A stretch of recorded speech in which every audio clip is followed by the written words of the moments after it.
Section 46 of Ulysses by James Joyce, Part 3, The Nostos, Episode 16, Eumaeus, Part 1.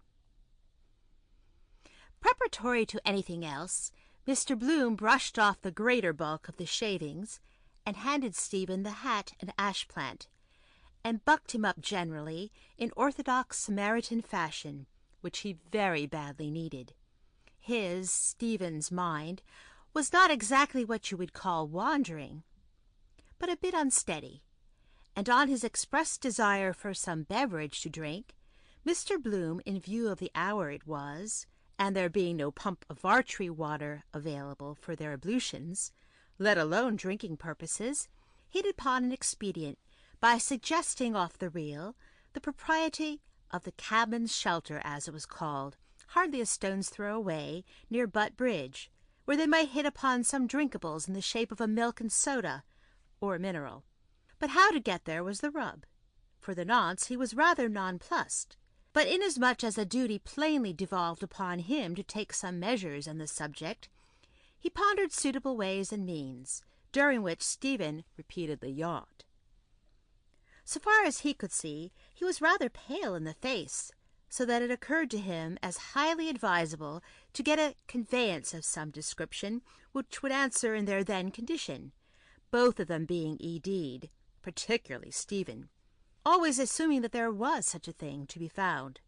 Accordingly, after a few such preliminaries as brushing, in spite of his having forgotten to take up his rather soap-city handkerchief after it had done yeoman's service in the shaving line, they both walked together along Beaver Street, or more properly Lane, as far as the farrier's, and the distinctly fetid atmosphere of the livery stables at the corner of Montgomery Street, where they made tracks to the left from thence, debouching into Amiens Street, round by the corner of Dan Bergen's.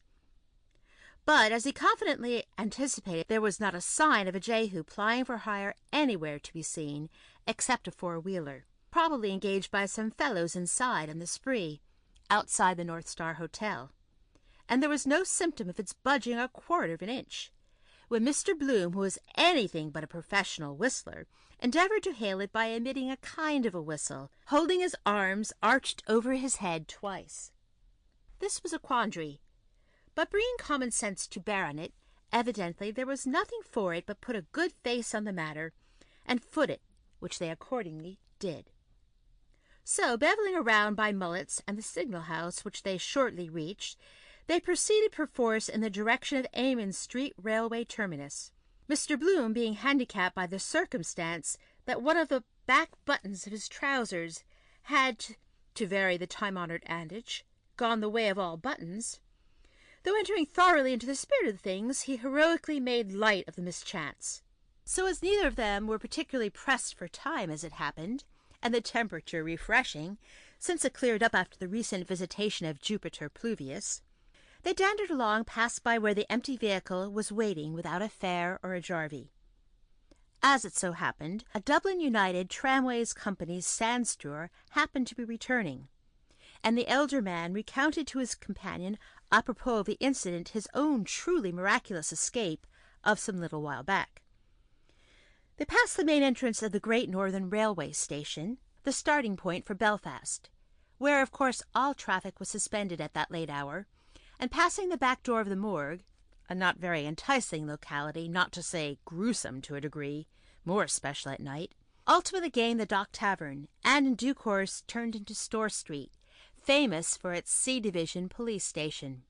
Between this point and the high, at present unlit warehouses of Beresford Place, Stephen thought to think of Ibsen, associated with Baird's The Stonecutters in his mind somehow in Talbot Place, first turning on the right, while the other, who was acting as his fidus Achates, inhaled with internal satisfaction the smell of James Rourke's City Bakery, situated quite close to where they were, the very palatable odour indeed of our daily bread, of all commodities of the public the primary and most indispensable. Bread, the staff of life. Earn your bread. Oh, tell me, where is fancy bread? At Rourke's the baker's, it is said. En route to his taciturn and, not to put too fine a point on it, not yet perfectly sober companion, Mr. Bloom, who at all events was in complete possession of his faculties, never more so, in fact, disgustingly sober, spoke a word of caution re the dangers of Nighttown, women of ill fame and swell mobsmen, which, barely permissible once in a while, though not as a habitual practice, was of the nature of a regular death-trap for young fellows of his age, particularly if they had acquired drinking habits under the influence of liquor, unless you knew little jiu-jitsu for every contingency, as even a fellow on the broad of his back could administer a nasty kick if you didn't look out. Highly providential was the appearance on the scene of Corny Kelleher, when Stephen was blissfully unconscious. But for that man in the Gap turning up at the 11th hour, the finis might have been that he might have been a candidate for the accident ward, or failing that, the bridewell, and an appearance in the court next day before Mr. Tobias, or, he being the solicitor, rather Old Wall, he meant to say, or Mahoney, which simply spelt ruin for a chap when it got bruited about. The reason he mentioned the fact was that a lot of these policemen, whom he cordially disliked, were admittedly unscrupulous in the service of the Crown, and as Mr. Bloom put it, recalling a case or two in the A Division in Clanbrassil Street, prepared to swear a hole through a 10-gallon pot. Never on the spot when wanted, but in quiet parts of the city, Pembroke Road, for example, the guardians of the law were well in evidence, the obvious reason being they were paid to protect the upper classes. Another thing he commented on was equipping soldiers with firearms, or sidearms of any description, liable to go off at any time, which was tantamount to inciting them against civilians, should by any chance they fall out over anything. You frittered away your time, he very sensibly maintained, and health, and also character besides, which the squandermania of the thing, fast women of the demi-monde ran away with a lot of LSD into the bargain, and the greatest danger of all was who you got drunk with, though, touching the more vexed question of stimulants, he relished a glass of choice old wine in season, as both nourishing and blood-making, and possessing aperient virtues, notably a good Burgundy, which he was a staunch believer in. Still, never beyond a certain point, where he invariably drew the line, as it simply led to trouble all round, to say nothing of your being at the tender mercy of others, practically.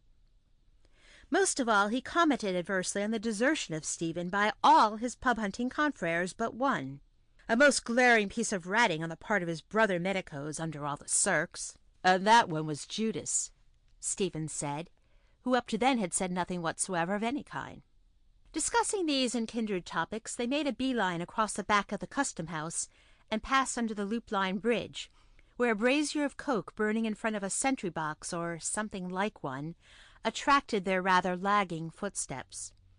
Stephen, of his own accord, stopped for no special reason to look at the heap of barren cobblestones, and by the light emanating from the brazier he could just make out the darker figure of the corporation watchman inside the gloom of the sentry-box.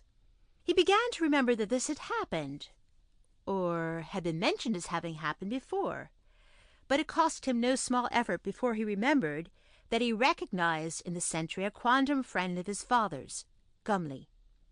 To avoid a meeting, he drew nearer to the pillars of the railway bridge. "Someone saluted you," Mr. Bloom said. A figure of middle height on the prowl, evidently under the arches, saluted again, calling, "Night!" Stephen, of course, started rather dizzily, and stopped to return the compliment. Mr. Bloom, actuated by motives of inherent delicacy, inasmuch as he always believed in minding his own business, moved off, but nevertheless remained on the qui-vive with just a shade of anxiety, though not funkyish in the least. Though unusual in the Dublin area, he knew that it was not by any means unknown for desperadoes who had next to nothing to live on to be abroad, waylaying and generally terrorizing peaceable pedestrians by placing a pistol at their head in some secluded spot outside the city proper. Famished loiterers of the Thames Embankment category they might be hanging about there, or simply marauders, ready to decamp with whatever boodle they could, in one fell swoop at a moment's notice, your money or your life, leaving you there to point a moral, gagged and garroted. Stephen, that is when the accosting figure came to close quarters, though he was not in an over-sober state himself, recognized Corley's breath redolent of rotten corn juice. Lord John Corley, some called him, and his genealogy came about in this wise. He was the eldest son of Inspector Corley of the G Division, lately deceased, who had married a certain Catherine Brophy, the daughter of a Louth farmer. His grandfather, Patrick Michael Corley of New Ross, had married the widow of a publican there, whose maiden name had been Catherine, also, Talbot. Rumour had it, though not proved, that she descended from the house of the Lords Talbot de Malahide, in whose mansion, really an unquestionably fine residence of its kind, and well worth seeing, her mother or aunt or some relative, a woman, as the tale went, of extreme beauty, had enjoyed the distinction of being in service in the wash-kitchen. This, therefore, was the reason why the still comparatively young, though dissolute, man who now addressed Stephen was spoken of by some, with facetious proclivities, as Lord John Corley. Taking Stephen on one side, he had the customary doleful ditty to tell. Not as much as a farthing to purchase a night's lodgings. His friends had all deserted him. Furthermore, he had a row with Lenehan, and called him to Stephen a mean bloody swab, with a sprinkling of a number of other uncalled-for expressions. He was out of a job, and implored of Stephen to tell him where on God's earth he could get something, anything at all, to do. No, it was a daughter of the mother in the wash-kitchen that was foster-sister to the heir of the house, or else they were connected through the mother in some way. Both occurrences happening at the same time, if the whole thing wasn't a complete fabrication from start to finish. Anyhow, he was all in. "I wouldn't ask you only," pursued he, "on my solemn oath, and God knows I'm on the rocks." "There'll be a job tomorrow or next day," Stephen told him, "in a boys' school at Dalkey, for a gentleman usher. Mr. Garrett Deasy. Try it. You may mention my name." "Oh, God," Corley replied. "Sure I couldn't teach in a school, man. I was never one of your bright ones," he added with a half-laugh. "I got stuck twice in the junior of the Christian Brothers." "I have no place to sleep myself," Stephen informed him. Corley, at this first go-off, was inclined to suspect it was something to do with Stephen being fired out of his digs for bringing in a bloody tart off the street. There was a doss house in Marlborough Street, Mrs. Maloney's, but it was only a tanner touch and full of undesirables. But McConaughey told him you get a decent enough do in the Brazen Head over in Wine Tavern Street, which was distinctly suggestive to the person addressed of Friar Bacon, for a bob. He was starving too, though he hadn't said a word about it. Though this sort of thing went on every other night, or very near it, still Stephen's feelings got the better of him in a sense, though he knew that Corley's brand-new rigmarole, on a par with the others, was hardly deserving of much credence. However, haud ignaris malorum miseris, succererat disco, etc., as a Latin poet remarks, especially as luck would have it, he got paid his screw after every middle of the month on the 16th, which was the date of the month, as a matter of fact, though a good bit of the wherewithal was demolished. But the cream of the joke was, nothing would get it out of Corley's head that he was living in affluence, and hadn't a thing to do but hand out the needful. Whereas he put his hand in his pocket anyhow, not with the idea of finding any food there, but thinking he might lend him anything up to a bob or so, in lieu, so that he might endeavour at all events, and get sufficient to eat. But the result was in the negative, for, to his chagrin, he found his cash missing. A few broken biscuits were all the result of his investigation. He tried his hardest to recollect for the moment whether he had lost as well as he might have, or left, because in that contingency it was not a pleasant lookout. Very much the reverse, in fact. He was altogether too fagged out to institute a thorough search, though he tried to recollect. About biscuits he dimly remembered. Who now exactly gave them, he wondered, or where was, or did he buy? However, in another pocket he came across what he surmised in the dark were pennies. Erroneously, however, as it turned out. "Those are half-crowns, man," Corley corrected him. And so, in point of fact, they turned out to be. Stephen anyhow lent him one of them. "Thanks," Corley answered. "You're a gentleman. I'll pay you back one time." "Who's that with you?" I saw him a few times in the Bleeding Horse in Camden Street, with Boylan the bill sticker. You might put in a good word for us to get me taken on there. I'd carry a sandwich board, only the girl in the office told me they're full up for the next 3 weeks, man. God, you've got to book ahead, man. You'd think it was for the Call Rosa. I don't give a shite anyway, so long as I get a job, even as a crossing sweeper. Subsequently, being not quite so down in the mouth after the 2 and 6 he got, he informed Stephen about a fellow by the name of Baggs Comiskey that he said Stephen knew well out of Fulham's, the ship handlers.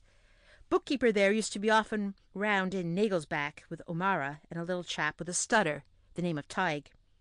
Anyhow, he was lagged the night before last, and fined 10 bob for a drunken disorderly and refusing to go with the constable.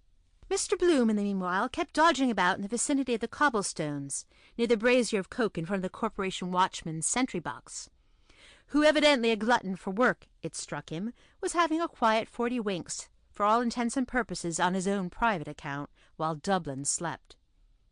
He threw an odd eye at the same time now and then at Stephen's anything but immaculately attired interlocutor, as if he'd seen that nobleman somewhere or other, though where he was not in a position to truthfully state, nor had he the remotest idea when. Being a level-headed individual who could give points to not a few in point of shrewd observation, he also remarked on his very dilapidated hat and slouchy wearing apparel, generally testifying to a chronic impecuniosity. Palpably he was one of his hangers-on, but for the matter of that it was merely a question of one preying on his next-door neighbour all round, in every deep, so to put it, a deeper depth. And for the matter of that, if the man in the street chanced to be in the dock himself, penal servitude with or without the option of a fine would be a very rara avis altogether. In any case, he had a consummate amount of cool assurance, intercepting people at that hour of the night or morning. Pretty thick that was, certainly. The pair parted company, and Stephen rejoined Mr. Bloom, who, with his practised eye, was not without perceiving that he had succumbed to the blandiloquence of the other parasite. Alluding to the encounter, he said laughingly, Stephen, that is, "He's down on his luck. He asked me to ask you to ask somebody named Boylan, a bill-sticker, to give him a job as a sandwich man." At this intelligence, in which he seemingly evinced little interest, Mr. Bloom gazed abstractedly for the space of half a second or so in the direction of a bucket-dredger, rejoicing in the far-famed name of Iblana, moved alongside Custom House Quay and quite possibly out of repair, whereupon he observed evasively, "Everybody gets their own ration of luck, they say. Now you mention it, his face was familiar to me. But leaving that for the moment, how much did you part with?" he queried, "if I'm not too inquisitive." "Half a crown," Stephen responded. "I dare say he needs it to sleep somewhere." "Needs?" Mr. Bloom ejaculated, professing not the least surprise at the intelligence. "I can quite credit the assertion, and I guarantee he invariably does. Everyone according to his needs, or everyone according to his deeds. But talking about things in general, where," added he with a smile, "will you sleep yourself? Walking to Sandy Cove is out of the question, and even supposing you did, you won't get in after what occurred at Westland Row Station.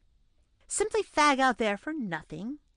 I don't mean to presume to dictate to you in the slightest degree, but why did you leave your father's house?" "To seek misfortune," was Stephen's answer. "I met your respected father on a recent occasion," Mr. Bloom diplomatically returned. "Today, in fact, or to be strictly accurate on yesterday. Where does he live at present? I gathered in the course of conversation that he had moved." "I believe he's in Dublin somewhere," Stephen answered unconcernedly. "Why?" "A gifted man," Mr. Bloom said of Mr. Dedalus Senior, "in more respects than one, and a born raconteur, if ever there was one. He takes great pride, quite legitimate out of you. You could go back, perhaps," he hazarded, still thinking of the very unpleasant scene at Westland Road terminus, when it was perfectly evident that the other two, Mulligan that is, and that English tourist friend of his, who eventually euchred their third companion, were patently trying as if the whole Bally station belonged to them, to give Stephen the slip in the confusion, which they did.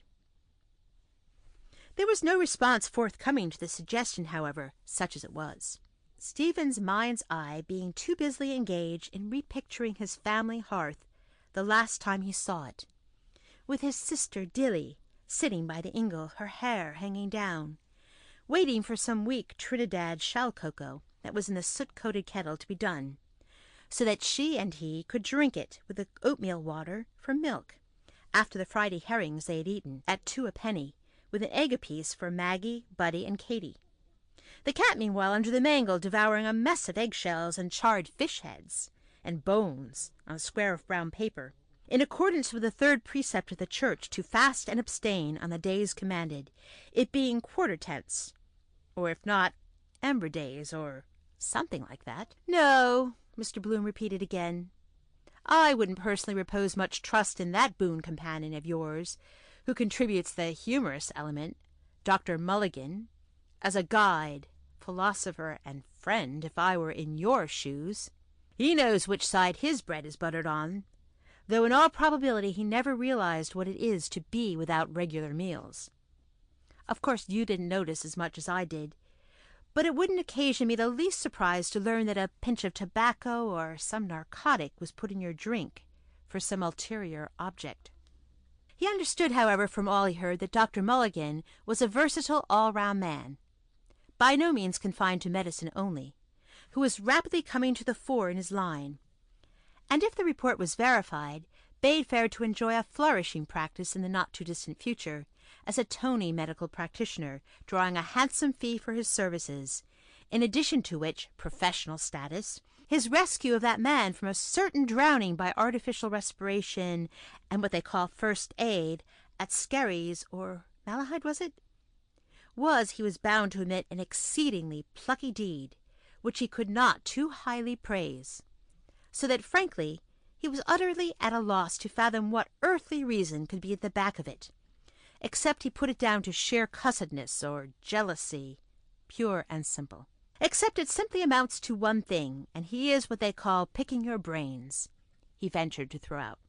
The guarded glance of half solicitude, half curiosity augmented by friendliness, which he gave at Stephen's at present morose expression of features, did not throw a flood of light, none at all, in fact, on the problem as to whether he had let himself be badly bamboozled, to judge by 2 or 3 low-spirited remarks he let drop, or the other way about, saw through the affair, and for some reason or other best known to himself, allowed matters to more or less.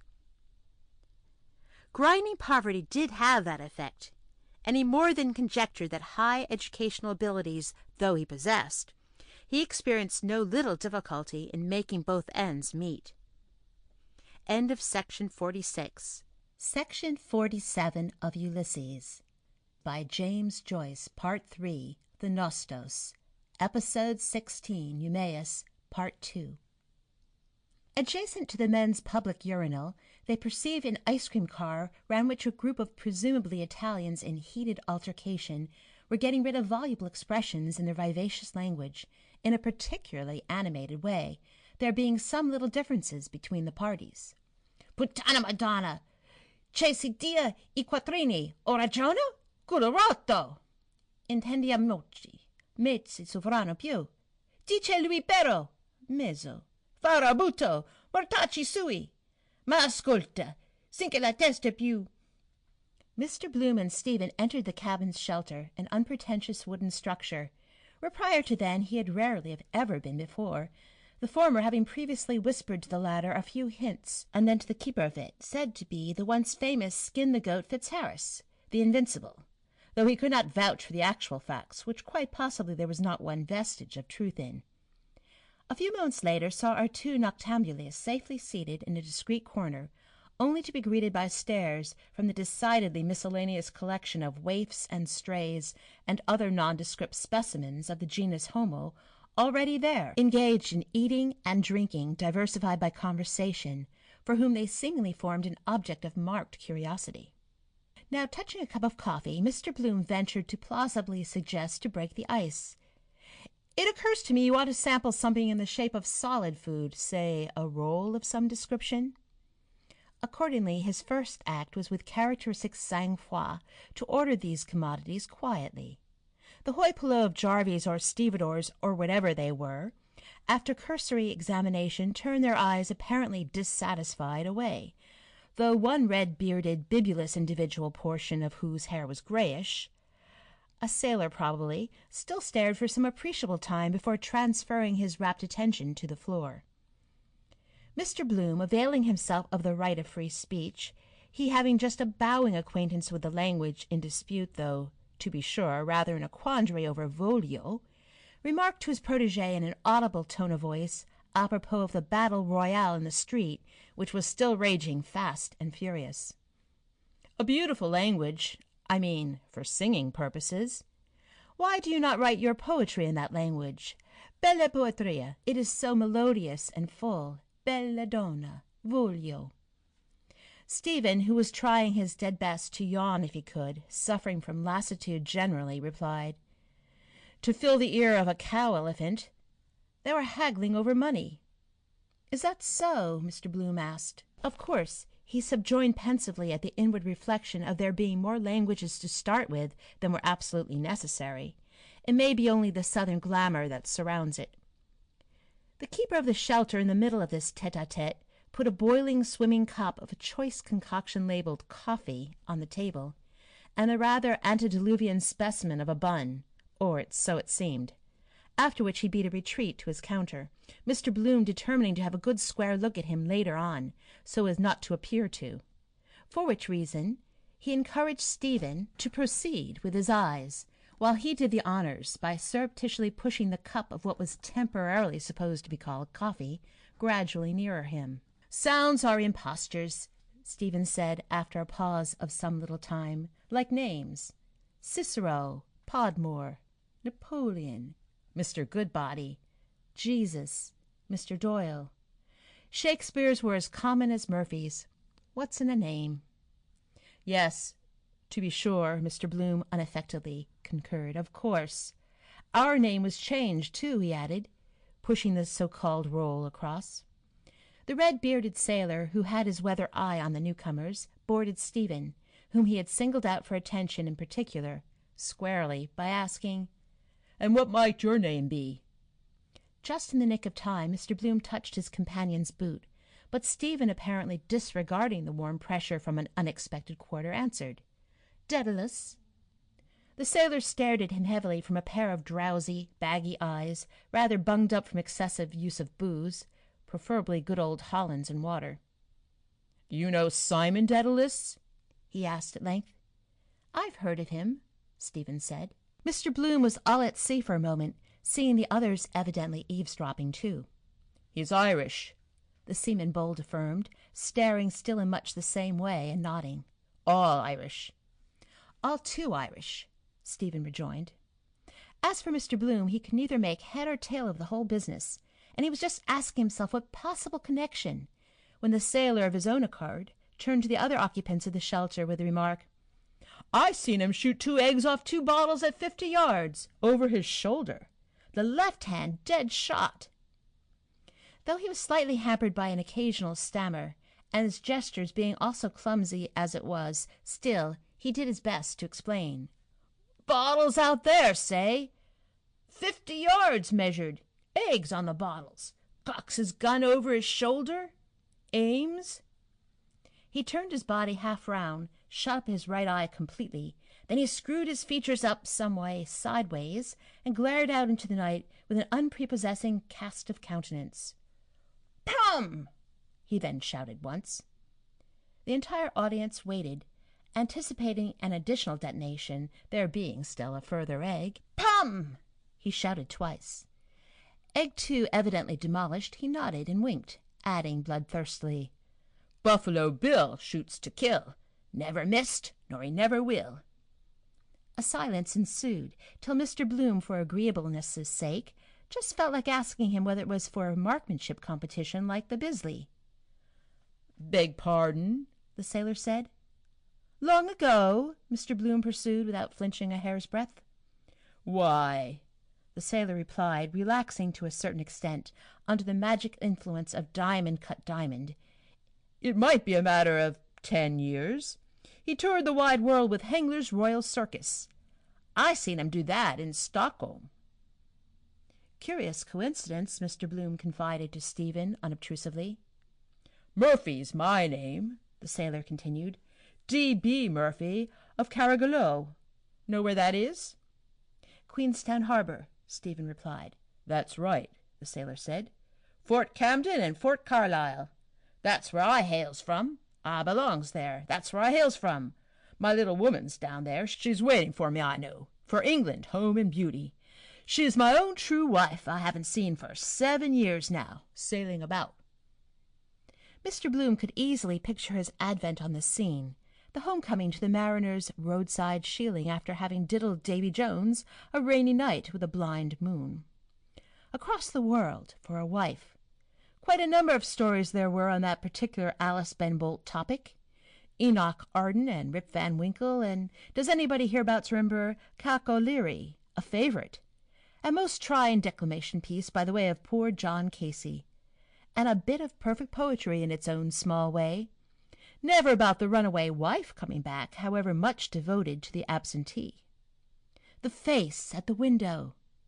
Judge of his astonishment when he finally did breast the tape, and the awful truth dawned upon him anent his better half, wrecked in his affections. "You little expected me, but I've come to stay and make a fresh start." There she sits, a grass widow, at the self-same fireside, believes me dead, rocked in the cradle of the deep. And there sits Uncle Chubb, or Tompkin as the case might be, the publican of the Crown and Anchor, in shirt-sleeves, eating rump steak and onions. No chair for father. Brrr, the wind! Her brand-new arrival is on her knee, post-mortem child, with a high row and a randy row, and my galloping, tearing dandy-o, bow to the inevitable, grin and bear it. I remain with much love your broken-hearted husband, D.B. Murphy.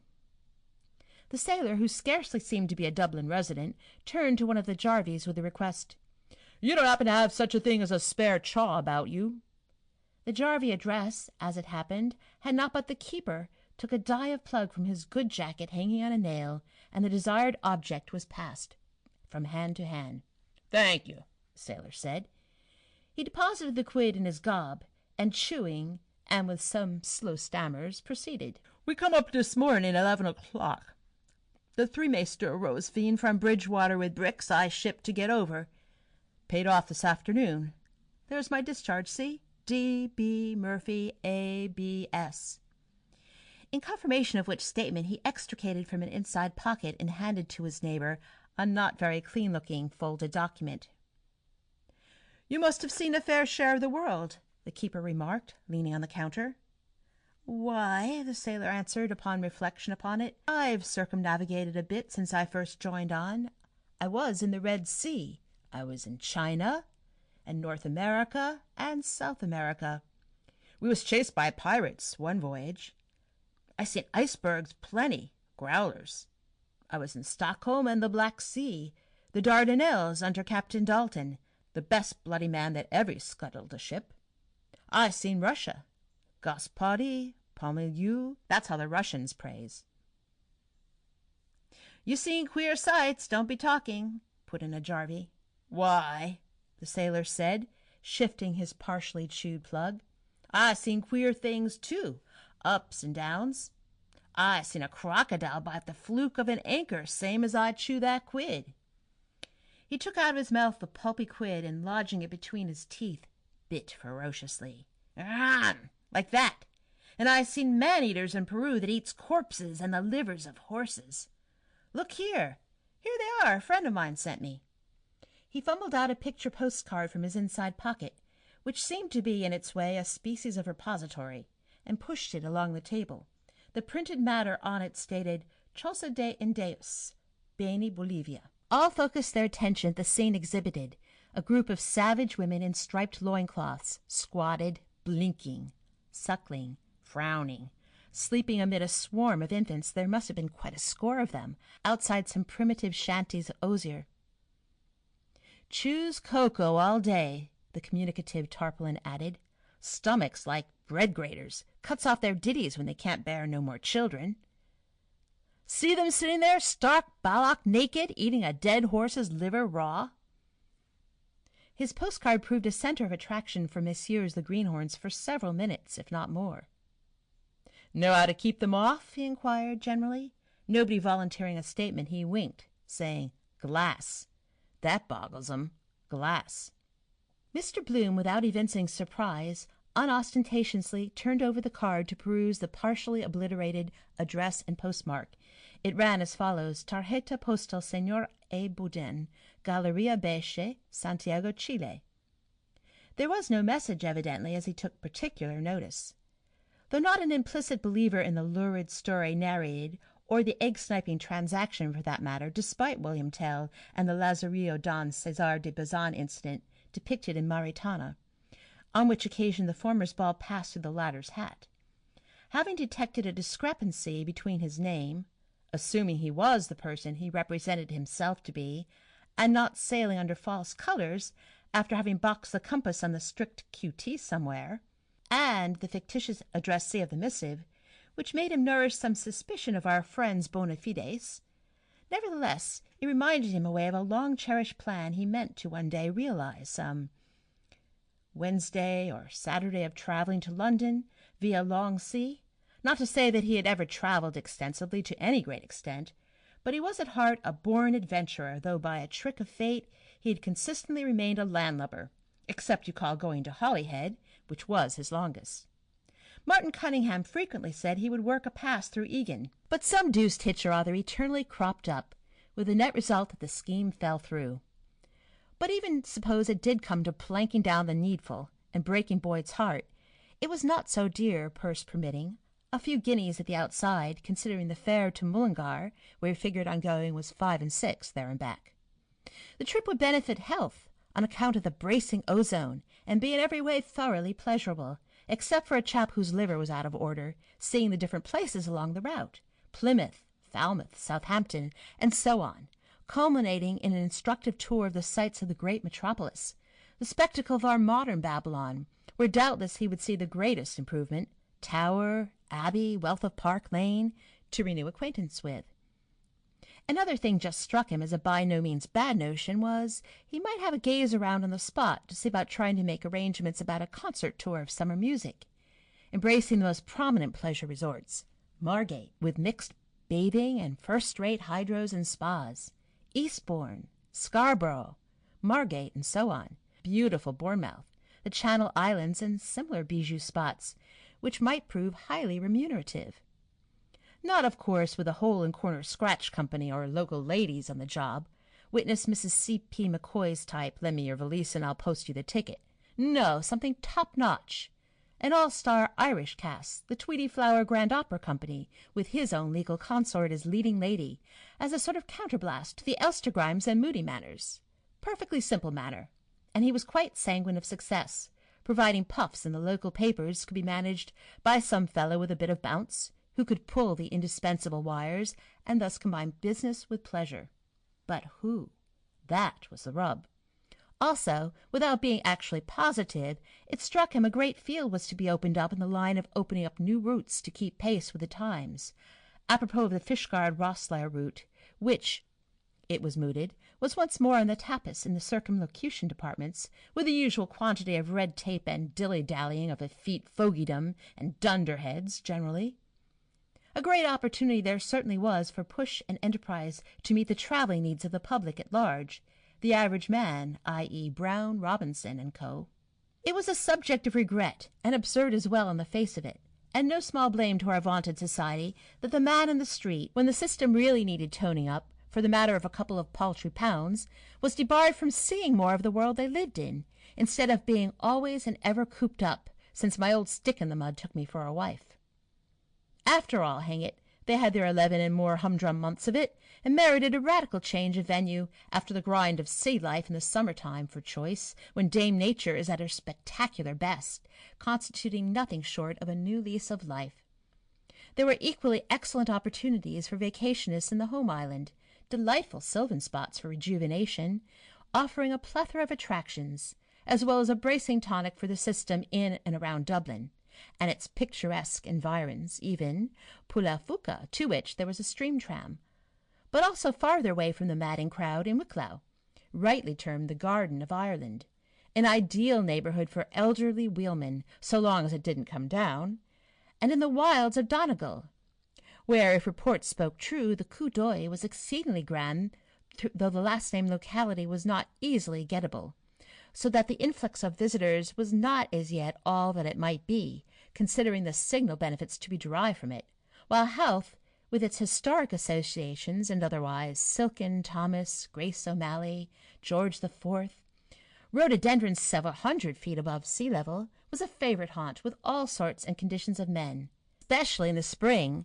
when young men's fancy, though it had its own toll of deaths by falling off the cliffs by design or accidentally, usually by the way on their left leg, it being only about 3/4 of an hour's run from the pillar. Because, of course, up-to-date tourist travelling was yet merely in its infancy, so to speak, and the accommodation left much to be desired. Interesting to fathom, it seemed to him from a motive of curiosity pure and simple, was whether it was the traffic that created the route, or vice versa, or the two sides, in fact.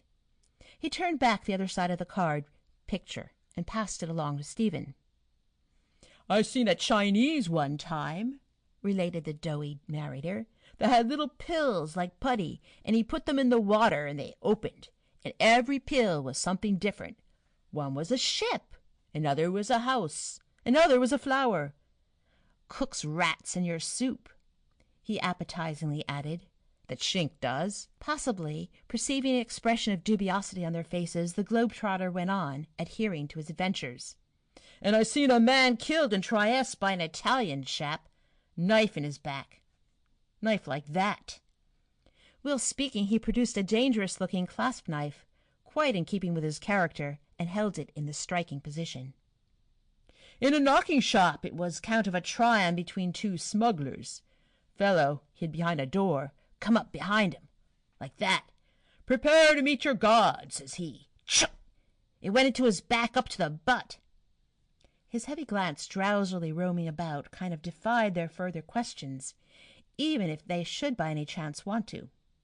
"That's a good bit of steel," repeated he, examining his formidable stiletto. After which harrowing denouement, sufficient to appall the stoutest, he snapped the blade to and stowed the weapon in question away, as before, in his chamber of horrors, otherwise pocket. "They're great for the cold steel," somebody who was evidently quite in the dark said for the benefit of them all.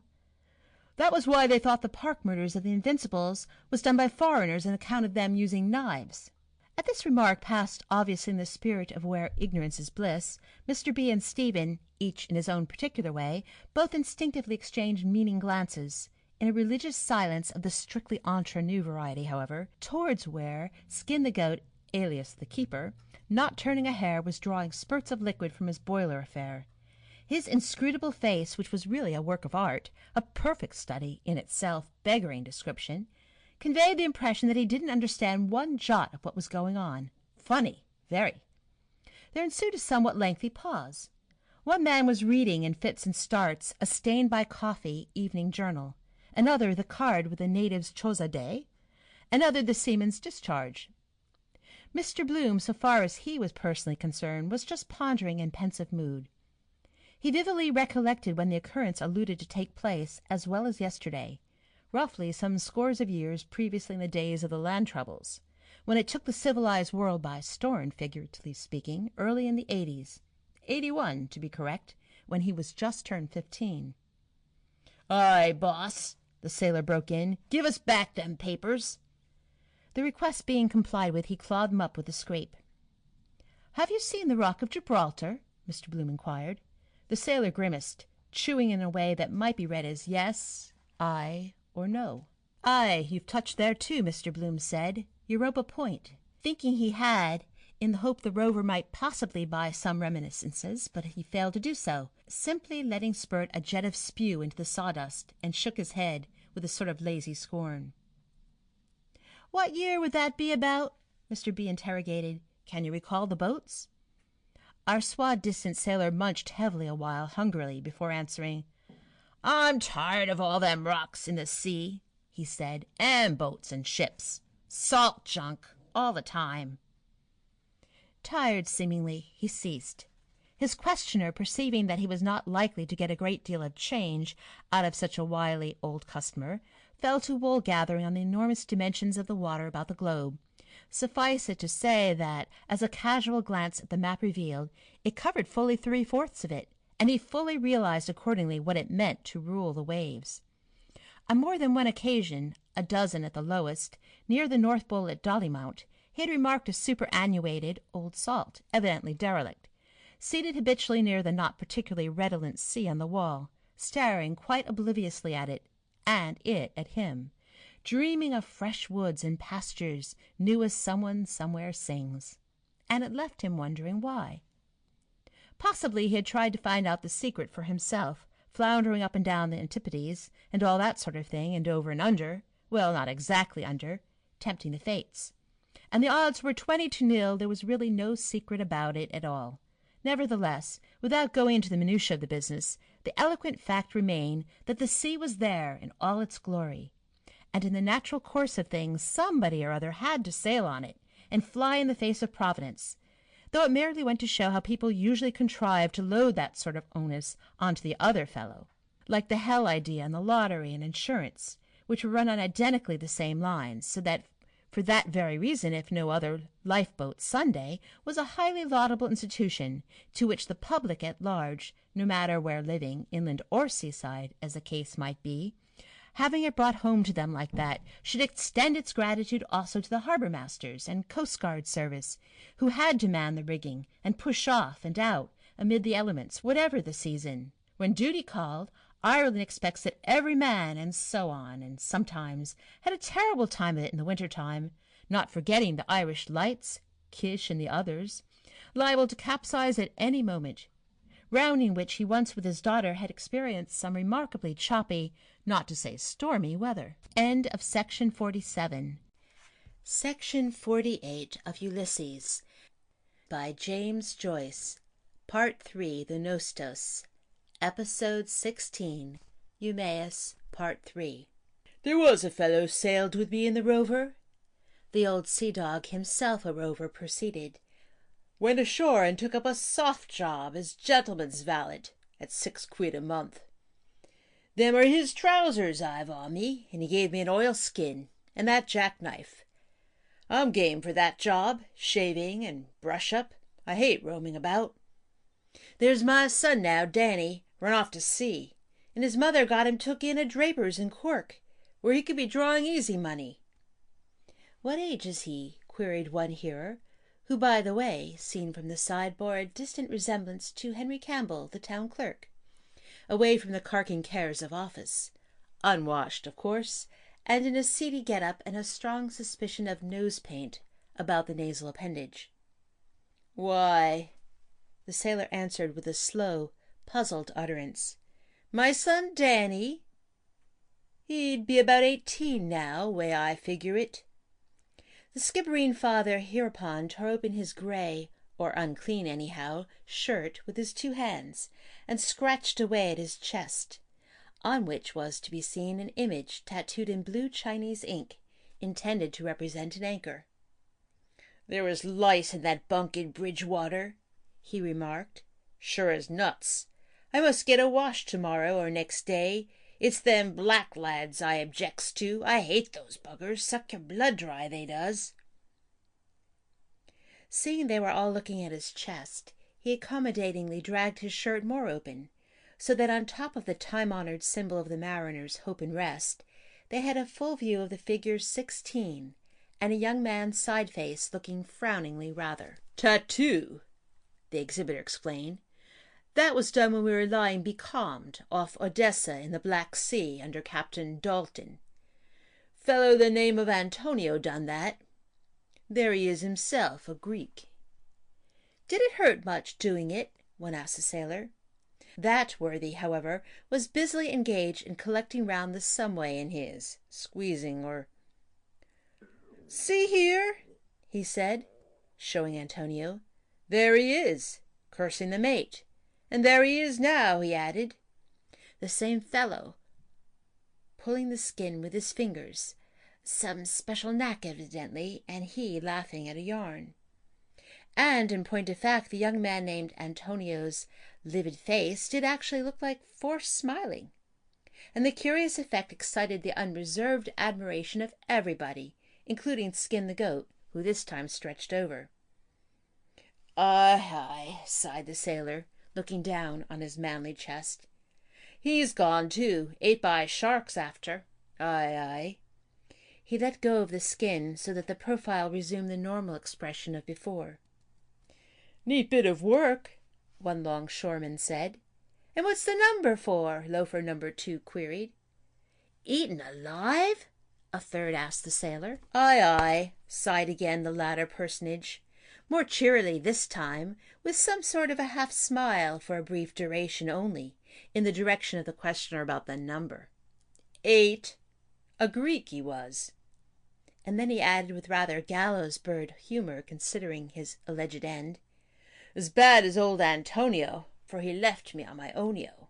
The face of a street-walker, glazed and haggard under a black straw hat, peered askew round the door of the shelter, palpably reconnoitring on her own, with the object of bringing more grist to her mill.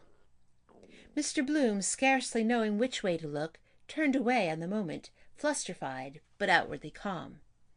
And picking up from the table the pink sheet of the Abbey Street organ, which the Jarvey, if such he was, had laid aside, he picked it up and looked at the pink of the paper, though why pink? His reason for so doing was he recognized on the moment, round the door, the same face he had caught a fleeting glimpse of that afternoon on Armand Quay, the partially idiotic female, namely, of the lane, who knew the lady in the brown costume. Does be with you, Mrs. B., and beg the chance of his washing. Also, why washing, which seemed rather vague than not. Your washing. Still, candour compelled him to admit he had washed his wife's undergarments when soiled in Hall Street, and women would, and did too, a man's similar garments, initialed with Bewley and Draper's marking ink. Hers were, that is, if they really loved him, that is to say, love me, love my dirty shirt. Still, just then, being on tenterhooks, he desired the female's room more than her company, so it came as a genuine relief when the keeper made her a rude sign to take herself off. Round the side of the Evening Telegraph he just caught a fleeting glimpse of her face round the side of the door, with a kind of demented, glassy grin, showing that she was not exactly all there, viewing with evident amusement the group of gazers round Skipper Murphy's nautical chest. And then there was no more of her. "The gunboat," the keeper said. "It beats me," Mr. Bloom confided to Stephen, "medically I'm speaking, how a wretched creature like that from the Lock Hospital, reeking with disease, can be barefaced enough to solicit, or how any man in his sober senses, if he values his health in the least. Unfortunate creature! Of course, I suppose some man is ultimately responsible for her condition. Still, no matter what the cause is from." Stephen had not noticed her and shrugged his shoulders, merely remarking, "In this country people sell much more than she ever had, and do a roaring trade. Fear not them that sell the body, but have not power to buy the soul. She is a bad merchant. She buys dear and sells cheap." The elder man, though not by any manner of means an old maid or a prude, said it was nothing short of a crying scandal that ought to be put a stop to instanter, to say that women of that stamp, quite apart from any old maidish squeamishness on the subject, a necessary evil, were not licensed and medically inspected by the proper authorities, a thing he could truthfully state he, as a paterfamilias, was a stalwart advocate of from the very first start. Whoever embarked on a policy of the sort, he said, and ventilated the matter thoroughly, would confer a lasting boon on everybody concerned. "You, as a good Catholic," he observed, "talking of body and soul, believe in the soul. Or do you mean the intelligence, the brain power as such, as distinct from any outside object? The table, let us say, that cup. I believe in that myself, because it has been explained by competent men as the convolutions of the grey matter. Otherwise we would never had such inventions as X-rays, for instance. Do you?" Thus cornered, Stephen had to make a superhuman effort of memory to try and concentrate and remember before he could say. They tell me on the best authority it is a simple substance and therefore incorruptible. It would be immortal, I understand, but for the possibility of its annihilation by its first cause, who, from all I can hear, is quite capable of adding that to the number of his other practical jokes. Corruptio per se and corruptio per accidens, both being excluded by court etiquette. Mr. Bloom thoroughly acquiesced in the general gist of this, though the mystical finesse involved was a bit out of his sublunary depth. Still, he felt bound to enter demurrer on the head of simple, promptly rejoining. Simple? I shouldn't think that is the proper word. Of course I grant you to concede a point. You do knock across a simple soul once in a blue moon, but what I am anxious to arrive at is, it is one thing, for instance, to invent those rays Roentgen did, or the telescope like Edison. Though I believe it was before his time. Galileo was the man, I mean, and the same applies to the laws, for example, of a far-reaching natural phenomenon such as electricity. But it's a horse of quite another color to say you believe in the existence of a supernatural God. Oh, that, Stephen expostulated, has been proved conclusively by several of the best-known passages in Holy Writ, apart from circumstantial evidence. On this knotty point, however, the views of the pair, poles apart as they were both in schooling and everything else, with a marked difference in their respective ages, clashed. Has been. The more experienced of the two objected, sticking to his original point with a smile of unbelief. I'm not so sure about that. That's a matter for every man's opinion. And without dragging in the sectarian side of the business, I beg to differ with you in toto there. My belief is, to tell you the candid truth, that those bits were genuine forgeries, all of them put in by monks most probably. Or it's the big question of our national poet over again.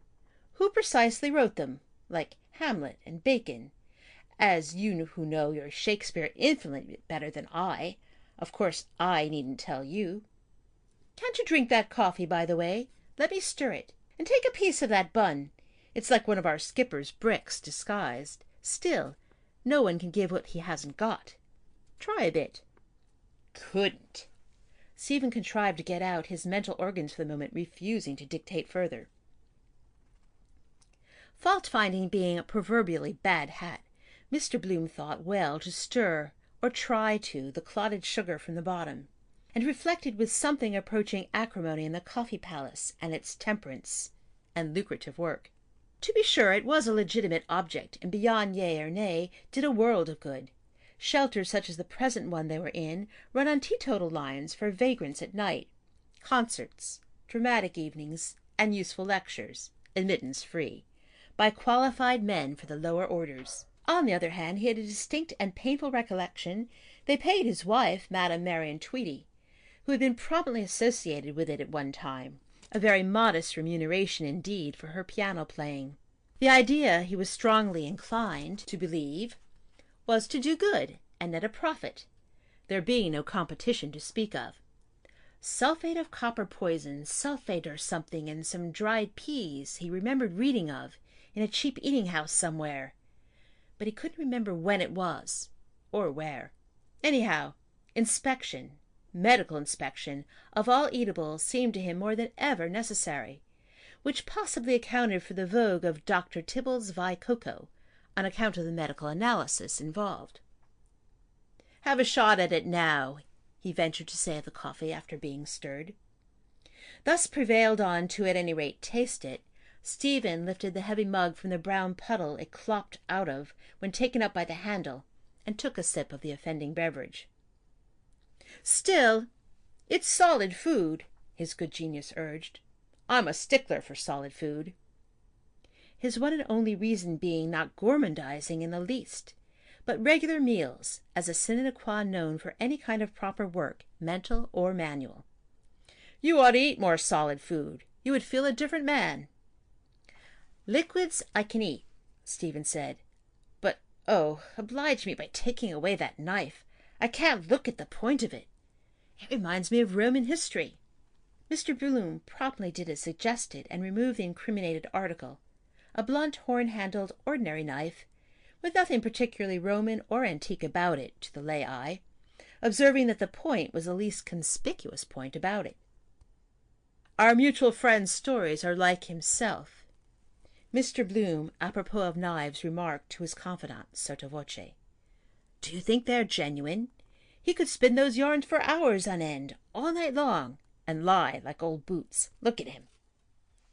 Yet, still though his eyes were thick with sleep and sea air, life was full of a host of things and coincidences of a terrible nature, and it was quite within the bounds of possibility that it was not an entire fabrication, though at first blush there was not much inherent probability in all the spoof he got off his chest being strictly accurate gospel. He had been meantime taking stock of the individual in front of him and Sherlock Holmesing him up ever since he clapped eyes on him.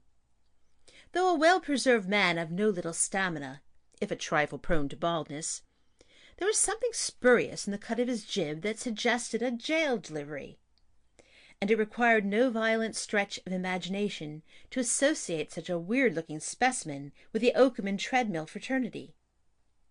He might even have done for his man, supposing it was his own case he told, as people often did about others, namely, that he killed him himself, and had served his 4 or 5 good-looking years in durance vile, to say nothing of the Antonio personage, no relation to the Germanic personage of identical name who sprang from the pen of our national poet, who expiated his crimes in the melodramatic manner above described. On the other hand, he might be only bluffing, a pardonable weakness, because meeting unmistakable mugs, Dublin residents like those Jarvies waiting news from abroad, would tempt any ancient mariner who sailed the ocean seas to draw the longbow about the schooner Hesperus and etc. And when all was said and done, the lies a fellow told about himself couldn't probably hold a proverbial candle to the wholesale whoppers other fellows coined about him. "Mind you, I'm not saying that it's all a pure invention," he resumed. "Analogous scenes are occasionally, if not often, met with. Giants, though, that is rather a far cry. You see, once in a way, Marcella the Midget Queen, in those waxworks in Henry Street I myself saw some Aztecs, as they are called, sitting bow-legged. They couldn't straighten their legs if you paid them, because the muscles here, you see," he proceeded, indicating on his companion the brief outline of the sinews, or whatever you like to call them, behind the right knee, "were utterly powerless from sitting that way so long cramped up, being adored as gods. There's an example again of simple souls." However, reverting to friend Sinbad and his horrifying adventures, who reminded him a bit of Ludwig, alias Ledwig, when he occupied the boards of the Gaiety when Michael Gunn was identified with the management in the Flying Dutchman, a stupendous success, and his host of admirers came in large numbers, everyone simply flocking to hear him, though ships of any sort, phantom or the reverse, on the stage usually fell a bit flat, as also did trains. There was nothing intrinsically incompatible about it, he conceded.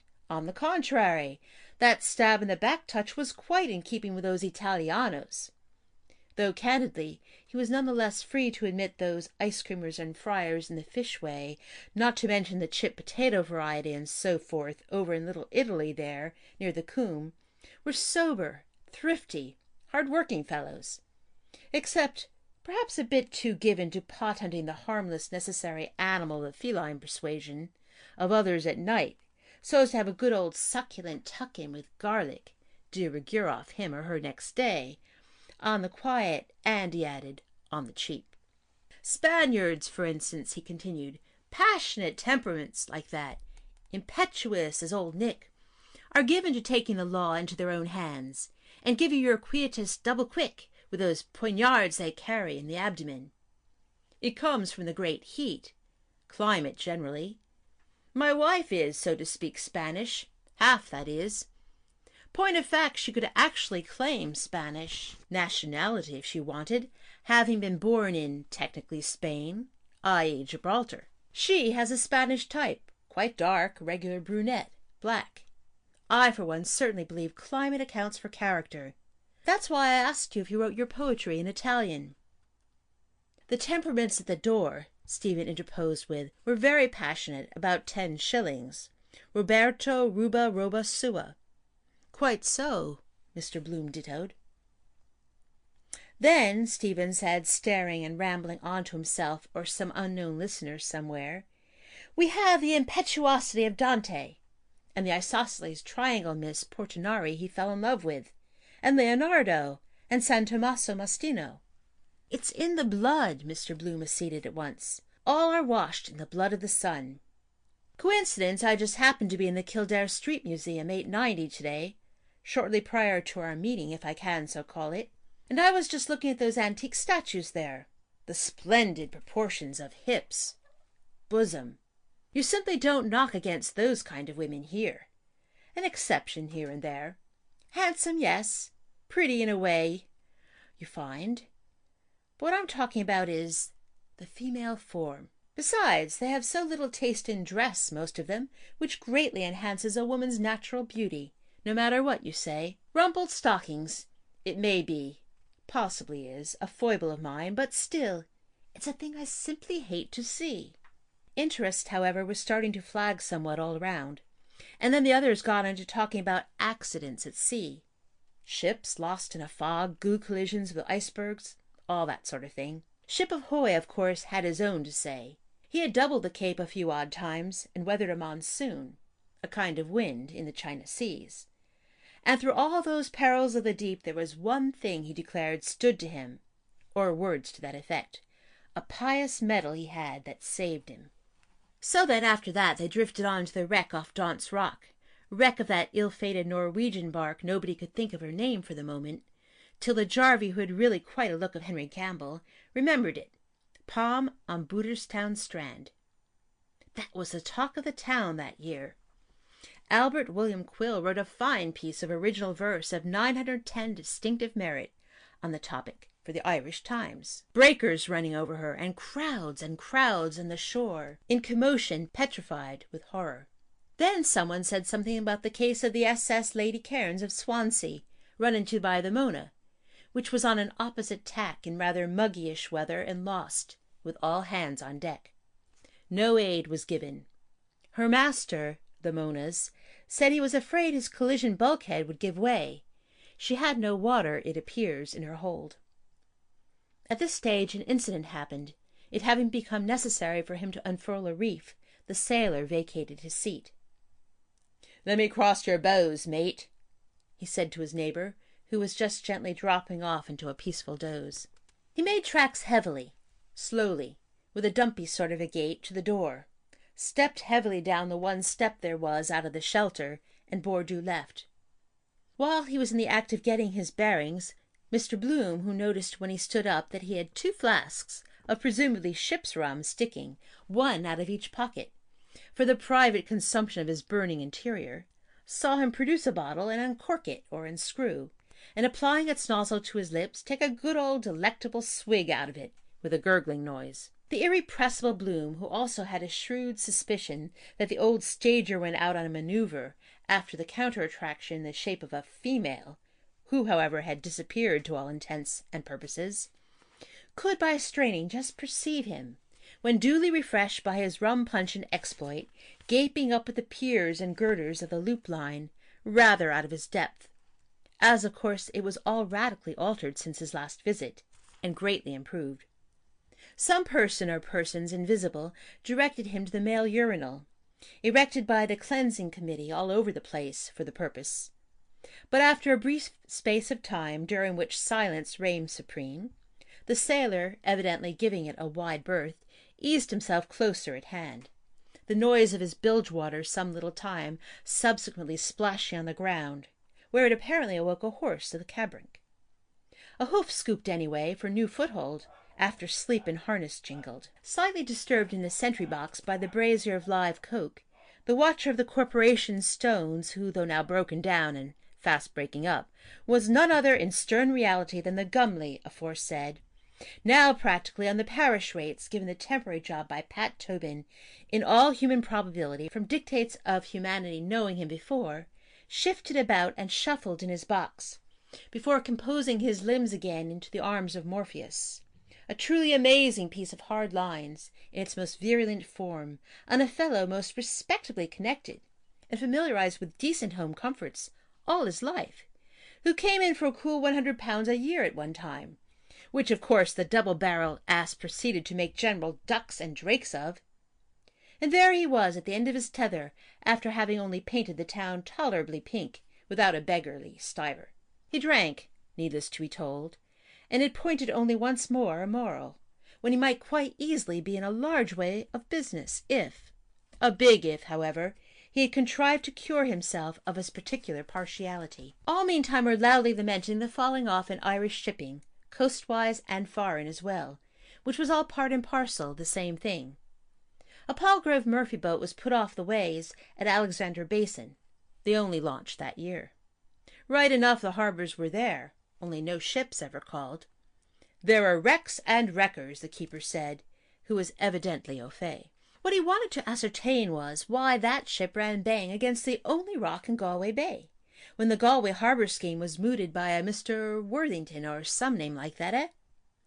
Ask the then captain, he advised them, how much palm oil the British government gave him for that day's work, Captain John Lever of the Lever Line.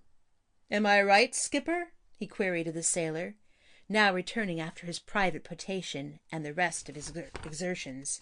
That worthy, picking up the scent of the faggot of the song or words, growled, in would-be music, but with great vim, some kind of chanty or other in seconds or thirds.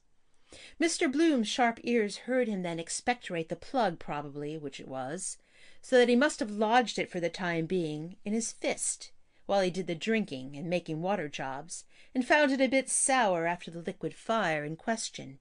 Anyhow, in he rolled after his successful libation cum potation, introducing an atmosphere of drink into the soiree, boisterously trolling like a veritable son of a sea-cook. "The biscuits were as hard as brass, and the beef as salt as Lot's wife's arse.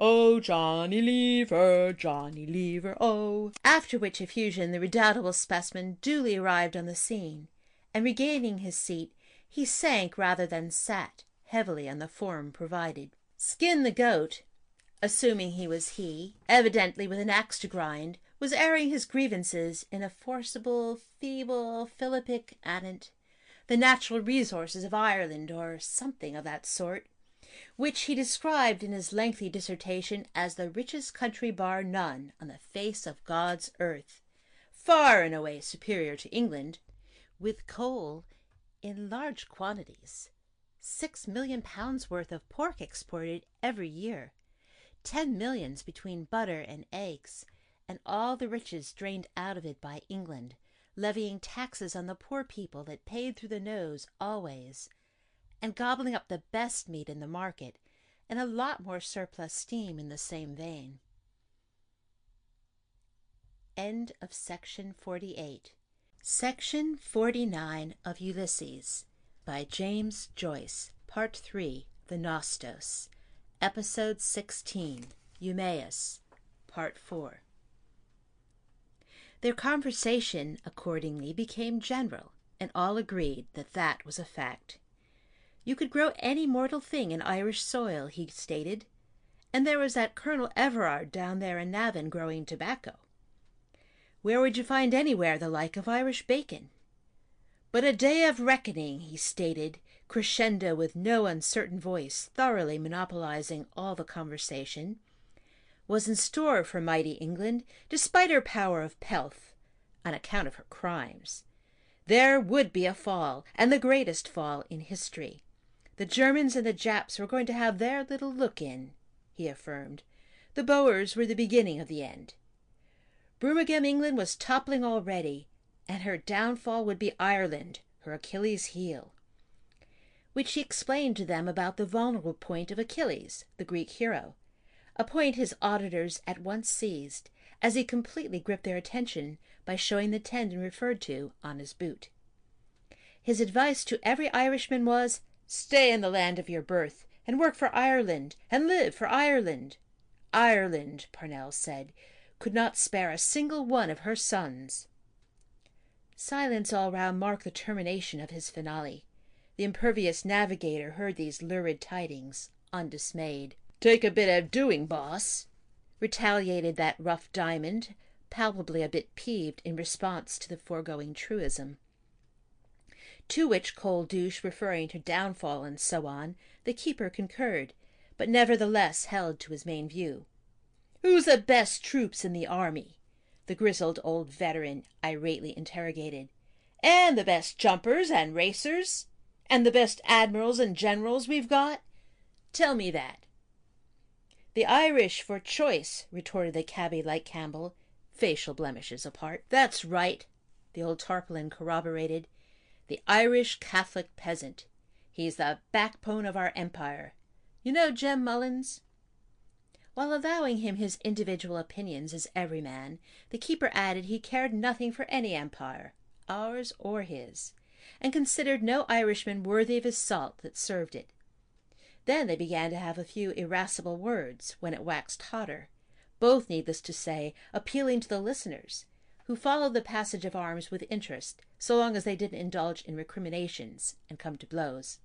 From inside information extending over a series of years, Mr. Bloom was rather inclined to pooh-pooh the suggestion, as a egregious balderdash, for, pending the consummation devoutly to be or not to be wished for, he was fully cognizant of the fact that their neighbours across the channel, unless they were much bigger fools than he took them for, rather concealed their strength than the opposite. It was quite on a par with the quixotic idea in certain quarters that in 100,000,000 years the coal seam of the sister island would be played out, and if as time went on that turned out to be how the cat jumped, all he could personally say on the matter was that as a host of contingencies equally relevant to the issue might occur ere then, it was highly advisable in the interim to try to make the most of both countries, even though poles apart. Another little interesting point, the amours of whores and chummies, to put it in common parlance, reminded him Irish soldiers had as often fought for England as against her. More so, in fact. And now why? So the scene between the pair of them, the licensee of the place, rumoured to be or have been Fitzharris, the famous Invincible, and the other, obviously bogus, reminded him forcibly as being on all fours with the confidence trick, supposing, that is, it was prearranged, as a looker-on, a student of the human soul of anything, the others seeing least of the game. And as for the lessee or keeper, who probably wasn't the other person at all, he, B, couldn't help feeling, and most properly, it was better to give people like that the go-by, unless you were a blithering idiot altogether, and refused to have nothing to do with them as a golden rule, in private life and their felon setting, there always being the off chance of a Danny man coming forward and turning Queen's evidence, or King's now, like Dennis or Peter Carey, an idea he utterly repudiated. Quite apart from that, he disliked those careers of wrongdoing and crime on principle. Yet, though such criminal propensities had never been an inmate of his bosom in any shape or form, he certainly did feel, and no denying it, while inwardly remaining what he was, a certain kind of admiration for a man who had actually brandished a knife, cold steel, with the courage of his political convictions, though personally he would never be a party to any such thing.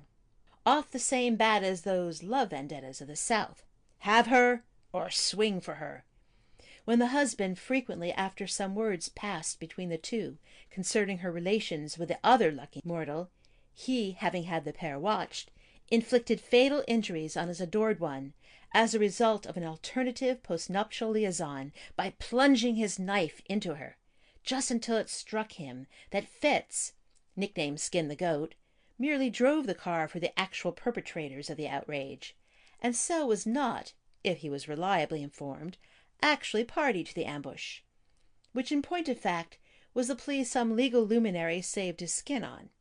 In any case, that was very ancient history by now. And as for our friend, the pseudo-Skin the etc., he had transparently outlived his welcome. He ought to have either died naturally or on the scaffold high. Like actresses, always farewell positively last performance, then come up smiling again. Generous to a fault, of course, temperamental, no economizing or any idea of the sort, always snapping at the bone for the shadow. So similarly, he had a very shrewd suspicion that Mr. Johnny Lever got rid of some LSD in the course of his perambulations round the docks, in the congenial atmosphere of the Old Ireland Tavern, come back to Erin, and so on. Then, as for the other, he had heard not so long before the same identical lingo as he told Stephen how he simply but effectually silenced the offender. He took umbrage at something or other, that much injured but on the whole even-tempered person declared. I let slip. He called me a Jew, and in a heated fashion, offensively. So I, without deviating from plain facts in the least, told him his God, I mean Christ, was a Jew too, and all his family, like me, though in reality I am not. That was one for him. A soft answer turns away wrath. He hadn't a word to say for himself, as everyone saw. Am I not right? He turned a long you are wrong gaze on Stephen, of timorous dark pride at the soft impeachment, with a glance also of entreaty, for he seemed to glean in a kind of a way that it wasn't all, exactly. Ex quibus, Stephen mumbled, in a non-committal accent. There 2 or 4 eyes conversing.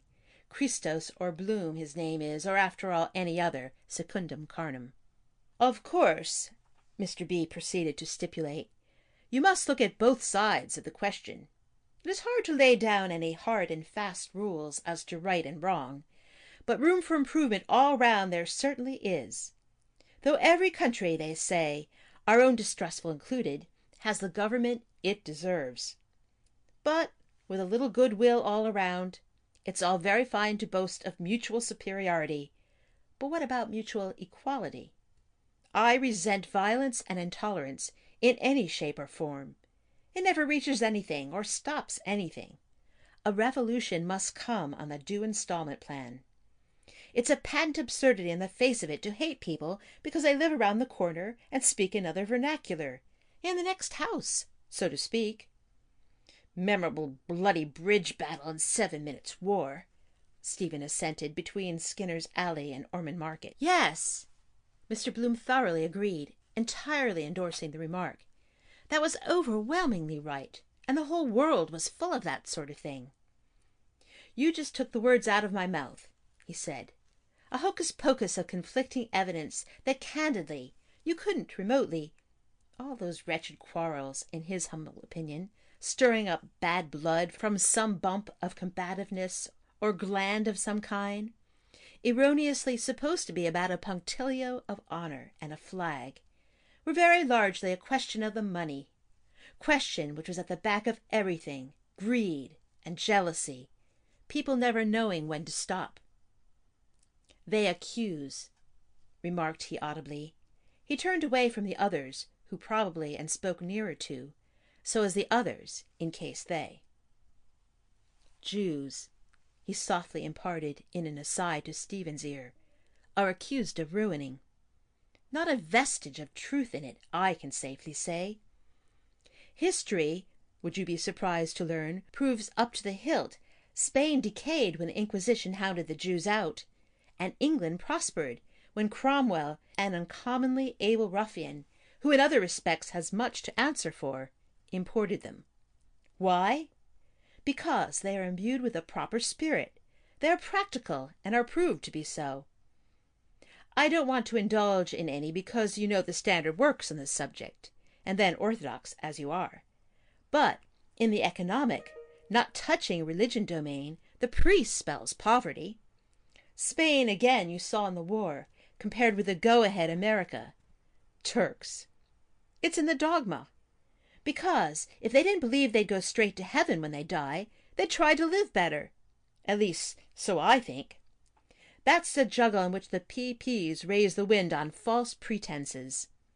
I'm, he resumed with dramatic force, as good an Irishman as that rude person I told you about at the outset. And I want to see everyone, concluded he, all creeds and classes, pro rata having a comfortable, tidy-sized income, in no niggard fashion either, something in the neighborhood of £300 per annum. That's the vital issue at stake, and it's feasible, and would be provocative of friendlier intercourse between man and man. At least that's my idea, for what it's worth. I call that patriotism. Ubi patria, as we learned a smattering of in our classical days in alma mater, vita bene. Where you can live well, the sense is, if you work. over his untastable apology for a cup of coffee, listening to this synopsis of things in general, Stephen stared at nothing in particular. He could hear, of course, all kinds of words changing color, like those crabs about Ringsend in the morning, burrowing quickly into all colors of different sorts of the same sand, where they had a home somewhere beneath, or seemed to. Then he looked up and saw the eyes that said or didn't say the words. The voice he heard said, "If you work." "Count me out," he managed to remark, meaning work. The eyes were surprised at this observation, because, as he, the person who owned them pro tem, observed, or rather his voice speaking did, all must work, have to, together. "I mean, of course," the other hastened to affirm, "work in the widest possible sense. Also literary labor, not merely for the kudos of the thing. Writing for the newspapers, which is the readiest channel nowadays, that's work, too, important work. After all, from the little I know of you, after all the money expended on your education, you're entitled to recoup yourself and command your price. You have every bit as much right to live by your pen in pursuit of your philosophy as the peasant has. What, you both belong to Ireland, the brain and the brawn. Each is equally important." "You suspect," Stephen retorted with a sort of a half-laugh, "that I may be important because I belong to the Faubourg Saint Patrice, called Ireland for short?" "I would go a step farther," Mr. Bloom insinuated. "But I suspect," Stephen interrupted, "that Ireland must be important because it belongs to me." "What belongs?" queried Mr. Bloom, bending, fancying he was perhaps under some misapprehension. "Excuse me. Unfortunately, I didn't catch the latter portion. What was it you—" Stephen, patently cross-tempered, repeated, and shoved aside his mug of coffee, or whatever you like to call it, none too politely adding, 1170. "We can't change the country. Let us change the subject." At this pertinent suggestion, Mr. Bloom, to change the subject, looked down, but in a quandary, as he couldn't tell exactly what construction to put on belongs to, which sounded rather a far cry. The rebuke of some kind was clearer than the other part. Needless to say, the fumes of his recent orgy spoke then with some asperity, in a curious, bitter way, foreign to his sober state.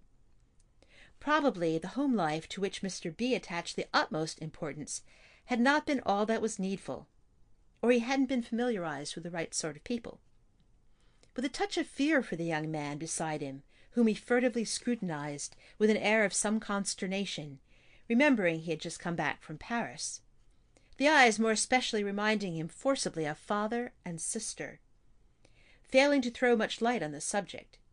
However, he brought to mind instances of cultured fellows that promised so brilliantly, nipped in the bud of premature decay, and nobody to blame but themselves.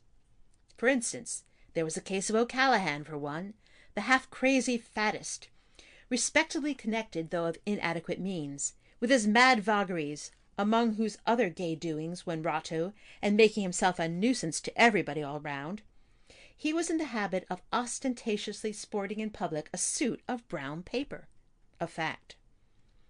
And then the usual denouement, after the fun had gone on fast and furious, he got 1190, landed into hot water, and had to be spirited away by a few friends, after a strong hint to a blind horse from John Mallon of Lower Castle Yard, so as not to be made amenable under Section 2 of the Criminal Law Amendment Act. Certain names of those subpoenaed being handed in but not divulged, for reasons which will occur to anyone with a pick of brains. Briefly, putting 2 and 2 together, 616, which he pointedly turned a deaf ear to, Antonio and so forth. Jockeys and aesthetes, and the tattoo, which was all the go in the 70s or thereabouts, even in the House of Lords, because early in life the occupant of the throne, then heir apparent, the other members of the Upper Ten, and other high personages, simply following in the footsteps of the head of the state.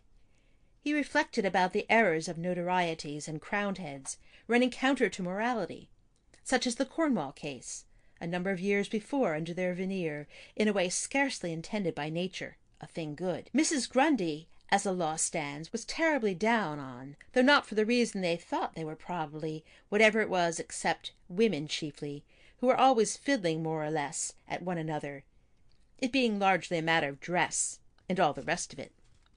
Ladies who like distinctive underclothing should, and every well-tailored man must, trying to make the gap wider between them by innuendo, and give more of a general fillip to acts of impropriety between the two. She unbuttoned his, and then he untied her, mind the pin, whereas savages in the Cannibal Islands say, at 90 degrees in the shade, not caring a continental. However, reverting to the original, there were on the other hand others who had forced their way to the top from the lowest rung by the aid of their bootstraps. Sheer force of natural genius that, with brains, sir, for which and further reasons he felt it was his interest and duty even to wait on and profit by the unlooked-for occasion, though why he could not exactly tell, being, as it was already, several shillings to the bad, having in fact let himself in for it. Still, to cultivate the acquaintance of someone of no uncommon calibre, who could provide food for reflection, would simply repay any small. Intellectual stimulation, as such, was, he felt, from time to time, a first-rate tonic for the mind, added to which was the coincidence of meeting, discussion, dance, row, old salt of the here today and gone tomorrow type, night loafers, the whole galaxy of events, all went to make up a miniature cameo of the world we live in, especially as the lives of the submerged tenth, viz., coal miners, divers, scavengers, etc., were very much under the microscope lately. To improve the shining hour, he wondered whether he might meet with anything approaching the same luck as Mr. Philip Beaufoy. If taken down in writing, suppose he were to pen something out of the common groove, as he fully intended doing, at the rate of 1 guinea per column. My experiences, let us say, in a cabman's shelter. The pink edition extra sporting of the Telegraph, telegraphic lie, lay, as luck would have it, beside his elbow, and as he was just puzzling again, far from satisfied, over a country belonging to him and the preceding rebus, the vessel came from Bridgewater, and the postcard was addressed A. Boudin, find the captain's age. His eyes went aimlessly over the respective captions, which came under his special province, the all-embracing Give Us This Day, our daily press. First he got a bit of a start, but it turned out to be only something about somebody named H. Du Bois, agent for typewriters or something like that. Great battle, Tokyo. Love-making in Irish. £200 damages. Gordon Bennett. Emigration swindle. Letter from His Grace, William. Ascot meeting. The Gold Cup. Victory of outsider throwaway recalls Derby of '92, when Captain Marshall's dark horse Sir Hugo captured the blue ribbon at long odds. New York disaster, 1,000 lives lost. Foot and mouth. Funeral of the late Mr. Patrick Dignam. End of section 49. Section 50 of Ulysses by James Joyce, Part 3, The Nostos, Episode 16, Eumaeus, Part 5. So to change the subject, he read about Dignam R.I.P., which, he reflected, was anything but a gay send-off, or a change of address anyway. This morning, Hines put it in, of course, the remains of the late Mr. Patrick Dignam were removed from his residence, No. 9 Newbridge Avenue, Sandymount, for interment in Glasnevin. The deceased gentleman was a most popular and genial personality in city life, and his demise after a brief illness came as a great shock to citizens of all classes by whom he is deeply regretted. The obsequies, at which many friends of the deceased were present, were carried out, certainly Hines wrote it with a nudge from Corney, by Messrs. H. J. O'Neill and Son, 164 North Strand Road. The mourners included Patrick Dignam, son, Bernard Corrigan, brother-in-law, John Henry Menton, Soller, Martin Cunningham, John Power, Eton for 1/8 Adorador Duradora, must be where he called monks the day-father about Key's Ad, Thomas Kernan, Simon Dedalus, Stephen Dedalus, B. 4, Edward J. Lambert, Cornelius T. Kelleher, Joseph M. C. Hines, L. Boom, C. P. McCoy, M. Intosh, and several others. Nettled not a little by L. Boom, as it incorrectly stated, and the line of bitched type, but tickled to death simultaneously by C. P. McCoy and Stephen Dedalus, B.A., who were conspicuous, needless to say, by their total absence, to say nothing of M. Intosh. L. Boom pointed it out to his companion B.A., engaged in stifling another yawn, half nervousness, not forgetting the usual crop of nonsensical howlers of misprints. "Is that first epistle to the Hebrews?" he asked, as soon as his bottom jaw would let him in. "Text open thy mouth and put thy foot in it." "It is, really," Mr. Bloom said, though first he fancied he alluded to the Archbishop, till he added about foot and mouth, with which there could be no possible connection, overjoyed to set his mind at rest, and a bit flabbergasted at Miles Crawford's after all managing to. There. While the other was reading it on page 2, Boom, to give him for the nonce his new misnomer, whiled away a few odd leisure moments in fits and starts, with the account of the third event at Ascot on page 3 his side.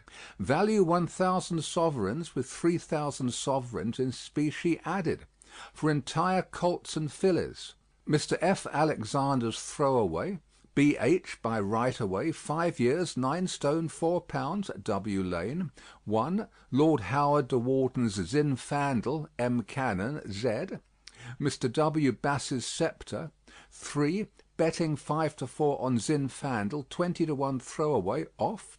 Sceptre a shade heavier, 5-4 on Zinfandel, 20-1 throwaway, off. Throwaway and Zinfandel stood close order.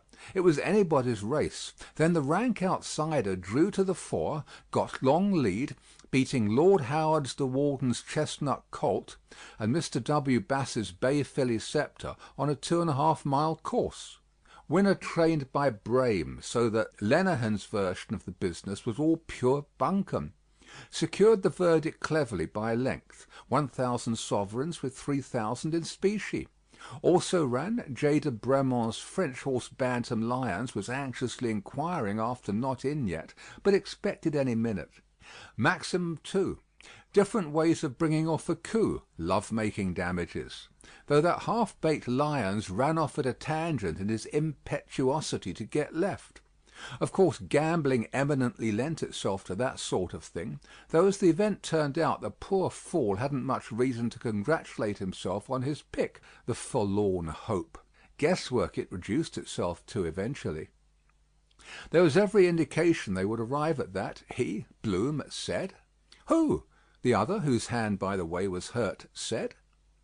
One morning you would open the paper, the cabman affirmed, and read, "Return of Parnell." He bet them what they liked. A Dublin fusilier was in that shelter one night and said he saw him in South Africa. Pride it was killed him. He ought to have done away with himself or lain low for a time after committee room number 15 until he was his old self again, with no one to point a finger at him. Then he would all to a man have gone down on their marrow bones to him to come back when he had recovered his senses. Dead he wasn't. Simply absconded somewhere. The coffin they brought over was full of stones. He changed his name to De Wet, the Boer general. He made a mistake to fight the priests, and so forth and so on. All the time Bloom, properly so dubbed, was rather surprised at their memories, for in 9 cases out of 10 it was a case of tar barrels, and not singly, but in their thousands, and then complete oblivion, because it was 20-odd years. Highly unlikely, of course, there was even a shadow of truth in the stones, and, even supposing, he thought a return highly inadvisable, all things considered. Something evidently riled them in his death. Either he petered out too tamely of acute pneumonia just when his various different political arrangements were nearing completion, or whether it transpired he owed his death to his having neglected to change his boots and clothes, after a wetting when a cold resulted, and failing to consult a specialist, he being confined to his room till he eventually died of it, amid widespread regret, before a fortnight was at an end, or quite possibly they were distressed to find the job was taken out of their hands. Of course, nobody being acquainted with his movements even before, there was absolutely no clue as to his whereabouts, which were decidedly of the "Alice, where art thou?" order, even prior to his starting to go under several aliases, such as Fox and Stewart. So the remark which emanated from friend Cabby might be within the bounds of possibility. Naturally, then, it would prey on his mind as a born leader of men, which undoubtedly he was, and a commanding figure, a 6-footer, or at any rate 5 feet 10 or 11 in his stockinged feet. Whereas Messrs. So-and-so, who, though they weren't even a patch on the former man, ruled the roost after their redeeming features were very few and far between. It certainly pointed a moral, the idol with feet of clay, and then 72 of his trusty henchmen rounding on him with mutual mudslinging. And the identical same with murderers. You had to come back. That haunting sense kind of drew you. To show the understudy in the title role how to. He saw him once on the auspicious occasion when they broke up the type in the Insuppressible, or was it United Ireland?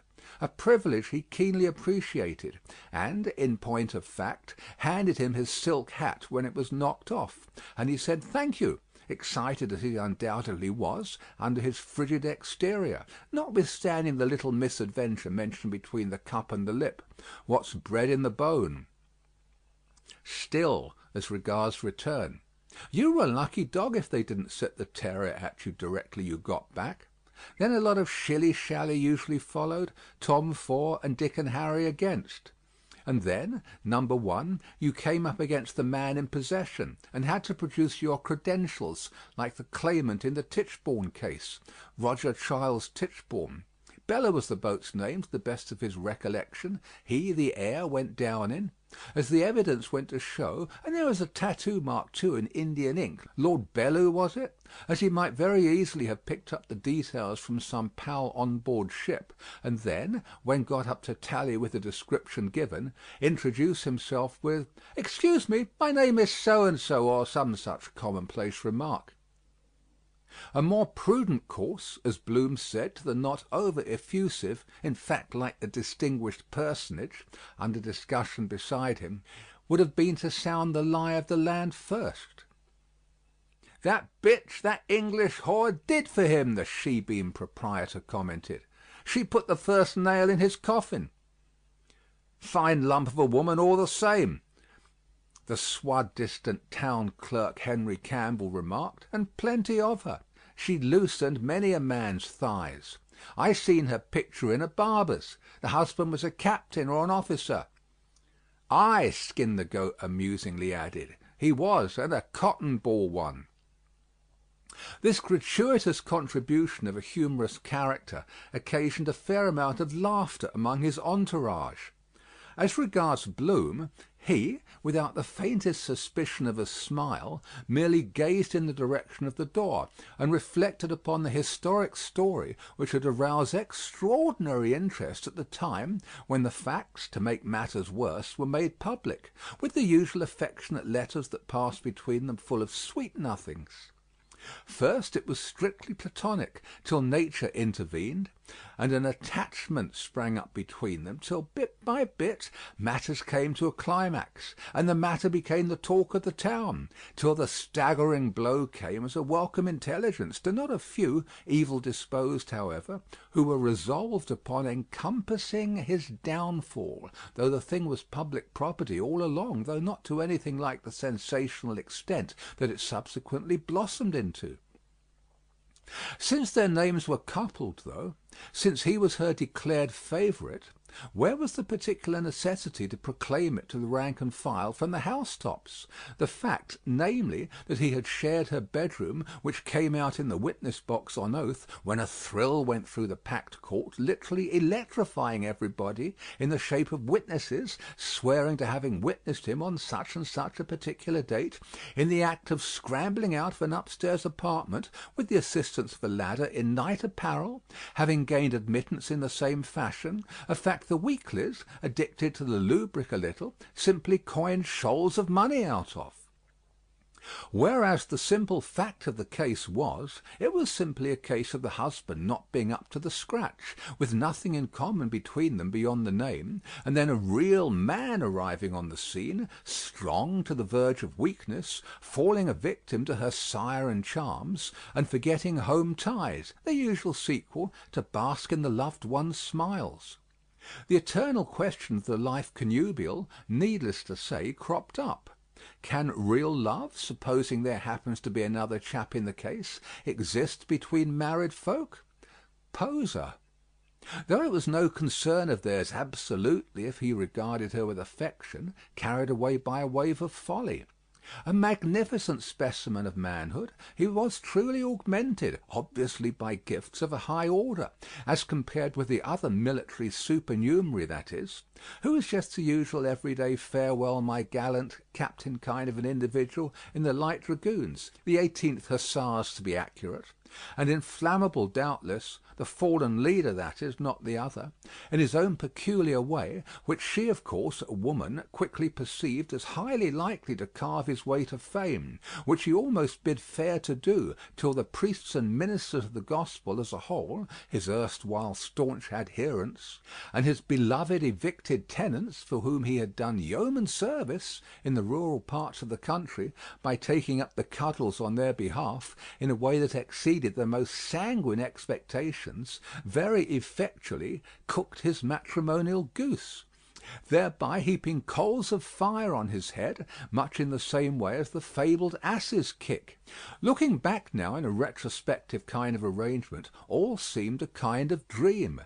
And then coming back was the worst thing you ever did, because it went without saying you would feel out of place as things always moved with the times. Why, as he reflected, Irish Town Strand, a locality he had not been in for quite a number of years, looked different somehow since, as it happened, he went to reside on the north side.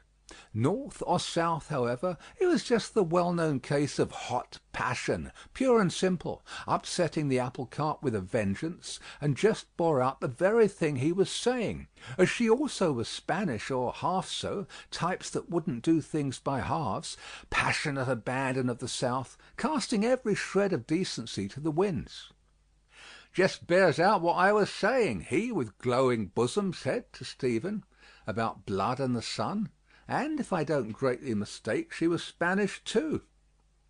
"The King of Spain's daughter," Stephen answered, adding something or other rather muddled about farewell and adieu to you Spanish onions, and the first land called the Dead Man, and from Ram Head to Scilly was so and so many. "Was she?" Bloom ejaculated, surprised though not astonished by any means. "I never heard that rumour before." "Possible, especially there it was, as she lived there. So, Spain."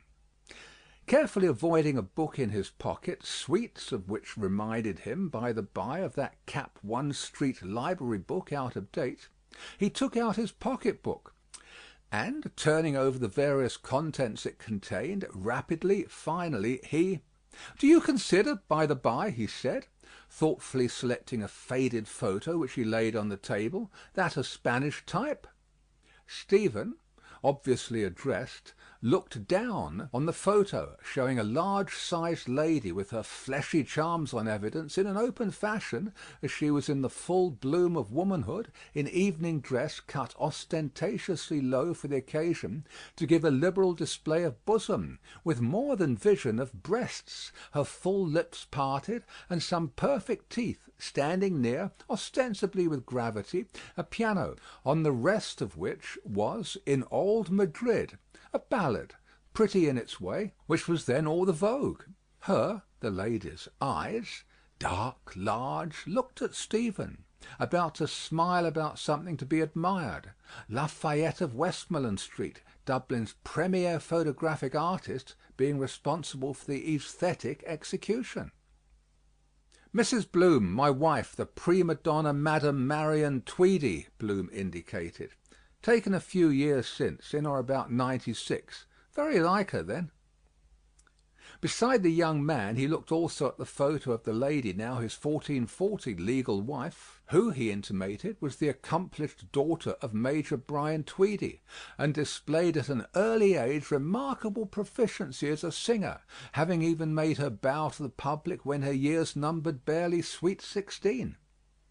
As for the face, it was a speaking likeness in expression, but it did not do justice to her figure, which came in for a lot of notice usually, and which did not come out to the best advantage in that get-up. She could, without difficulty, he said, have posed for the ensemble, not to dwell on certain opulent curves of the... He dwelt, being a bit of an artist in his spare time, on the female form in general, developmentally, because, as it so happened, no later than that afternoon he had seen those Grecian statues, 1450, perfectly developed as works of art, in the National Museum. Marble could give the original, shoulders, back, all the symmetry, all the rest.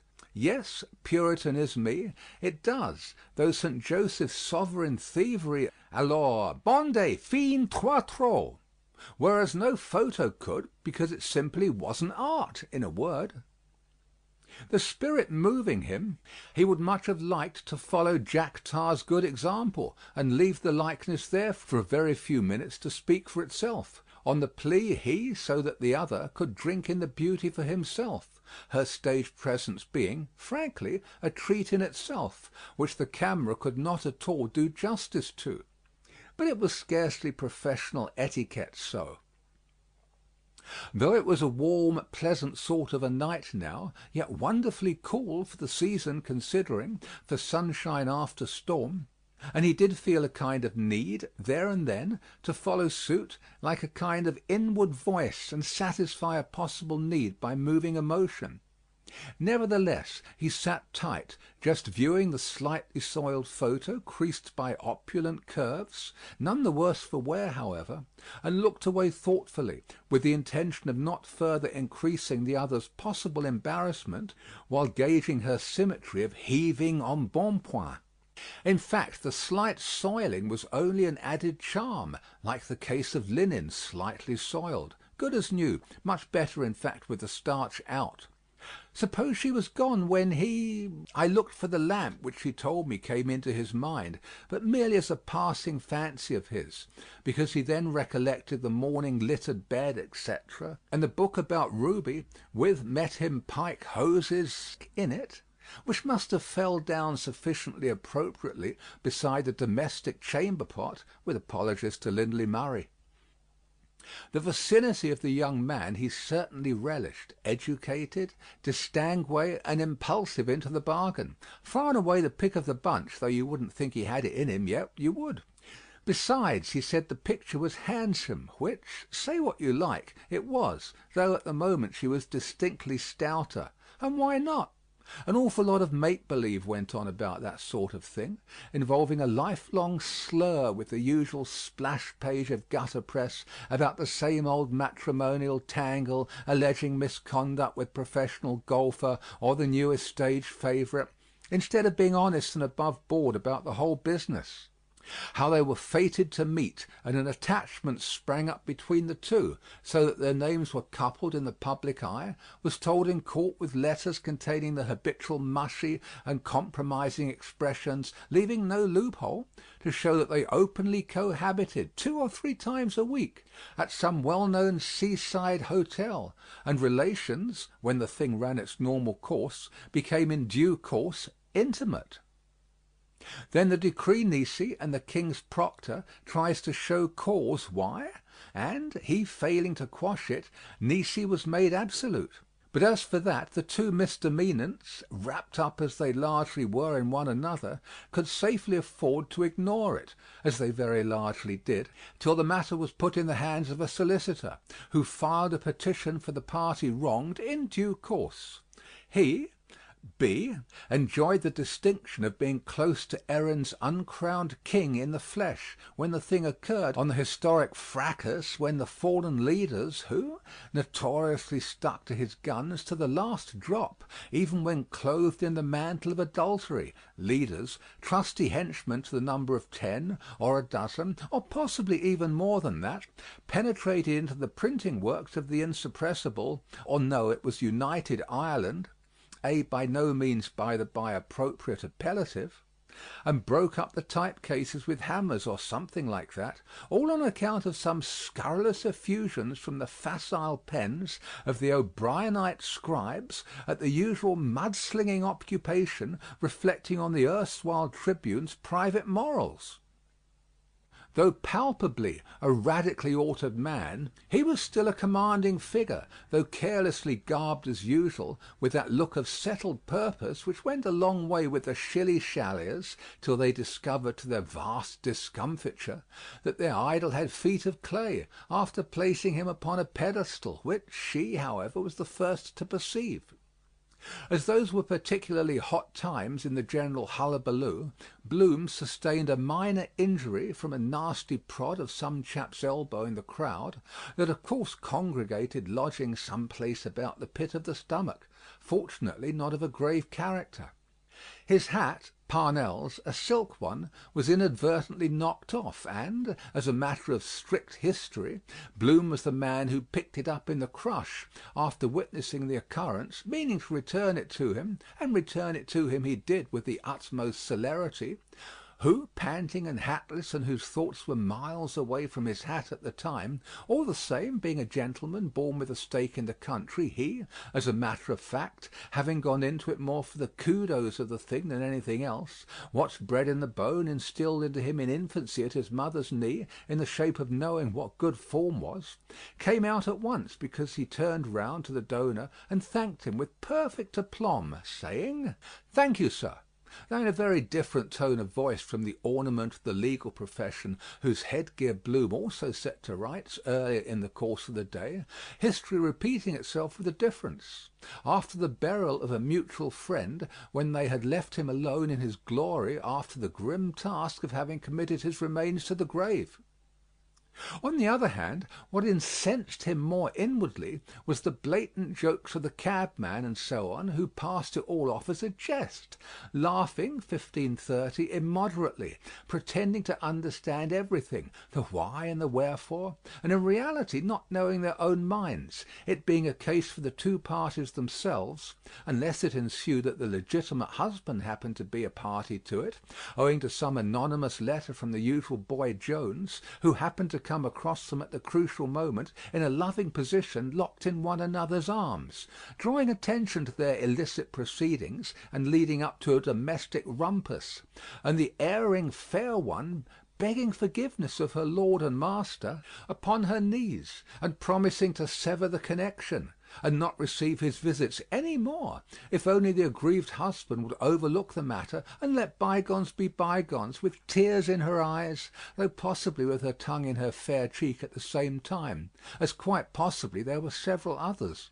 He, personally, being of a sceptical bias, believed, and didn't make the smallest bones about saying so either, that man or men in the plural were always hanging around on the waiting list about a lady, even supposing she was the best wife in the world, and they got on fairly well together for the sake of argument, when, neglecting her duties, she chose to be tired of wedded life, and was on for a little flutter, in polite debauchery, to press their attentions on her with improper intent.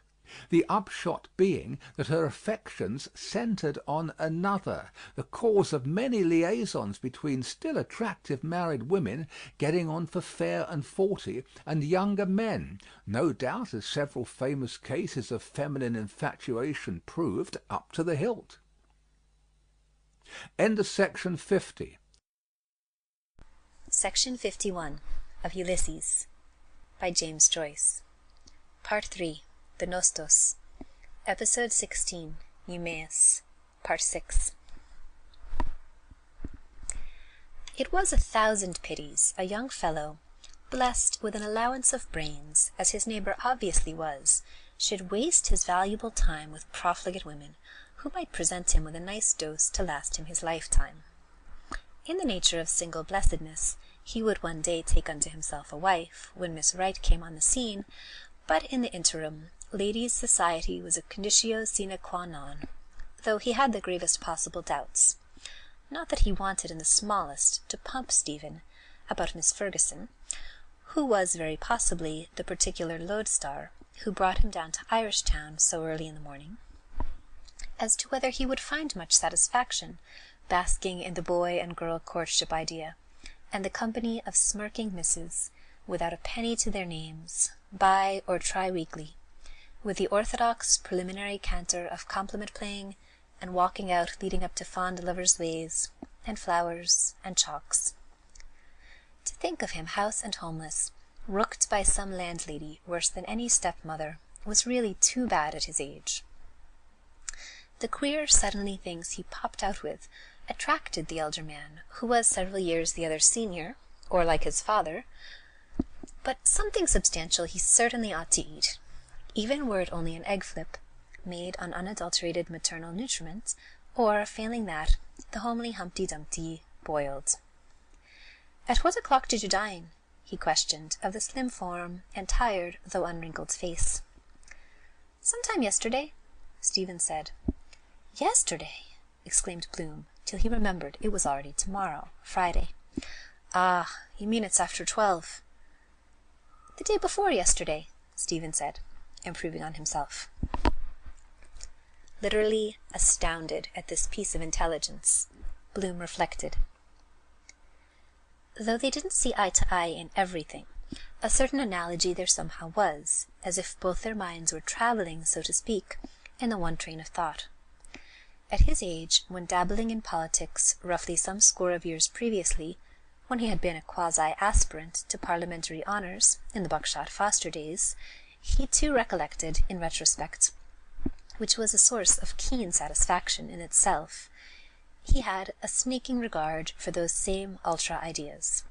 For instance, when the evicted tenants question, then at its first inception bulked largely in people's minds, though it goes without saying not contributing a copper, or pinning his faith absolutely to its dictums, some of which wouldn't exactly hold water, he, at the outset in principle at all events, was in thorough sympathy with peasant possession as voicing the trend of modern opinion.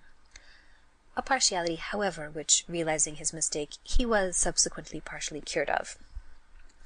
And even was twitted with going a step farther than Michael Davitt, in the striking views he at one time inculcated as a back-to-the-lander, which was one reason he strongly resented the innuendo put upon him, in so barefaced a fashion by our friend, at the gathering of the clans in Barney Kiernan's, so that he, though often considerably misunderstood, and the least pugnacious of mortals, be it repeated, departed from his customary habit to give him, metaphorically, one in the gizzard, though, so far as politics themselves were concerned, he was only too conscious of the casualties invariably resulting from propaganda and displays of mutual animosity, and the misery and suffering it entailed as a foregone conclusion on fine young fellows. Chiefly, destruction of the fittest, in a word. Anyhow, upon weighing up the pros and cons, getting on for one, as it was high time to be retiring for the night. The crux was, it was a bit risky to bring him home, as eventualities might possibly ensue, somebody having a temper of her own sometimes, and spoil the hash altogether, as on the night he misguidedly brought home a dog, breed unknown, with a lame paw. Not that the cases were either identical or the reverse, though he had hurt his hand too, to Ontario Terrace, as he very distinctly remembered, having been there, so to speak. On the other hand, it was altogether far and away too late for the Sandy Mount or Sandy Cove suggestion, so that he was in some perplexity as to which of the two alternatives. Everything pointed to the fact that it behooved him to avail himself to the full of the opportunity, all things considered. His initial impression was he was a shade standoffish, or not over-effusive, but it grew on him some way. For one thing, he mightn't what you call jump at the idea if approached. And what mostly worried him was he didn't know how to lead up to it, or word it exactly, supposing he did entertain the proposal, as it would afford him very great personal pleasure if he would allow him to help to put coin in his way, or some wardrobe if found suitable. At all events, he wound up by concluding, eschewing for the nonce hidebound precedent a cup of Epps cocoa and a shakedown for the night, plus the use of a rug or two, and overcoat doubled into a pillow. At least he would be in safe hands and as warm as a toast on a trivet. He failed to perceive any very vast amount of harm in that, always with the proviso, no rumpus of any sort was kicked up. A move had to be made, because that merry old soul, the grass widower in question, who appeared to be glued to the spot, didn't appear in any particular hurry to wend his way home to his dearly beloved Queenstown, and it was highly likely some Sponger's bawdy house of retired beauties, where age was no bar, off Sheriff Street Lower, would be the best clue to that equivocal character's whereabouts, for a few days to come, alternately racking their feelings, the mermaids, with 6-chamber revolver anecdotes, verging on the tropical, calculated to freeze the marrow of anybody's bones, and mauling their large-sized charms between whiles, with rough and tumble gusto, to the accompaniment of large potations of poteen and the usual blarney about himself. For as to who he in reality was, let X equal my right name and address, as Mr. Algebra remarks, passine. At the same time he inwardly chuckled over his gentle repartee to the Blood-and-Oun's champion about his God being a Jew. People could put up with being bitten by a wolf, but what properly riled them was a bite from a sheep. The most vulnerable point, too, of tender Achilles, ere God was a Jew, because mostly they appeared to imagine he came from Carrick-on-Shannon, or somewhere abouts in the county Sligo. "I propose," our hero eventually suggested, after mature reflection, while prudently pocketing her photo, "as it's rather stuffy here, you just come home with me and talk things over. My diggings are quite close in the vicinity. You can't drink that stuff. Do you like cocoa? Wait, I'll just pay this lot." The best plan clearly being to clear out, the remainder being plain sailing, he beckoned, while prudently pocketing the photo, to the keeper of the shanty, who didn't seem to— "Yes, that's the best," he assured Stephen, to whom, for the matter of that brazen head, or him, or anywhere else, was all more or less— all kinds of utopian plans were flashing through his, B's, busy brain. Education, the genuine article, literature, journalism, prize tidbits, up-to-date billing, concert tours in English watering resorts packed with hydros and seaside theatres, turning money away, duets in Italian with the accent perfectly true to nature, and a quantity of other things. No necessity, of course, to tell the world and his wife from the housetops about it, and a slice of luck. An opening was all was wanted, because he more than suspected he had his father's voice to bank his hopes on, which it was quite on the cards he had. So it would be just as well, by the way no harm, to trail the conversation in the direction of that particular red herring, just to— The cabby read out of the paper he had got hold of that the former Viceroy, Earl Cadogan, had presided at a Cab Drivers' Association dinner in London somewhere. Silence, with a yawn or two, accompanied this thrilling announcement.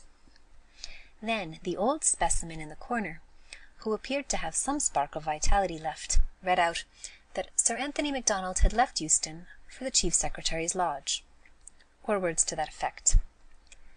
To which absorbing piece of intelligence Echo answered why.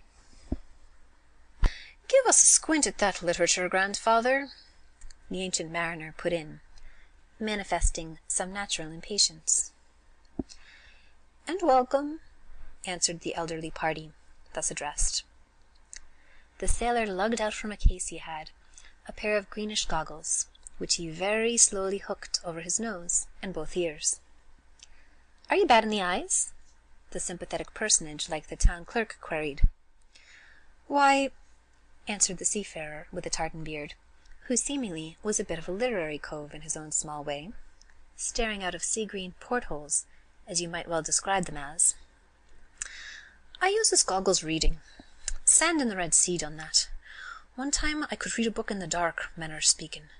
The Arabian Nights Entertainment was my favourite, and red as a rose is she.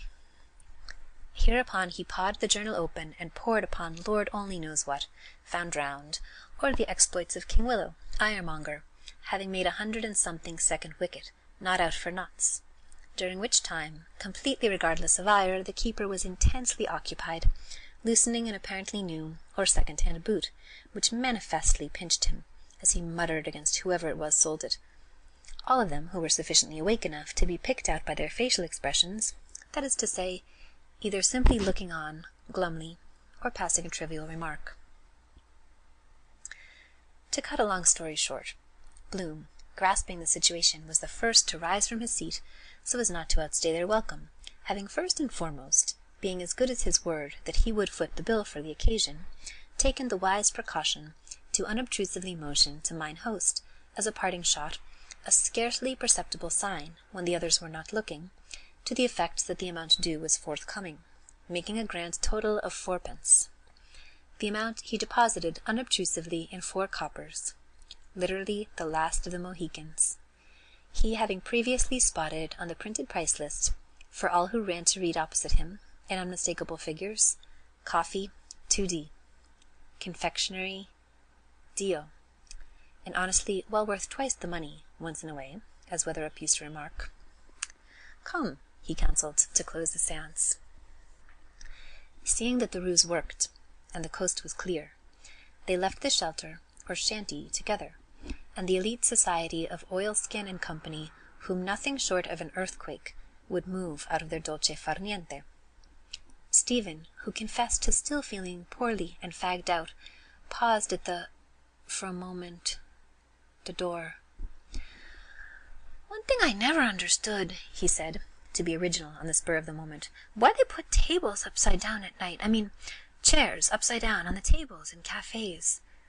To which impromptu the never-failing Bloom replied without a moment's hesitation, saying straight off, "To sweep the floor in the morning."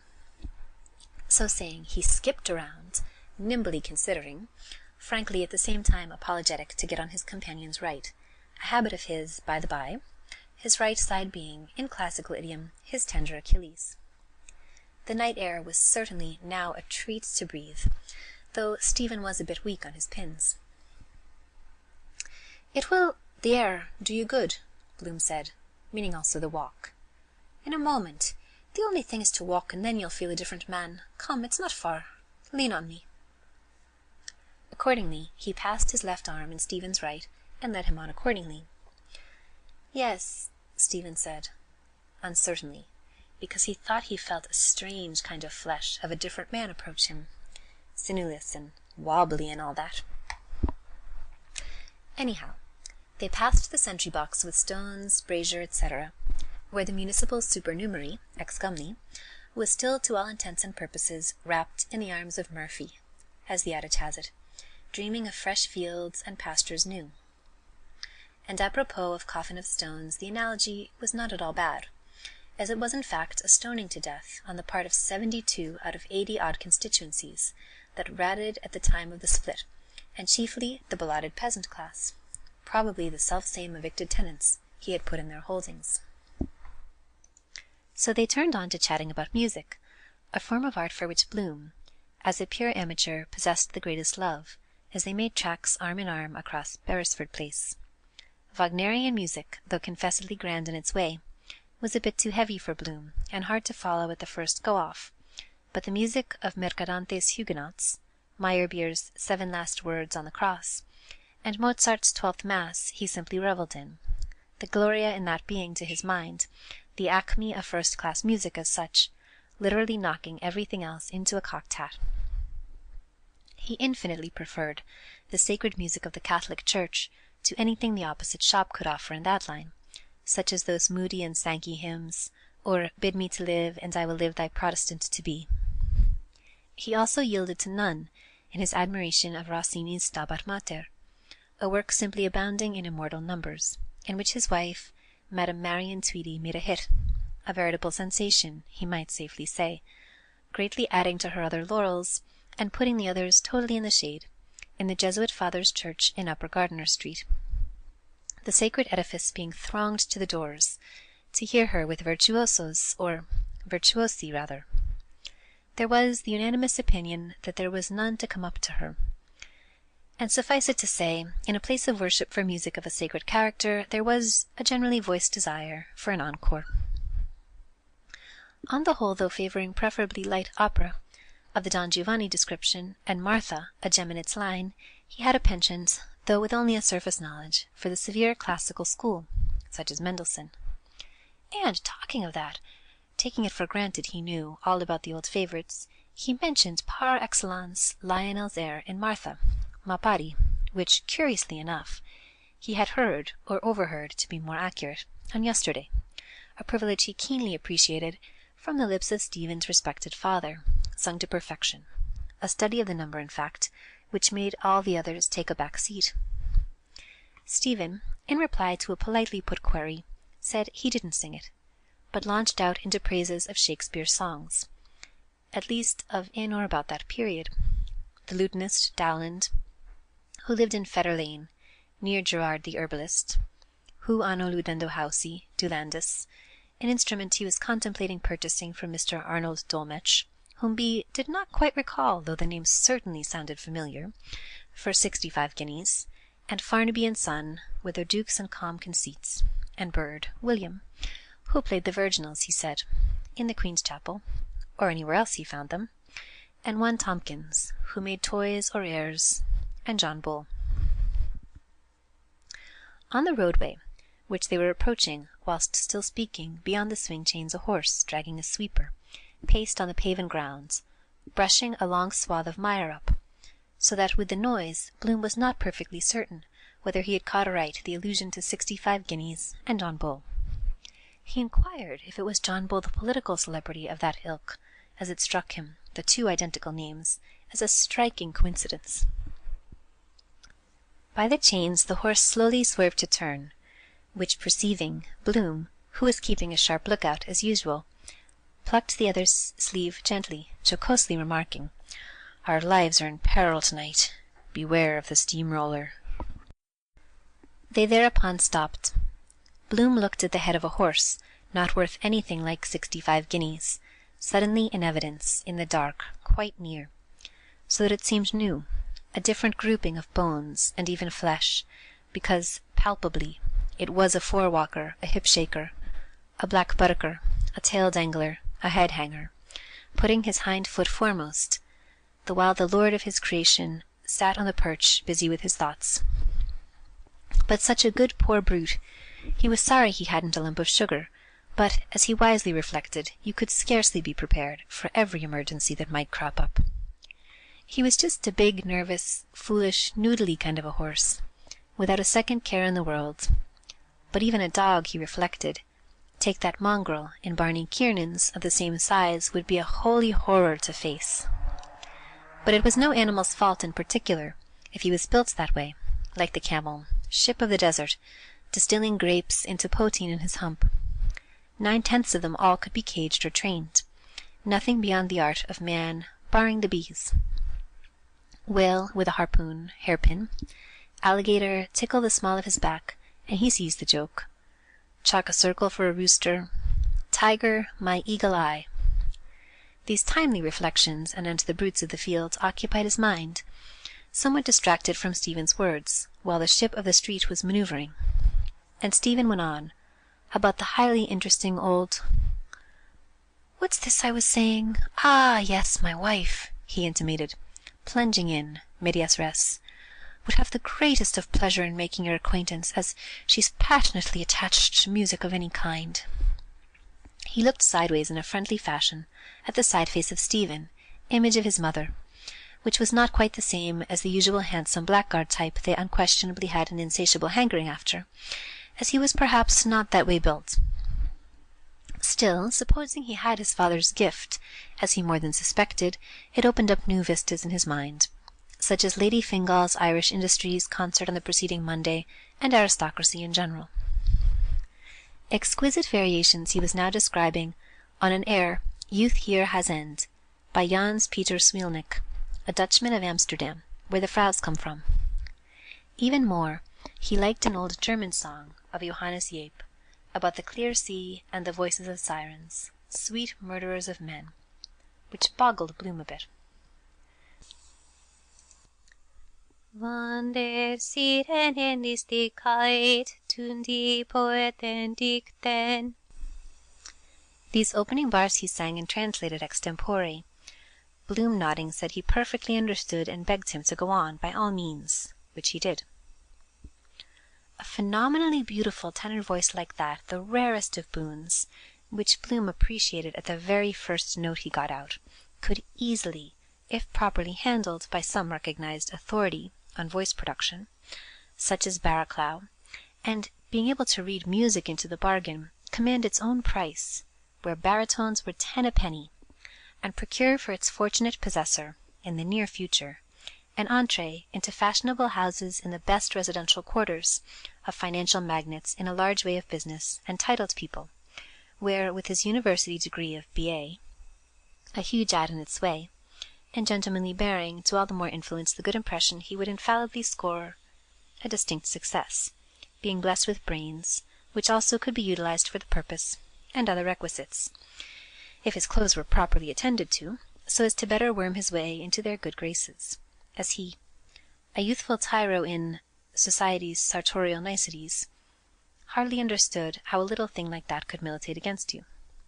It was in fact only a matter of months, and he could easily foresee him participating in their musical and artistic conversationes during the festivities of the Christmas season, for choice, causing a slight flutter in the dovecoats of the fair sex, and being made a lot of by ladies out for sensation, cases of which, as he happened to know, were on record. In fact, without giving the show away, he himself, once upon a time, if he cared to, could easily have, added to which, of course, would be the pecuniary emolument, by no means to be sneezed at, going hand in hand with his tuition fees. Not, he parenthesized, that for the sake of filthy lucre he need necessarily embrace the lyric platform as a walk in life for any lengthy space of time, but a step in the required direction. It was beyond yea or nay, and both monetarily and mentally it contained no reflection on his dignity in the smallest, and it often turned in uncommonly handy to be handed a cheque at a much-needed moment, when every little helped. Besides, though taste latterly had deteriorated to a degree, original music like that, different from the conventional rut, would rapidly have a great vogue, as it would be a decided novelty for Dublin's musical world after the usual hackneyed run of catchy tenor solos foisted on a confiding public by Ivan St. Austell and Hilton St. Just and their genus omne. Yes, beyond a shadow of a doubt, he could, with all the cards in his hands, and he had a capital opening, to make a name for himself, and win a high place in the city's esteem, where he could command a stiff figure, and, booking ahead, give a grand concert for the patrons of the King Street house, given a backer-up, if one were forthcoming, to kick him upstairs, so to speak. A big if, however, with some impetus of the go-ahead sort to obviate the inevitable procrastination which often tripped up a too-much feted prince of good fellows. And it need not detract from the other by one iota, as, being his own master, he would have heaps of time to practise literature in his spare moments, when desirous of doing so, without its clashing with his vocal career, or containing anything derogatory whatsoever, as it was a matter for himself alone. In fact, he had the ball at his feet, and that was the very reason why the other, possessed of a remarkably sharp nose for smelling a rat, of any sort, hung on to him at all.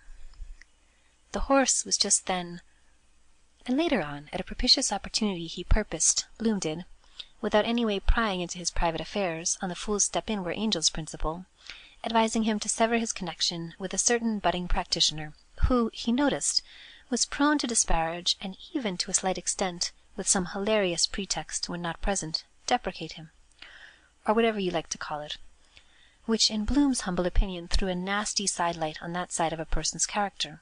No pun intended. The horse, having reached the end of his tether, so to speak, halted, and, rearing high a proud feathering tail, added his quota, by letting fall on the floor, which the brush would soon brush up and polish, 3 smoking globes of turds.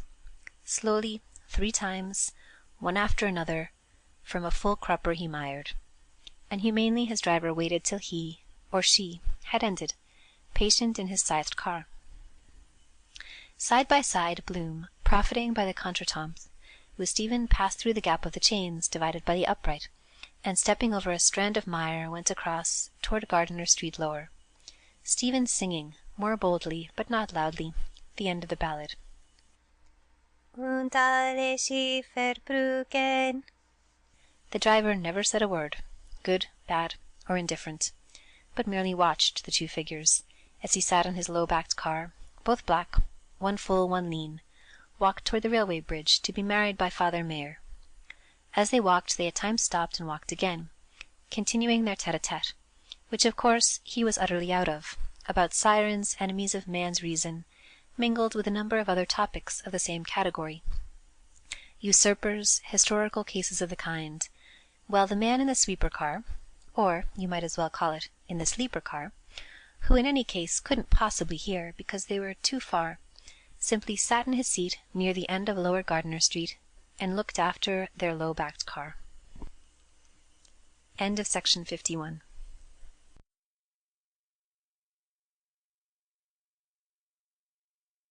Section 52 of Ulysses by James Joyce. Part 3, The Nostos. Episode 17, Ithaca. Part 1. What parallel courses did Bloom and Stephen follow returning?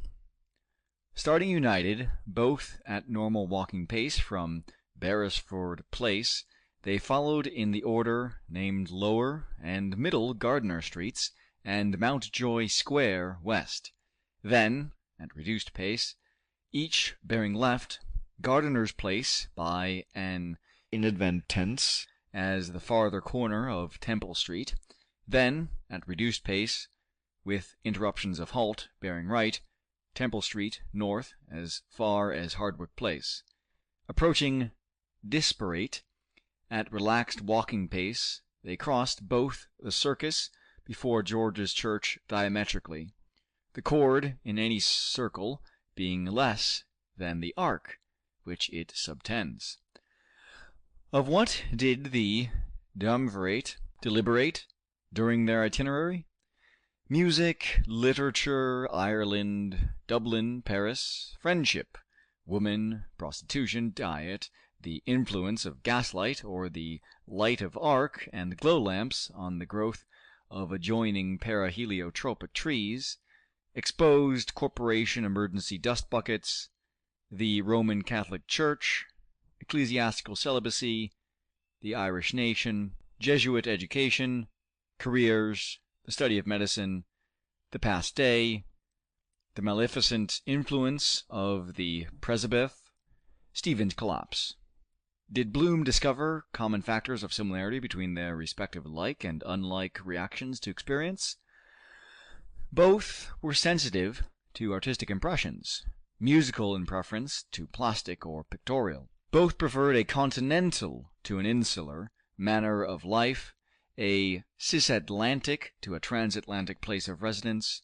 Both indurated by early domestic training and an inherited tenacity of heterodox resistance, professed their disbelief in many orthodox religious, national, social, and ethical doctrines. Both admitted the alternately stimulating and obtunding influence of heterosexual magnetism. Were their views on some points divergent? Stephen dissented openly from Bloom's views on the importance of dietary and civic self-help, while Bloom dissented tacitly from Stephen's views on the eternal affirmation of the spirit of man in literature. Bloom assented covertly to Stephen's rectification of the anachronism involved in assigning the date of the conversion of the Irish nation to Christianity from Druidism by Patrick, son of Calpurnus, son of Potitus, son of Odysseus, sent by Pope Celestine I in the year 432, in the reign of Leary, to the year 260, or thereabouts, in the reign of Cormac MacArt, died 266 A.D., suffocated by imperfect deglutition of aliment at Sletty, and interred at Rossnaree. The collapse which Bloom ascribed to gastric inanition and certain chemical compounds of varying degrees of adulteration and alcoholic strength, accelerated by mental exertion and the velocity of rapid circular motion in a relaxing atmosphere, Stephen attributed to the reapparition of a matutinal cloud perceived by both from two different points of observation, Sandy Cove and Dublin, at first no bigger than a woman's hand. Was there one point on which their views were equal and negative? The influence of gaslight or electric light on the growth of adjoining paraheliotropic trees. Had Bloom discussed similar subjects during nocturnal perambulations in the past? In 1884, with Owen Goldberg and Cecil Turnbull at night on public thoroughfares between Longwood Avenue and Leonard's Corner and Synge Street and Bloomfield Avenue. In 1885, with Percy Apjohn in the evenings, reclined against the wall between Gibraltar Villa and Bloomfield House in Crumlin, barony of Uppercross. In 1886, occasionally, with casual acquaintances and prospective purchasers on doorsteps, in front parlors, in third-class railway carriages of suburban lines. In 1888, frequently with Major Brian Tweedy and his daughter Miss Marion Tweedy, together and separately, on the lounge in Matthew Dillon's house in Roundtown, once in 1892 and once in 1893 with Julius Judah Mastiansky, on both occasions in the parlor of his, Bloom's, house on Lombard Street, West. What reflection concerning the irregular sequence of dates, 1884, 1885, 1886, 1888, 1892, 1893, 1904, did Bloom make before their arrival at their destination? He reflected that the progressive extension of the field of individual development and experience was regressively accompanied by a restriction of the converse domain of inter-individual relations. As in what ways? From inexistence to existence, he came to many and was as one received existence with existence, he was with any as any with any, from existence to non-existence, gone he would be by all as none perceived. What act did Bloom make on their arrival at their destination? At the house steps of the fourth of the equidifferent uneven numbers, number 7 Eccles Street, he inserted his hand mechanically into the back pocket of his trousers to obtain his latch-key. Was it there? It was in the corresponding pocket of the trousers which he had worn on the day but one preceding. Why was he doubly irritated? Because he had forgotten, and because he remembered that he had reminded himself twice not to forget.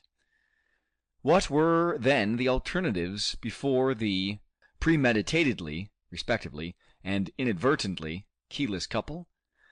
To enter or not to enter, to knock or not to knock. Bloom's decision? A stratagem.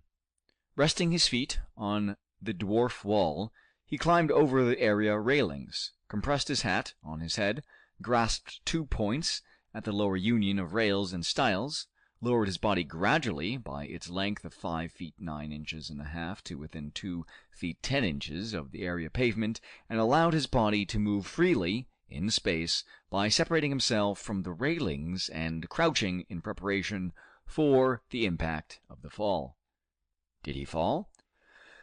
By his body's known weight of 11 stone and 4 pounds, in avoirdupois measure, as certified by the graduated machine for periodical self-weighing in the premises of Francis Frodman, pharmaceutical chemist of 19 Frederick Street, North, at the last feast of the Ascension, to wit, the 12th day of May of the bissextile year 1904 of the Christian era, Jewish era 5664, Mohammedan era 1322.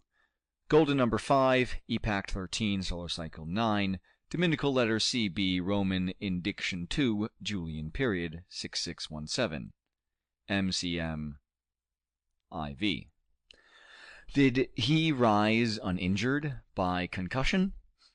Regaining new stable equilibrium, he rose uninjured, though concussed by the impact, raised the latch of the area door by the exertion of force at its freely moving flange, and leverage of the first kind applied at its fulcrum, gained retarded access to the kitchen through the sub-adjacent scullery, ignited a lucifer match by friction, set free inflammable coal gas by turning on the vent cock, lit a high flame, which, by regulating, he reduced to quiescent candescence, and lit finally a portable candle.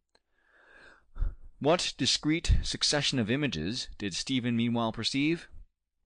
Reclined against the area railings, he perceived, through the transparent kitchen panes, a man regulating a gas flame of 14 cp, a man lighting a candle of 1 cp, a man removing in turn each of his 2 boots, a man leaving the kitchen holding a candle. Did the man reappear elsewhere?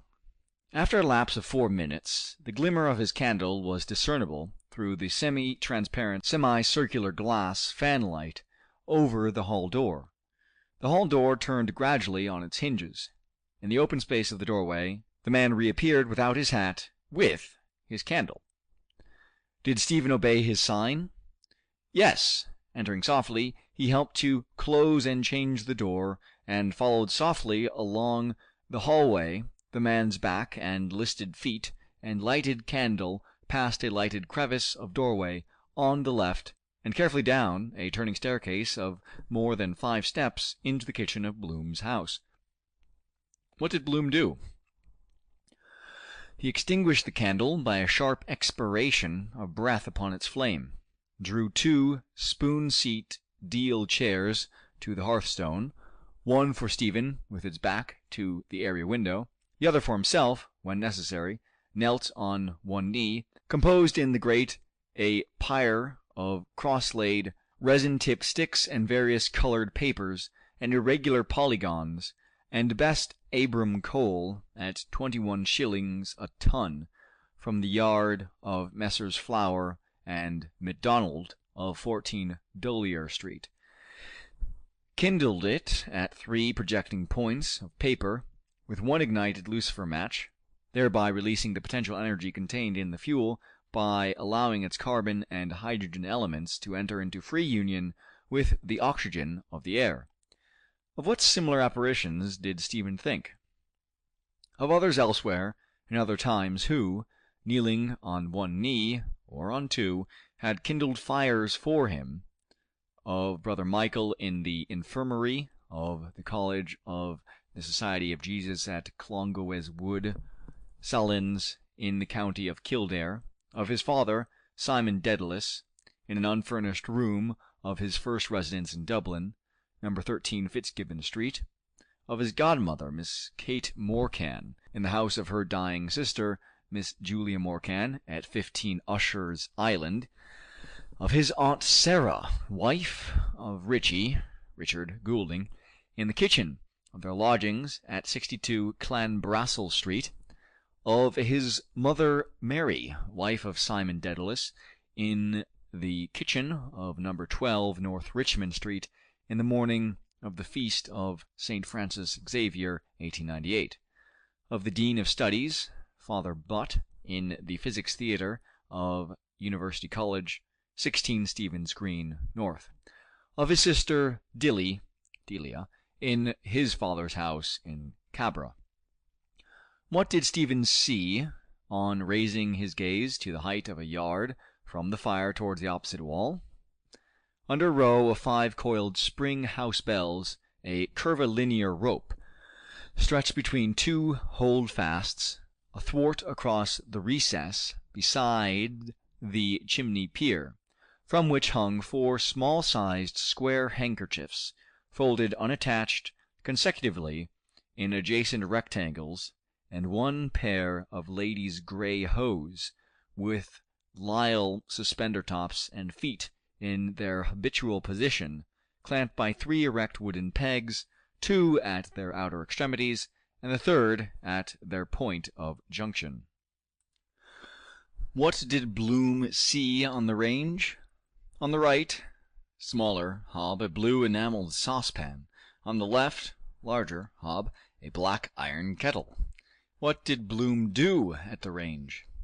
He removed the saucepan to the left hob, rose and carried the iron kettle to the sink in order to tap the current by turning the faucet to let it flow. Did it flow?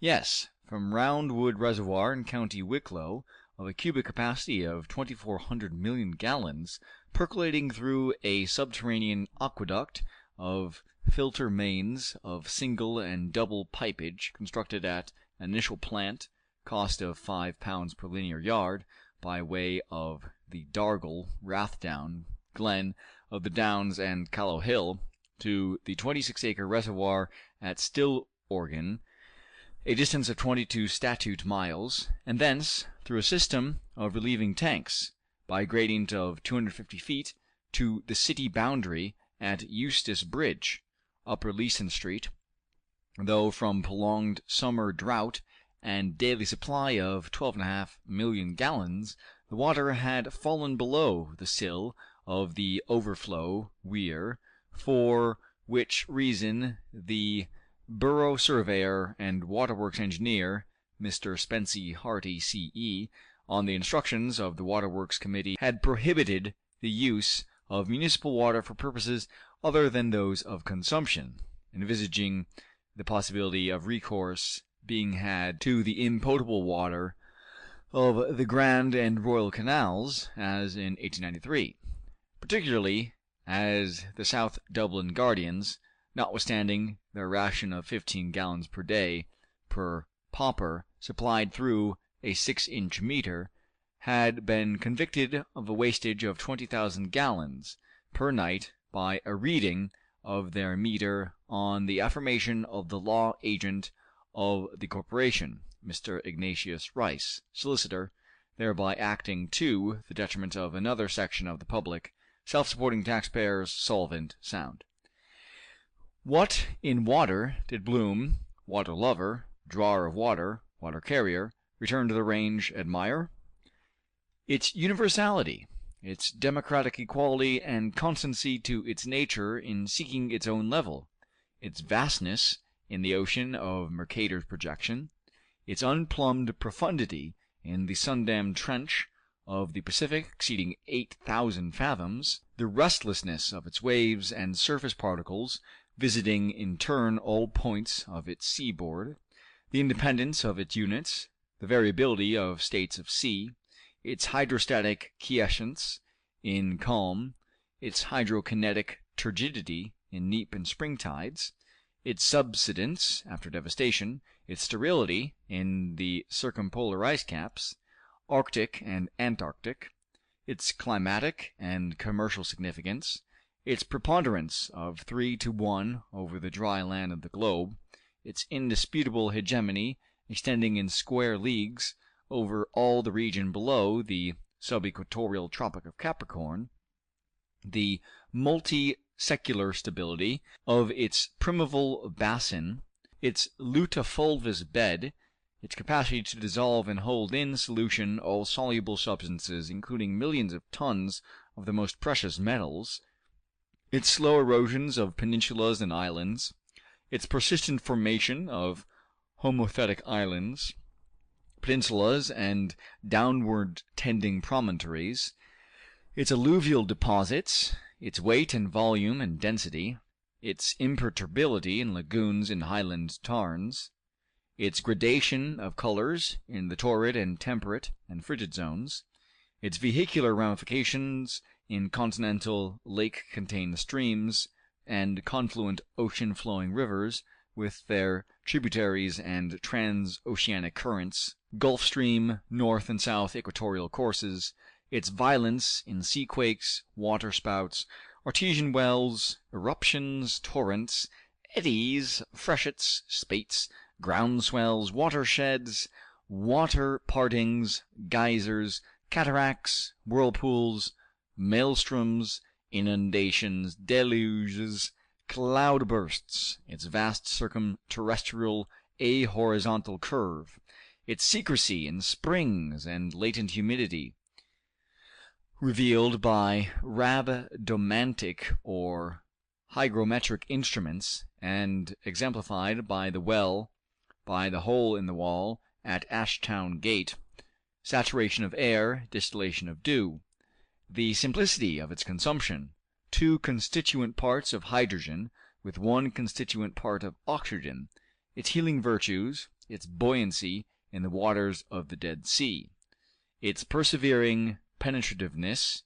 in runnels, gullies, inadequate dams, leaks on shipboard, its properties for cleansing, quenching thirst and fire, nourishing vegetation, its infallibility as paradigm and paragon, its metamorphoses as vapor, mist, cloud, rain, sleet, snow, hail, its strength in rigid hydrants, its variety of forms in lofts and bays, and gulfs and bights and guts and lagoons and atolls and archipelagos and sounds and fjords and minches and tidal estuaries and arms of the sea, its solidity in glaciers, icebergs, ice floes, its docility in working hydraulic mill wheels, turbines, dynamos, electric power stations, bleach works, tanneries, scutch mills, its utility in canals, rivers, if navigable, floating and graving docks, its potentiality derivable from harnessed tides or water courses falling from level to level, its submarine fauna and flora, anacoustic, photophobe, numerically, if not literally, the inhabitants of the globe, its ubiquity as constituting 90% of the human body, the noxiousness of its effluvia in lacustrine marshes, pestilential fens, faded flower water, stagnant pools in the waning moon. Having set the half-filled kettle on the now burning coals, why did he return to the still flowing tap?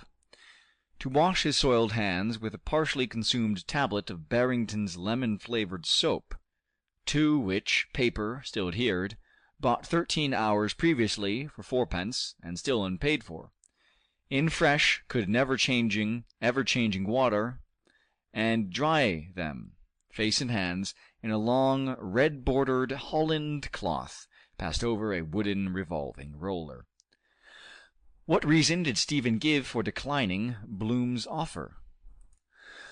That he was hydrophobe, hating partial contact by immersion or total submersion in cold water, his last bath having taken place in the month of October of the preceding year, disliking the aqueous substances of glass and crystal, distrusting aquosities of thought and language. What impeded Bloom from giving Stephen counsels of hygiene and prophylactic, to which should be added suggestions concerning a preliminary wetting of the head and contraction of the muscles, with rapid splashing of the face and neck and thoracic and epigastric region in case of sea or river bathing, the parts of the human anatomy most sensitive to cold being the nape, stomach, and thenar, or sole of foot? The incompatibility of aquosity with the erratic originality of genius. What additional didactic counsels did he similarly repress? Dietary, concerning the respective percentage of protein and caloric energy in bacon, saltling, and butter, the absence of the former in the last named and the abundance of the latter in the first named. Which seemed to the host to be the predominant qualities of his guest? Confidence in himself, an equal and opposite power of abandonment and recuperation. What concomitant phenomenon took place in the vessel of liquid by the agency of fire? The phenomenon of ebullition.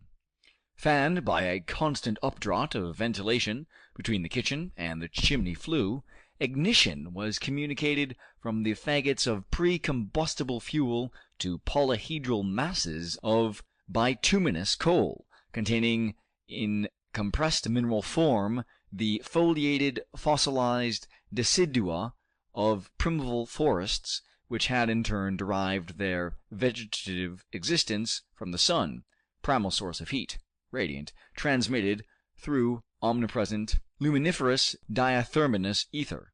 Heat, convected, a mode of motion developed by such combustion, was constantly and increasingly conveyed from the source of calorification to the liquid contained in the vessel, being radiated through the uneven, unpolished, dark surface of the metal iron, in part reflected, in part absorbed, in part transmitted, gradually raising the temperature of the water from normal to boiling point, a rise in temperature expressible as the result of an expenditure of 72 thermal units needed to raise 1 pound of water from 50 degrees to 212 degrees Fahrenheit.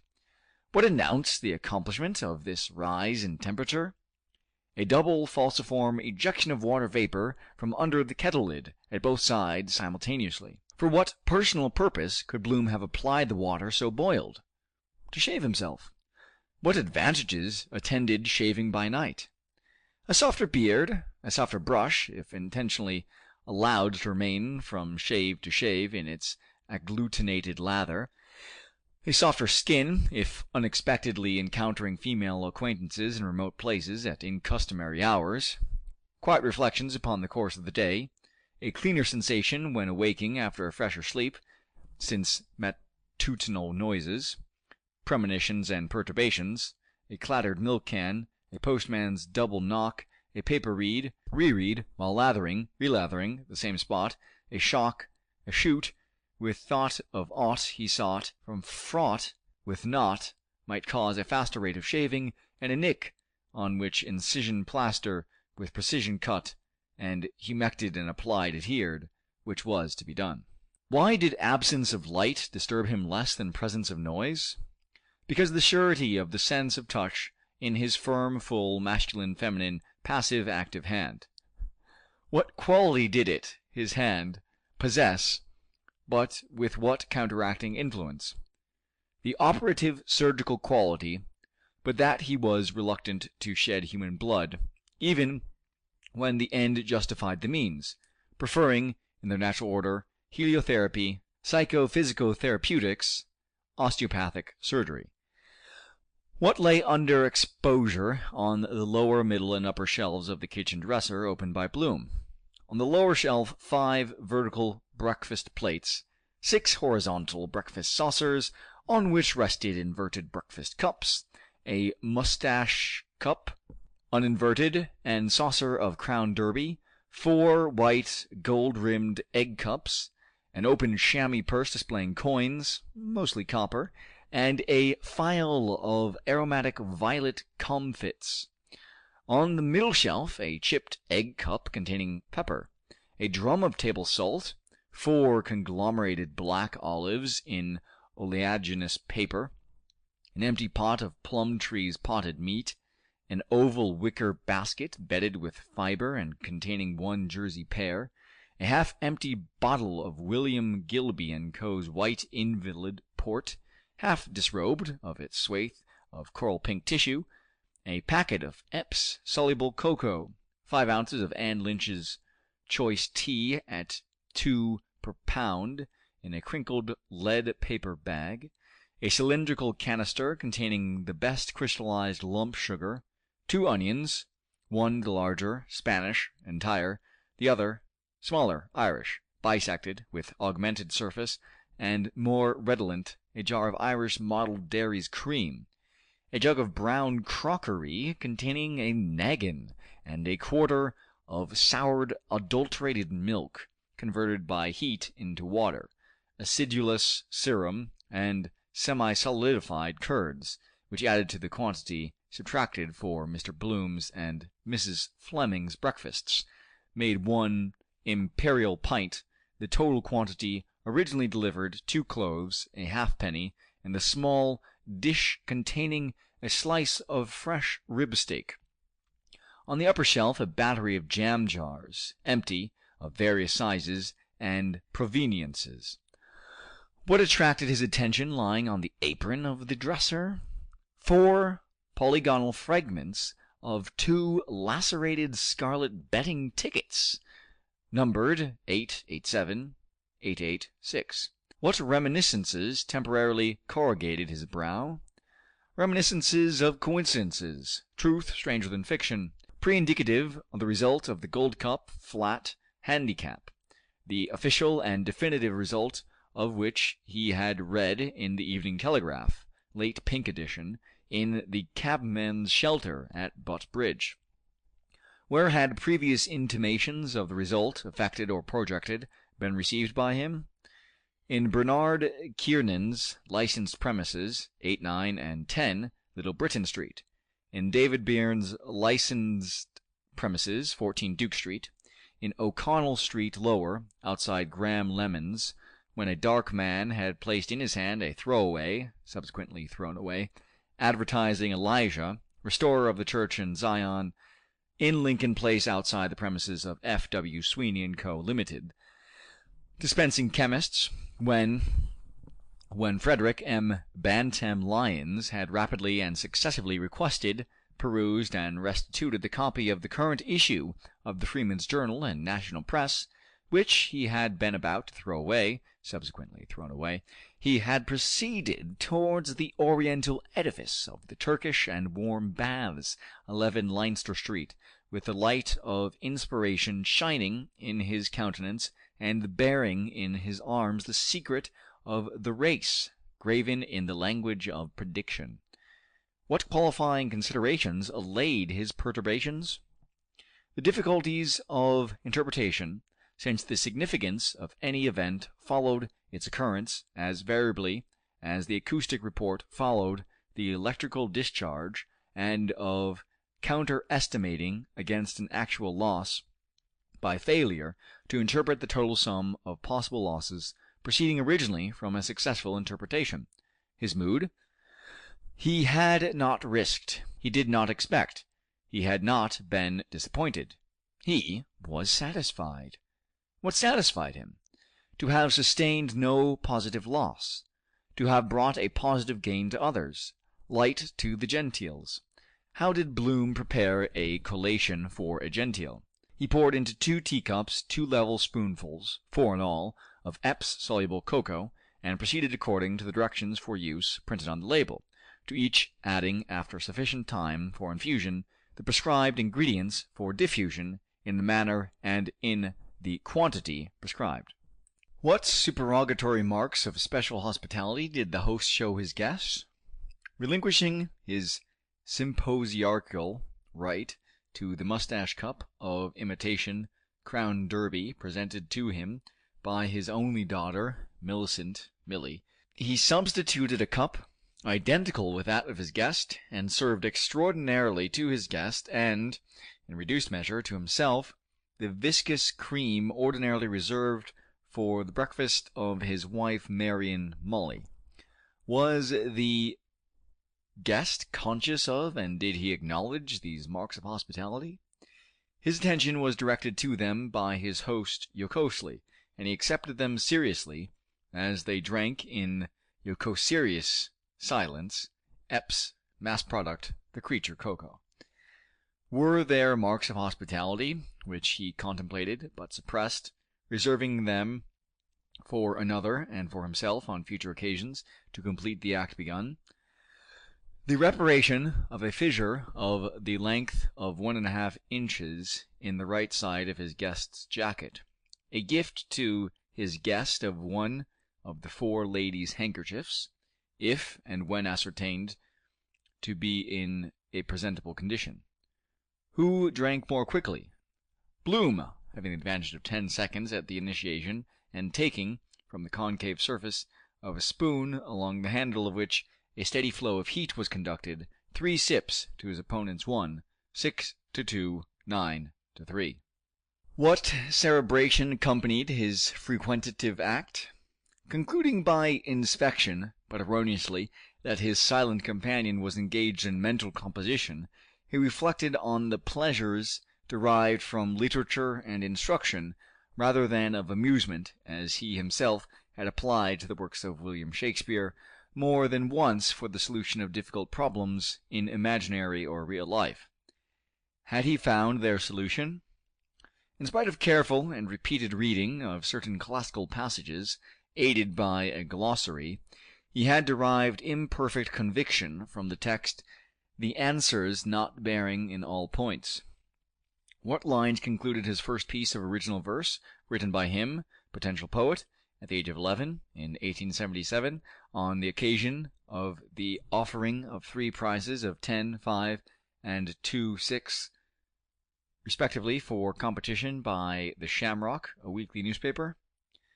An ambition to squint at my verses in print makes me hope that for these you'll find room. If you so condescend, then please place at the end the name of yours truly, L. Bloom. Did he find 4 separating forces between his temporary guest and him? Name, age, race, creed. What anagrams had he made on his name in youth?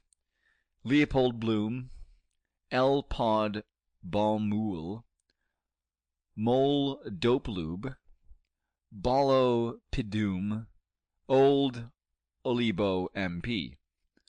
What acrostic upon the abbreviation of his first name had he, kinetic poet, sent to Miss Marion Molly Tweedy on the 14 February 1888? Poets oft have sung in rhyme, of music sweet their praise divine. Let them hymn at 9 times 9, dearer far than song or wine. You are mine, the world is mine.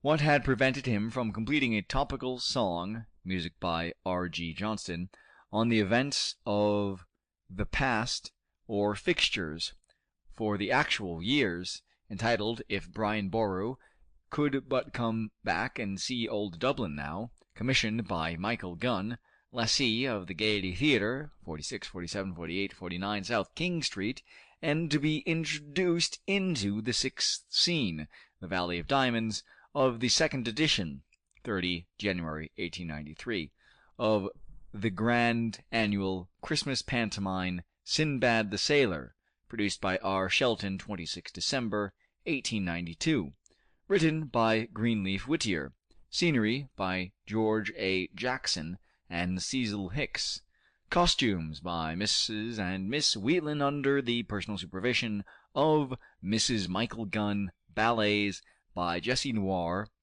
Harlequinade by Thomas Otto, and sung by Nellie Bouverist. Principal girl? Firstly, oscillation between events of imperial and of local interest, the anticipated Diamond Jubilee of Queen Victoria, born 1820, exceeded 1837, and the posticipated opening of the new municipal fish market. Secondly, apprehension of opposition from extreme circles on the questions of the respective visits of their Royal Highnesses the Duke and Duchess of York, real, of His Majesty King Brian Boru, imaginary. Thirdly, a conflict between professional etiquette and professional emulation concerning the recent erections of the Grand Lyric Hall on Burgh Quay and the Theatre Royal in Hawkins Street.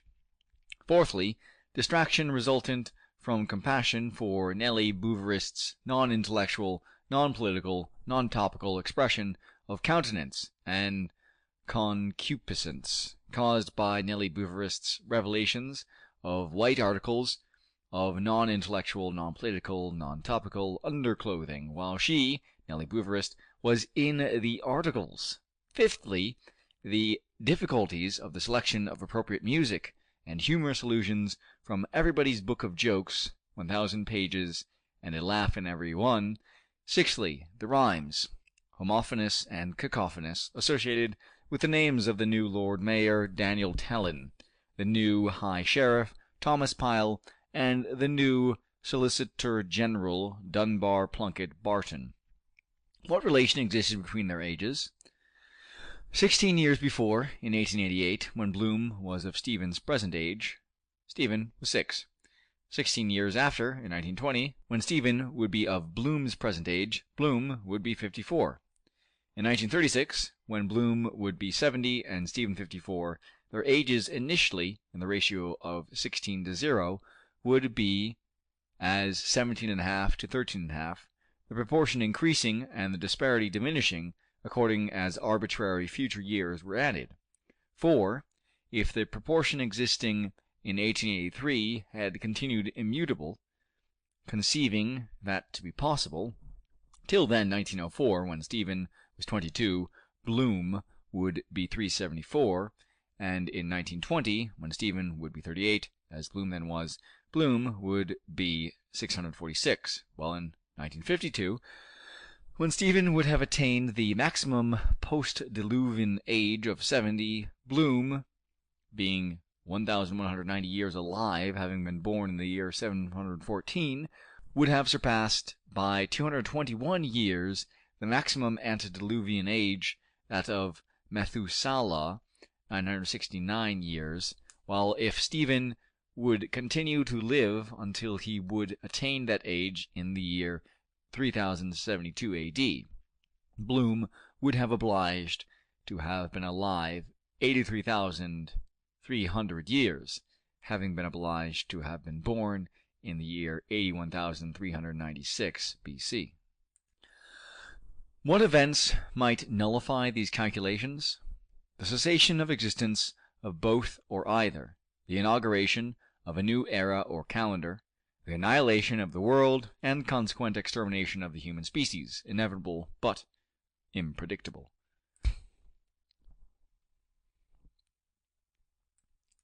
How many previous encounters proved their pre-existing acquaintance? 2. The first in the lilac garden of Matthew Dillon's house, Medina Villa, Kimmage Road, Roundtown, in 1887, in the company of Stephen's mother, Stephen being then of the age of 5, and reluctant to give his hand in salutation. The second in the coffee-room of Breslin's Hotel on a rainy Sunday in the January of 1892, in the company of Stephen's father and Stephen's granduncle, Stephen being then 5 years older. Did Bloom accept the invitation to dinner given then by the son and afterwards seconded by the father? Very gratefully, with grateful appreciation, with sincere appreciative gratitude, in appreciatively grateful sincerity of regret, he declined. Did their conversation on the subject of these reminiscences reveal a third connecting link between them? Mrs. Riordan Dante, a widow of independent means, had resided in the house of Stephen's parents from 1 September 1888 to 29 December 1891, and had also resided during the years 1892, 1893, and 1894 in the City Arms Hotel, owned by Elizabeth O'Dowd of 54 Prussia Street, where, during parts of the years 1893 and 1894, she had been a constant informant of Bloom, who resided also in the same hotel, being at that time a clerk in the employment of Joseph Cuff of 5 Smithfield, for the superintendence of sales in the adjacent Dublin cattle market on the North Circular Road. Had he performed any special corporal work of mercy for her? He had sometimes propelled her on warm summer evenings, an infirm widow of independent, if limited, means, in her convalescent bath-chair, with slow revolutions of its wheels as far as the corner of the North Circular Road opposite Mr. Gavin's low place of business, where she had remained for a certain time, scathing through his one-lensed binocular field-glasses unrecognizable citizens on tram-cars, roadster bicycles equipped with inflated pneumatic tires, hackney carriages, tandems, private and hired landaus, dog-carts, pony-traps, and brakes passing from the city to the Phoenix Park, and vice versa. Why could he then support that his vigil with the greater equanimity? Because in middle youth he had often sat observing through a rondel of bossed glass of a multicolored pane the spectacle offered with continual changes of the thoroughfare without, pedestrians, quadrupeds, velocipedes, vehicles, passing slowly, quickly, evenly, round and round and round, the rim of a round and round precipitous globe. What distinct different memories had each of her now 8 years deceased? The older, her Bezique cards and counters, her Skye Terrier, her supposititious wealth, her lapses of responsiveness and incipient catarrhal deafness; the younger, her lamp of colza oil before the statue of the Immaculate Conception, her green and maroon brushes for Charles Stewart Parnell and for Michael Davitt, her tissue papers. Were there no means still remaining to him to achieve the rejuvenation which these reminiscences divulged to a younger companion rendered the more desirable? The indoor exercises, formerly intermittently practiced, subsequently abandoned, prescribed in Eugen Sandow's Physical Strength and How to Obtain It, which, designed particularly for commercial men engaged in sedentary occupations, were to be made with mental concentration in front of a mirror, so as to bring into play the various families of muscles and produce successively a pleasant rigidity, a more pleasant relaxation, and the more pleasant repristination of juvenile agility. Had any special agility been his in earlier youth? Though ring-weight lifting had been beyond his strength, and the full circle gyration beyond his courage, yet, as a high school scholar, he had excelled in his stable and protracted execution of the half-lever movement on the parallel bars in consequence of his abnormally developed abdominal muscles. Did either openly allude to their racial difference? Neither. What, reduced to their simplest reciprocal form, were Bloom's thoughts about Stephen's thoughts about Bloom, and about Stephen's thoughts and Bloom's thoughts about Stephen? He thought that he was a Jew, whereas he knew that he was not. What, the enclosures of reticence removed, were their respective parentages? Bloom, only born male transubstantial heir of Rudolf Virag, subsequently Rudolf Bloom, of Szombathely, Vienna, Budapest, Milan, London, and Dublin, and of Ellen Higgins, second daughter of Julius Higgins, born Caroly, and Fanny Higgins, born Haggerty.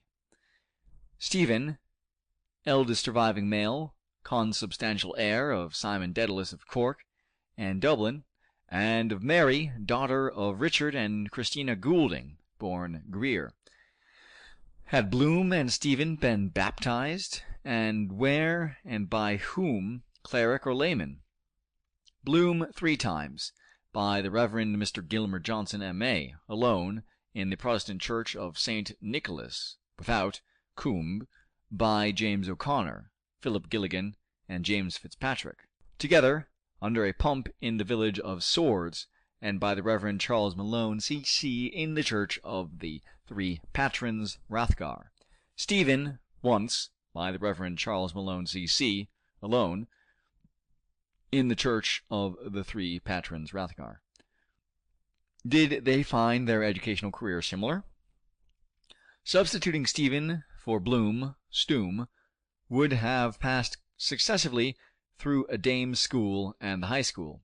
Substituting Bloom for Stephen, Bluefin would have passed successfully through the preparatory, junior, middle, and senior grades of the intermediate and through the matriculation, first arts, second arts, and art degree courses of the Royal University. Why did Bloom refrain from stating that he had frequented the University of Life? Because of his fluctuating incertitude as to whether this observation had or had not been already made by him to Stephen or by Stephen to him. What 2 temperaments did they individually represent? The scientific, the artistic. What proofs did Bloom adduce to prove that his tendency was towards applied rather than towards pure science? Certain possible inventions of which he had cogitated, when reclining in a state of supine repletion to aid digestion, stimulated by his appreciation of the importance of inventions now common but once revolutionary. For example, the aeronautic parachute, reflecting telescope, the spiral corkscrew, the safety pin, the mineral water siphon, the canal lock with winch and sluice, the suction pump. Were these inventions principally intended for an improved scheme of kindergarten? Yes, rendering obsolete pop guns, elastic air bladders, games of hazard, catapults. They comprised astronomical kaleidoscopes, exhibiting the 12 constellations of the zodiac from Aries to Pisces, miniature mechanical orreries, arithmetical gelatine lozenges, geometrical to correspond with zoological biscuits, globe map playing balls, historically costumed dolls. End of section 52. Section 53 of Ulysses by James Joyce. Part 3, The Nostos. Episode 17, Ithaca, Part 2. What also stimulated him in his cogitations? The financial success achieved by Ephraim Marx and Charles A. James, the former by his 1D bazaar at 42 Georgia Street, South, the latter at his 6.5D shop and World's Fancy Fair and Waxwork Exhibition at 30 Henry Street, admission 2D. Children 1D, and the infinite possibilities hitherto unexploited of the modern art of advertisement, if condensed in trilateral monoidal symbols, vertically of maximum visibility divined, horizontally of maximum legibility deciphered, and of magnetizing efficacy to arrest involuntary attention, to interest, to convince, to decide, such as K2, Kino's 11, trousers, House of Keys, Alexander J. Keys, such as not, look at this long candle, calculate when it burns out, and you receive gratis 1 pair of our special non-compo boots, guaranteed 1 candle power. Address Barclay & Cook, 18 Talbot Street. Basilicil insect powder. Veribest boot blacking. Unwanted combined pocket 2-blade penknife with corkscrew, nail file, and pipe cleaner, such as never. What is home without Plumtree's potted meat? Incomplete. With it an abode of bliss. Manufactured by George Plumtree, 23 Merchants Quay, Dublin. Put up in 4-ounce pots and inserted by Consular Joseph P. Nanetti, M.P. Rotunda Ward, 19 Hardwick Street, under the obituary notices and anniversaries of deceases. The name on the label is Plumtree. A plum tree in a meat pot. Registered trademark. Beware of imitations. Piedmont, Trumpley, Mootpat, Plamtrue. Which example did he adduce to induce Stephen to deduce that originality, though producing its own reward, does not invariably conduce to success? His own ideated and rejected project of an illuminated show-cart drawn by a beast burden in which 2 smartly dressed girls were to be seated engaged in writing. What suggested scene was then constructed by Stephen? Solitary hotel in Mountain Pass. Autumn twilight. Firelit. In dark corner young man seated. Young woman enters. Restless. Solitary. She sits. She goes to window. She stands. She sits. Twilight. She thinks. On solitary hotel paper she writes. She thinks. She writes. She sighs. Wheels and hooves. She hurries out. He comes from his dark corner. He seizes solitary paper. He holds it toward fire. Twilight. He reads solitary. What? In sloping, upright, and backhands. Queen's Hotel, Queen's Hotel, Queen's Hotel, Queen's Ho... What suggested scene was then reconstructed by Bloom? The Queen's Hotel, Ennis, County Clare, where Rudolph Bloom, Rudolph Virag, died on the evening of the 27 June 1886 at some hour unstated, in consequence of an overdose of monkshood, aconite, self-administered in the form of a neuralgic liniment composed of 2 parts of aconite liniment to 1 of chloroform liniment, purchased by him at 10:20 a.m. on the morning of 27 June 1886 at the Medical Hall of Francis de Nehy, 17 Church Street, Ennis. After having, though not in consequence of having, purchased at 3:15 p.m. on the afternoon of 27 June 1886 a new Boater straw hat, extra smart, after having, though not in consequence of having, purchased at the hour and in the place aforesaid, the toxin aforesaid, at the general drapery store of James Cullen, 4 Main Street, Ennis. Did he attribute this homonymity to information, or coincidence, or intuition? Coincidence. Did he depict the scene verbally for his guest to see? He referred himself to see another's face and listen to another's words, by which potential narration was realized and kinetic temperament relieved.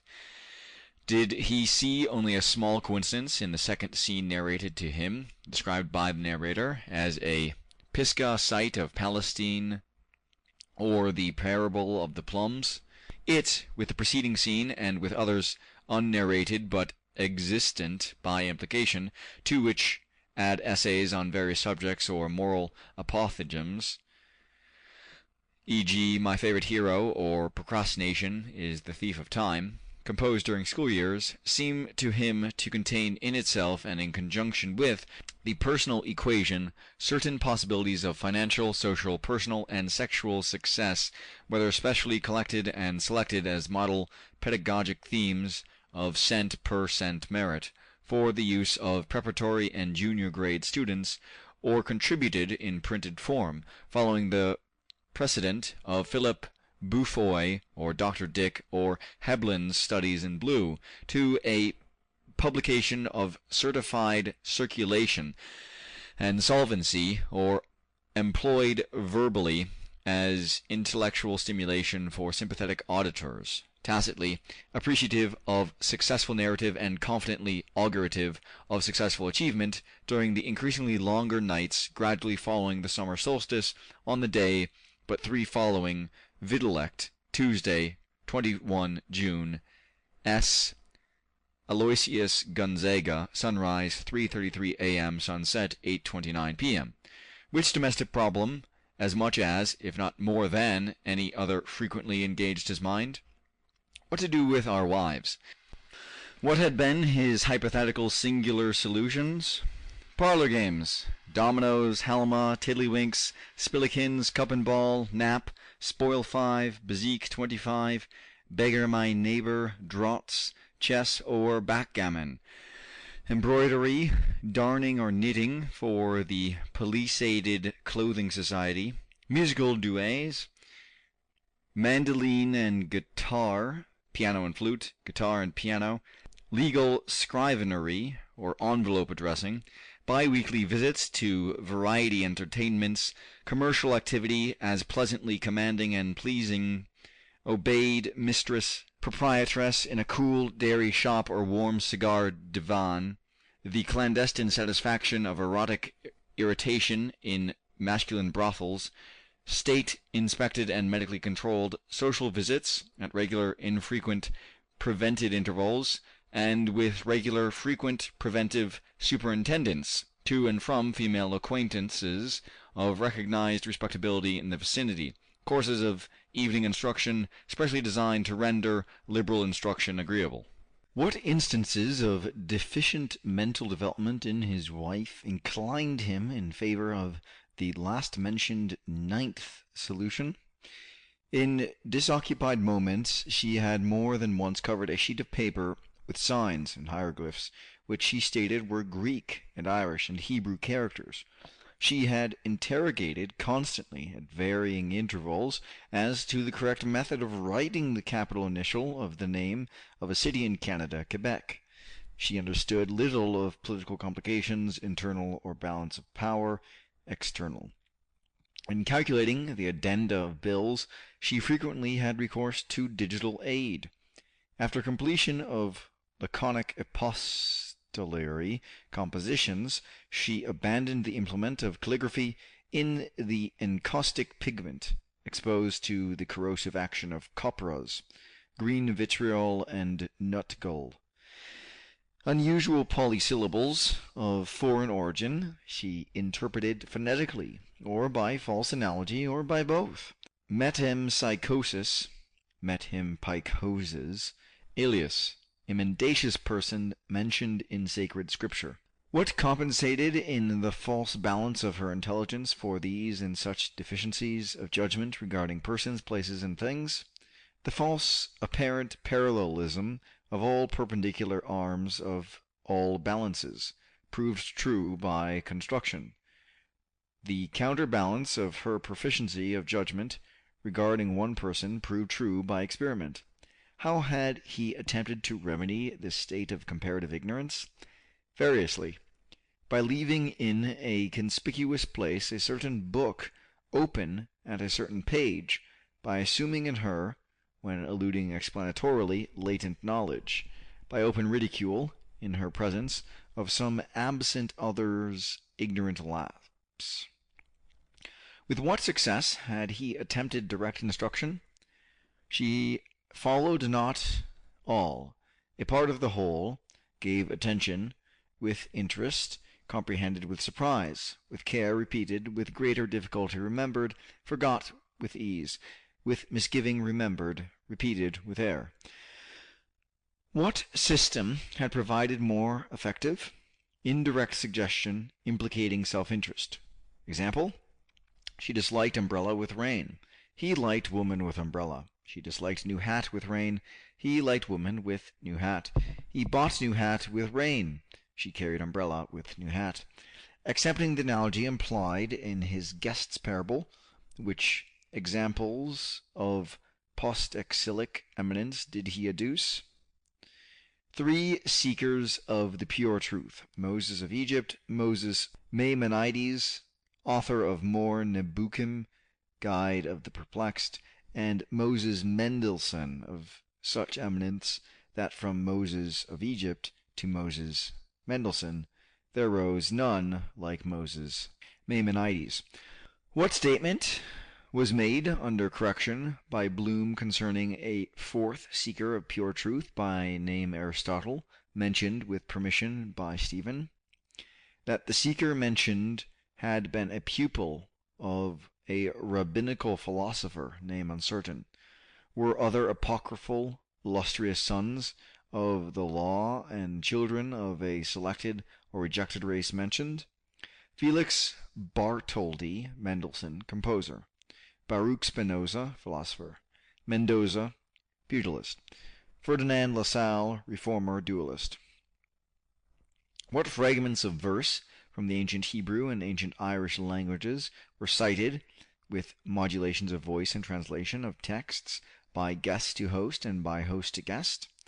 By Stephen, Sul, Arun, Sul, Go, Sioxar, Egus, Sul, Go, Suin. Walk, walk, walk your way, walk in safety, walk with care. By Bloom, Kefelok, Haraman, Rakatech, Mbed, Nizamatesh. Thy temple amid thy hair is as a slice of pomegranate. How was a glyphic comparison of the phonic symbols of both languages made in substantiation of the oral comparison? By juxtaposition. On the penultimate blank page of a book of inferior literary style, intituled Sweets of Sin, produced by Bloom, and so manipulated that its front cover came in contact with the surface of the table, with a pencil supplied by Stephen wrote the Irish characters for G, E, D, M, simple and modified, and Bloom, in turn, wrote the Hebrew characters Gimel, Aleph, Daleth, and, in the absence of Mem, a substituted Qoph, explaining their arithmetical values as ordinal and cardinal numbers, videlicet 3, 1, 4, and 100. Was the knowledge possessed by both of each of these languages, the extinct and the revived, theoretical or practical?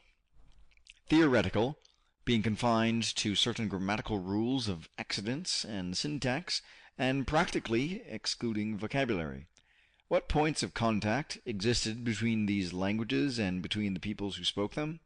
The presence of guttural sounds, diacritic aspirations, epenthetic and servile letters in both languages, their antiquity, both having been taught on the plain of Shinar 242 years after the deluge in the seminary instituted by Phineas Pharsai, descendant of Noah, progenitor of Israel, and ascendant of Heber and Heremon, progenitors of Ireland, their archaeological, genealogical, hagiographical, exegetical, homiletic, toponomastic, historical, and religious literatures comprising the works of rabbis and Chaldees, Torah, Talmud, Mishnah, and Gemara, Maser, Pentateuch, Book of the Dun Cow, Book of Ballymote, Garland of Howth, Book of Kells, their dispersal,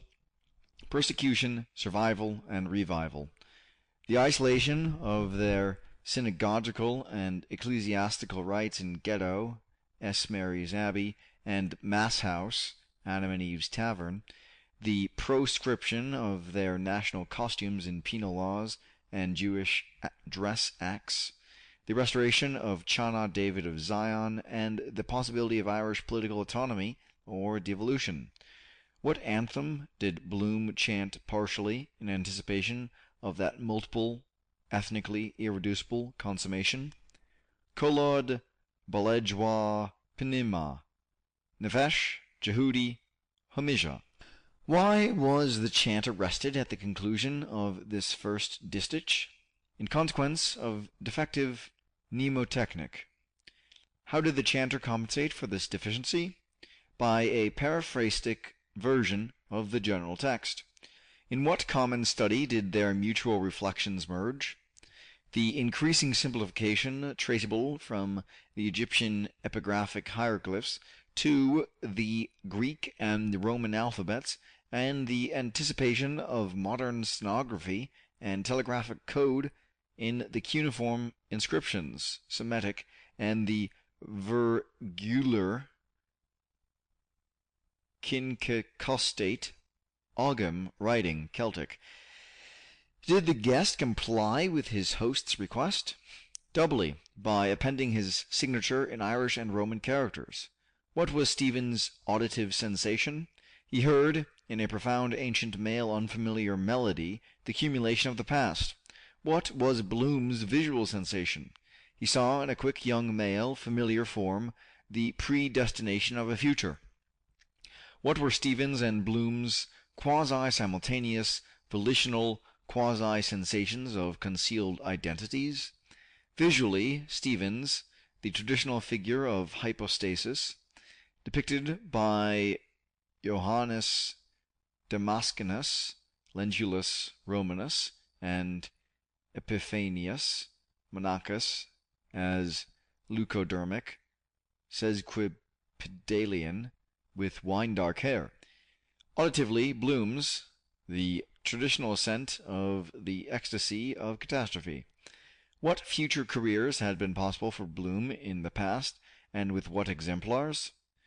In the Church, Roman, Anglican, or Nonconformist, exemplars, the Very Reverend John Conmee, S.J., the Reverend T. Salmon, D.D., Provost of Trinity College, Dr. Alexander J. Dowie. At the bar, English or Irish, exemplars, Seymour Bushe, K.C., Rufus Isaacs, K.C. On the stage, modern or Shakespearean, exemplars, Charles Wyndham, high comedian Osmond Tyrrell, died 1901, exponent of Shakespeare. Did the host encourage his guest to chant in a modulated voice a strange legend on an allied theme? Reassuringly, their place, where none could hear them talk, being secluded, reassured the decocted beverages, allowing for subsolid residual sediment of a mechanical mixture, water plus sugar plus cream plus cocoa having been consumed. Recite the first, major, part of this chanted legend. Little Harry Hughes and his schoolfellows all went out for to play ball, and the very first ball little Harry Hughes played, he drove it over the Jew's garden wall, and the very second ball little Harry Hughes played, he broke the Jew's windows all.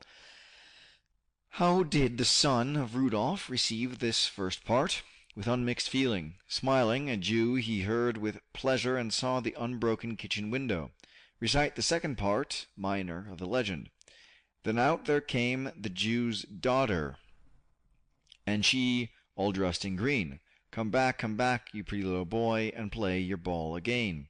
I can't come back, and I won't come back without my schoolfellows all. For if my master he did hear, he'd make it a sorry ball.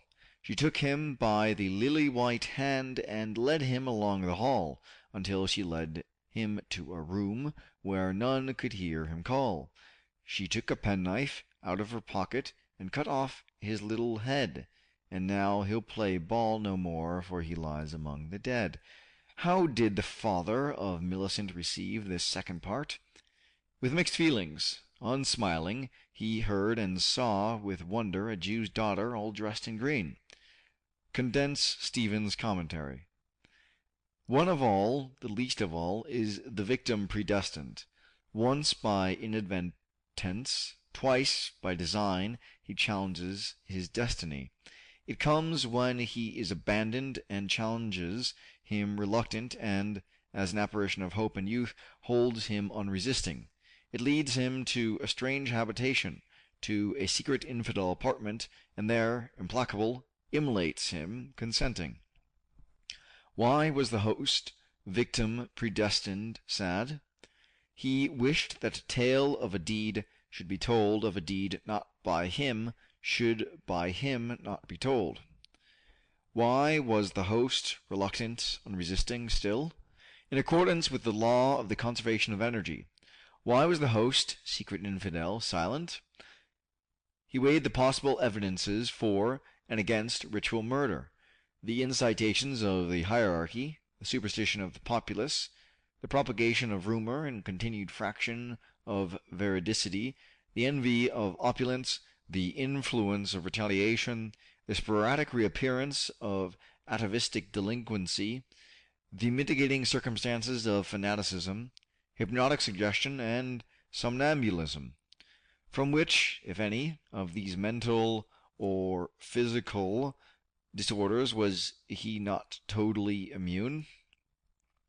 From hypnotic suggestion. Once waking, he had not recognized his sleeping apartment. More than once waking, he had been, for an indefinite time, incapable of moving or uttering sounds. From somnambulism, once sleeping, his body had risen, crouched, and crawled in the direction of a heatless fire, and having attained its destination, there curled, unheated, in night attire, had lain sleeping. Had this latter or any cognate phenomenon declared itself in any member of his family? Twice, in Hall Street and in Ontario Terrace, his daughter, Millicent Millie, at the ages of 6 and 8 years, had uttered in sleep an exclamation of terror, and had replied to the interrogations of two figures in night attire with a vacant, mute expression. What other infantile memories had he of her? 15 June 1889. A querulous newborn female infant, crying to cause and lessen congestion. A child renamed Pad Knee Socks. She shook with shocks her money box, counted his 3 free money-penny buttons, 1 Toulouse Tilly. A doll, a boy, a sailor, she cast away. Blonde, born of too dark, she had blonde ancestry, remote, a violation.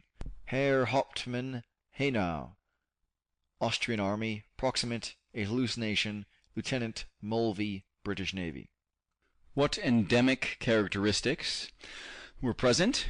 Conversely, the nasal and frontal formation was derived in a direct line of lineage, which, though interrupted, would continue at distant intervals to more distant intervals to its most distant intervals.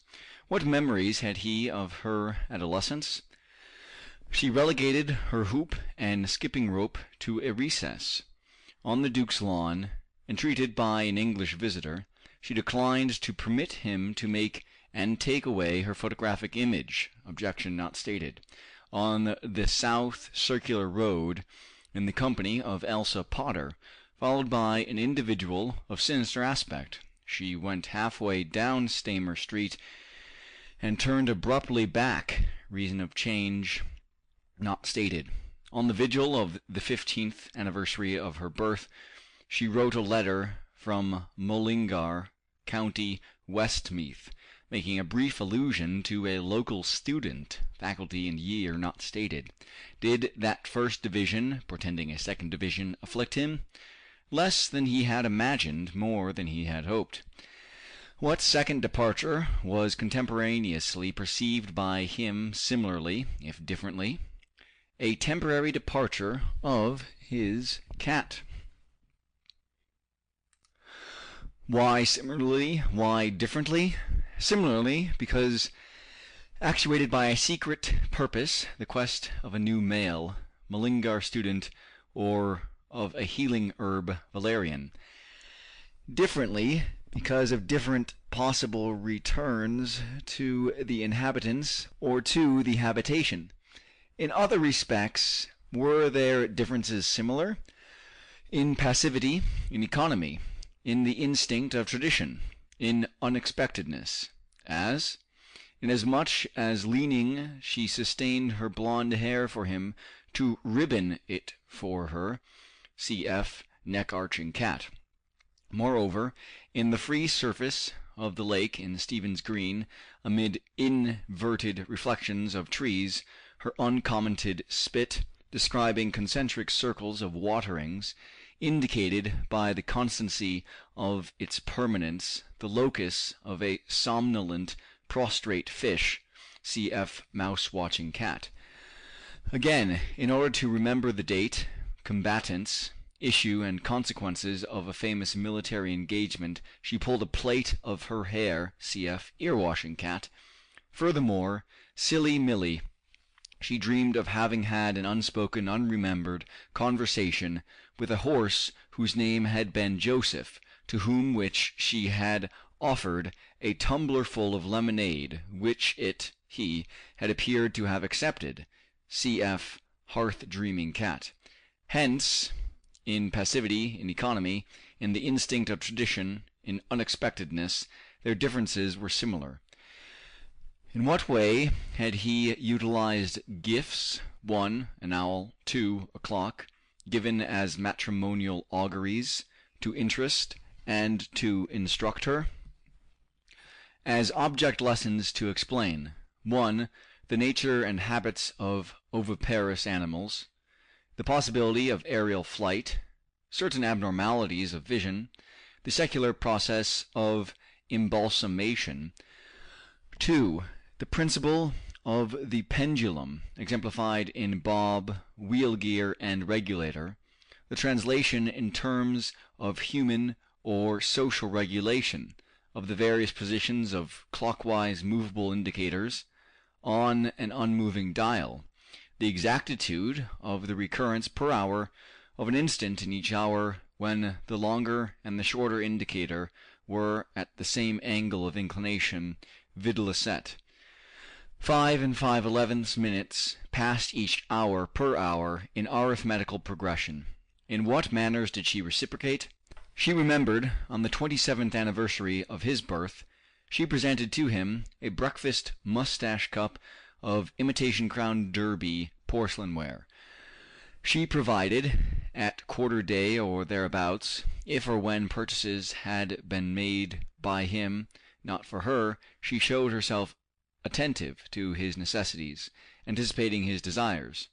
She admired, a natural phenomenon having been explained by him to her, she expressed the immediate desire to possess, without gradual acquisition, a fraction of his science, the moiety, the quarter, 1,000th part. What proposal did Bloom, diambulist, father of Milly, somnambulist, make to Stephen, noctambulist? To pass in repose the hours intervening between Thursday proper and Friday normal, on an extemporized cubicle in the apartment immediately above the kitchen and immediately adjacent to the sleeping apartment of his host and hostess. What various advantages would or might have resulted from a prolongation of such an extemporization? For the guest, security of domicile and seclusion of study. For the host, rejuvenation of intelligence, vicarious satisfaction. For the hostess, disintegration of obsession, acquisition of correct Italian pronunciation. Why might these several provisional contingencies between a guest and a hostess not necessarily preclude or be precluded by a permanent eventuality of reconciliatory union between a schoolfellow and a Jew's daughter? Because the way to the daughter led through mother, the way to mother through daughter. To what inconsequent polysyllabic question of this host did the guest return a monosyllabic negative answer? If he had known the late Mrs. Emily Sinico, accidentally killed at Sydney Parade Railway Station, 14 October 1903. What inchoate corollary statement was consequently suppressed by the host? A statement explanatory of his absence on the occasion of the interment of Mrs. Mary Dedalus, born Goulding, 26 June 1903, vigil of the anniversary of the decease of Rudolph Bloom, born Virag. Was the proposal of asylum accepted? Promptly, inexplicably, with amicability, gratefully it was declined. What exchange of money took place between host and guest? The former returned to the latter, without interest, a sum of money, £1 7 shillings sterling, advanced by the latter to the former. What counter-proposals were alternately advanced, accepted, modified, declined, restated, in other terms, reaccepted, ratified, reconfirmed? To inaugurate a prearranged course of Italian instruction, place the residence of the instructed. To inaugurate a course of vocal instruction, place the residence of the instructress. To inaugurate a series of static, semi-static, and peripatetic intellectual dialogues, places the residences of both speakers, if both speakers were resident in the same place. The Ship Hotel and Tavern, 6 Lower Abbey Street, W&E Connery, proprietors. The National Library of Ireland, 10 Kildare Street. The National Maternity Hospital, 29, 30, and 31 Hulls Street, a public garden, the vicinity of a place of worship, a conjunction of 2 or more public thoroughfares, the point of bisection of a right line drawn between their residences, if both speakers were resident in different places. What rendered problematic for Bloom the realization of these mutually self-excluding propositions? The irreparability of the past. Once, at a performance of Albert Hangler's circus in the Rotunda, Rutland Square, Dublin, an intuitive party-colored clown in quest of paternity had penetrated from the ring to a place in the auditorium where Bloom, solitary, was seated, and had publicly declared to an exhilarated audience that he, Bloom, was his, the clown's, papa. The imprevedibility of the future. Once, in the summer of 1898, he, Bloom, had marked a florin, too, with 3 notches on the milled edge and tendered it payment of an account due to and received by J&T Davy Family Grocers, 1 Charlemont Mall, Grand Canal, for circulation on the waters of civic finance, for possible circuitous or direct return. Was the clown Bloom's son? No. Had Bloom's coin returned? Never. Why would a recurrent frustration the more depress him? Because, at the critical turning point of human existence, he desired to amend many social conditions, the product of inequality and avarice and international animosity. He believed, then, that human life was infinitely perfectible. Eliminating these conditions? These remained the generic conditions imposed by natural, as distinct from human law, as integral parts of the human whole. The necessity of destruction to procure alimentary sustenance, the painful character of the ultimate functions of separate existence, the agonies of birth and death, the monotonous menstruation of simian and particularly human females, extending from the age of puberty to the menopause, inevitable accidents at sea, in mines and factories, certain very painful maladies and their resultant surgical operations, innate lunacy and congenital criminality, decimating epidemics, catastrophic cataclysms which make terror the basis of human mentality, seismic upheavals, the epicenters of which are located in densely populated regions, the fact of vital growth through convulsions of metamorphosis from infancy through maturity to decay. Why did he desist from speculation?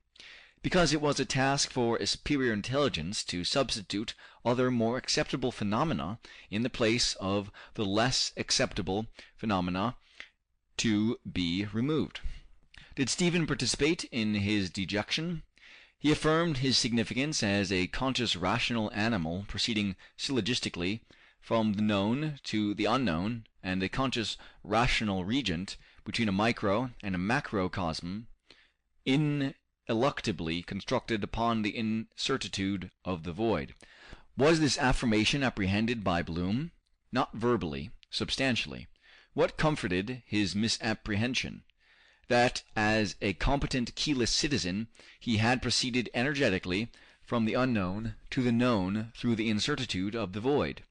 In what order of precedence, with what attendant ceremony, was the exodus from the house of bondage to the wilderness of inhabitation effected?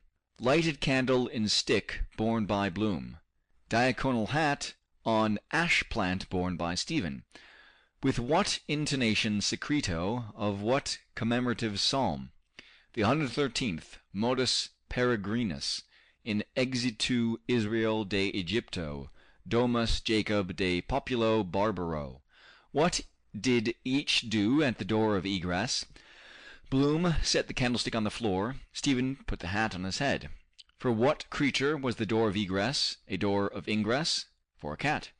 What spectacle confronted them when they, first the host, then the guest, emerged silently, doubly dark from obscurity, by a passage from the rear of the house into the penumbra of the garden? The heaven tree of stars hung with humid night blue fruit. With what meditations did Bloom accompany his demonstration to his companion of various constellations?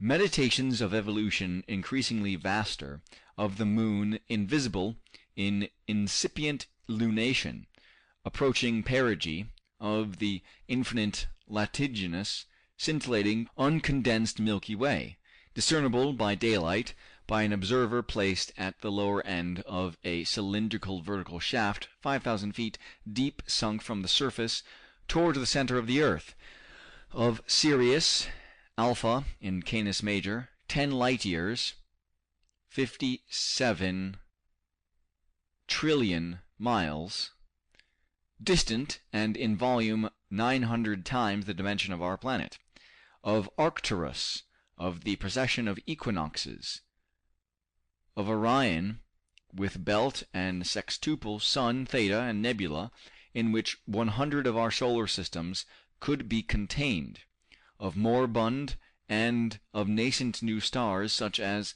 Nova in 1901, of our system plunging towards the constellation of Hercules, of the parallax or parallactic drift and so-called fixed stars, in reality ever-moving wanderers from immeasurably remote eons to infinitely remote futures, in comparison with which the years 70 of allotted human life formed a parenthesis of infinitesimal brevity. Were their obverse meditations of involution increasingly less vast?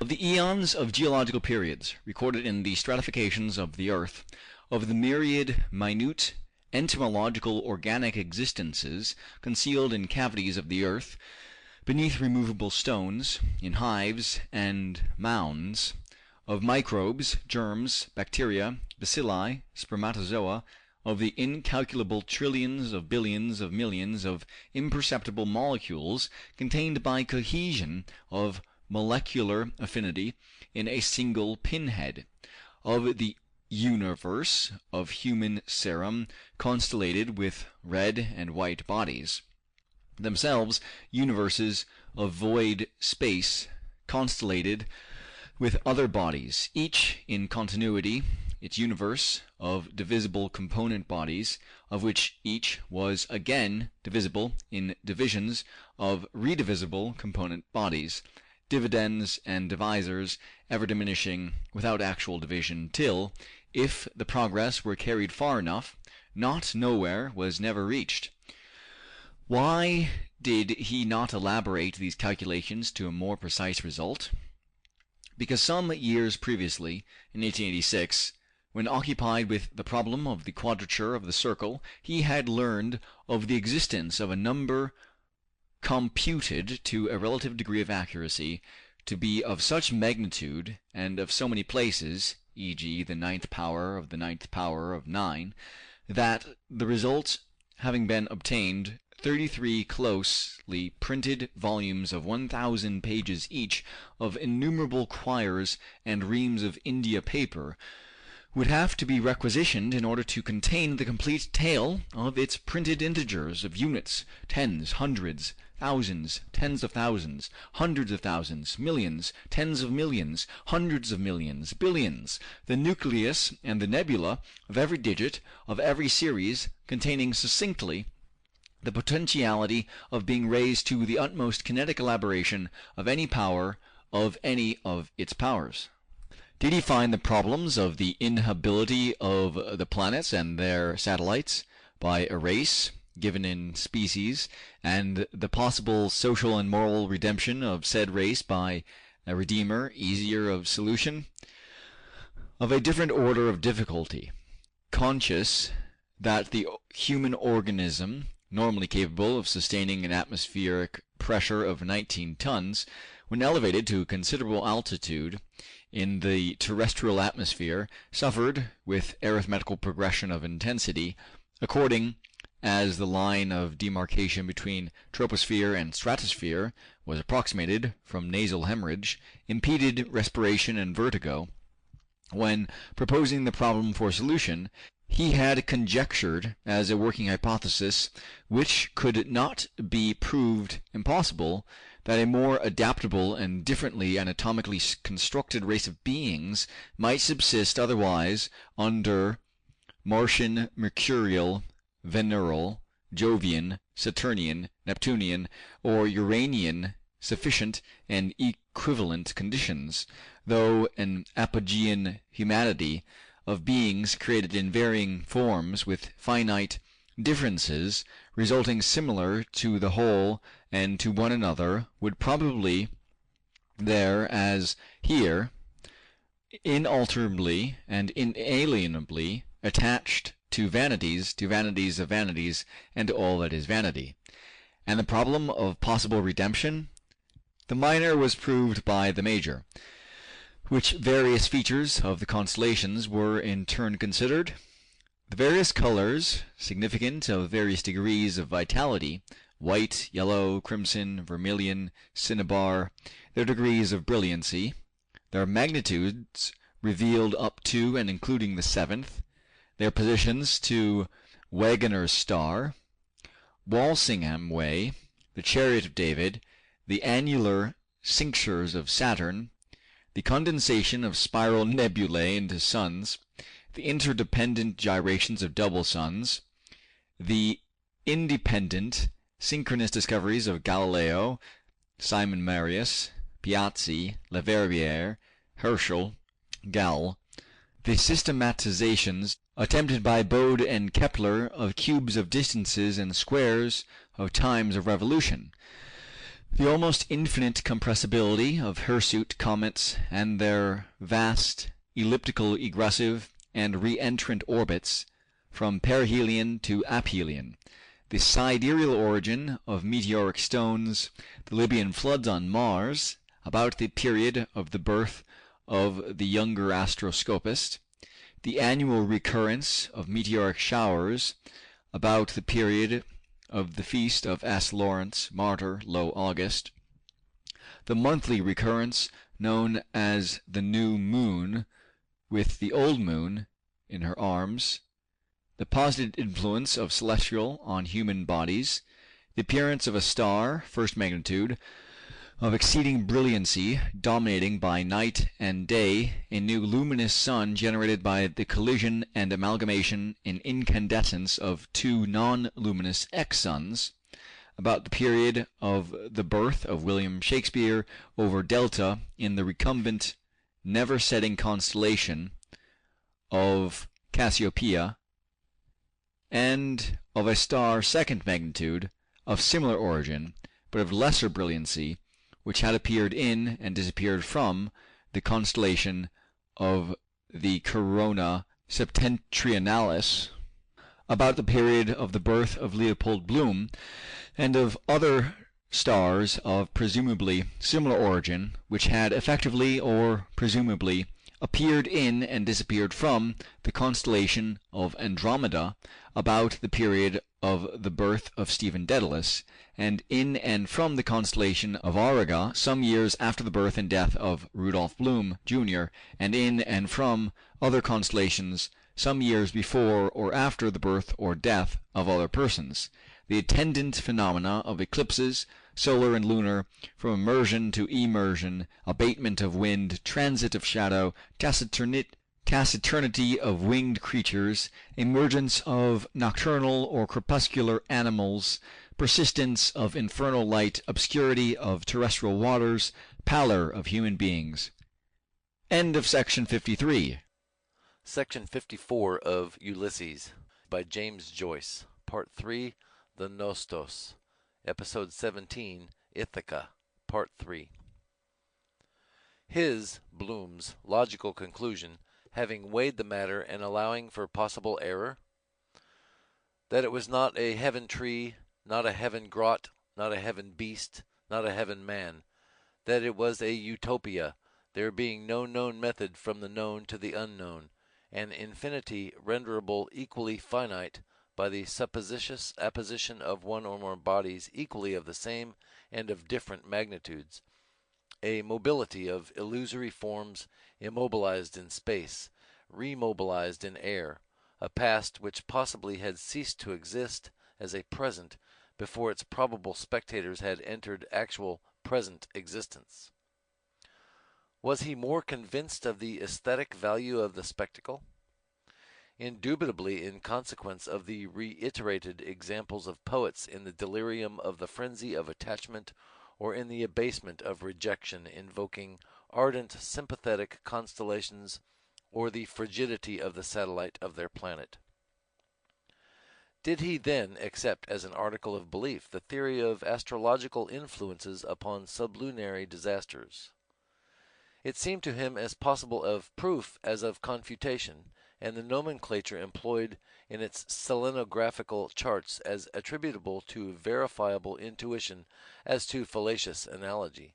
The lake of dreams, the sea of rains, the gulf of dews, the ocean of fecundity. What special affinities appeared to him to exist between the moon and woman? Her antiquity in preceding and surviving successive Tellurian generations, her nocturnal predominance, her satellitic dependence, her luminary reflection, her constancy under all her phases, rising and setting by her appointed times, waxing and waning, the forced invariability of her aspect, her indeterminate response to inaffirmative interrogation, her potency over effluent and refluent waters, her power to enamor, to mortify, to invest with beauty, to render insane, to incite to and aid delinquency, the tranquil inscrutability of her visage, the terribility of her isolated, dominant, implacable, resplendent propinquity, her omens of tempest and of calm, the stimulation of her light, her motion, and her presence, the admonition of her craters, her arid seas, her silence, her splendor when visible, her attraction when invisible. What visible luminous signs attracted Bloom's, who attracted Stephen's, gaze?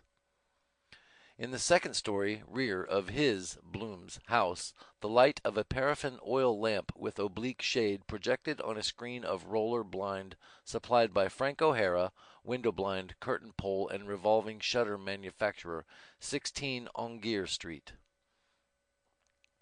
How did he elucidate the mystery of an invisible, attractive person, his wife, Marion Molly Bloom, denoted by a visible splendid sign, a lamp? With indirect and direct verbal allusions or affirmations, with subdued affection and admiration, with description, with impediment, with suggestion. Both then were silent? Silent, each contemplating the other in both mirrors of the reciprocal flesh of their his not his fellow faces. Were they indefinitely inactive?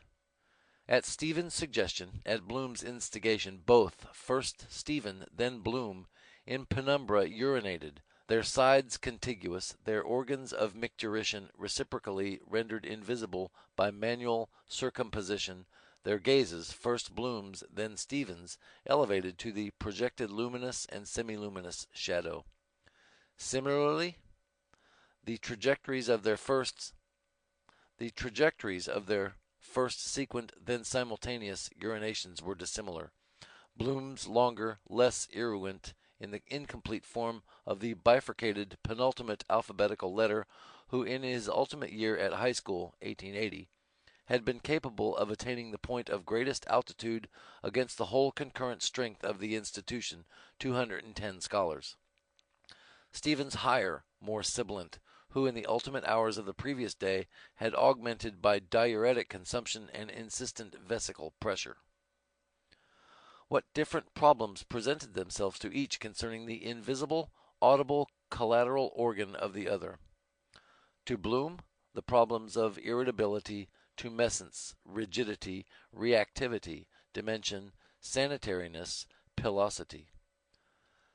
To Stephen, the problem of the sacerdotal integrity of Jesus circumcised, January, holiday of obligation to hear Mass and abstain from unnecessary servile work, and the problem as to whether the divine prepuce, the carnal bridal ring of the Holy Roman Catholic Apostolic Church, conserved in Calcutta, were deserving of simple hyperduly or of the fourth degree of latria, accorded to the abscission of such divine excrescences as hair and toenails. What celestial sign was by both simultaneously observed?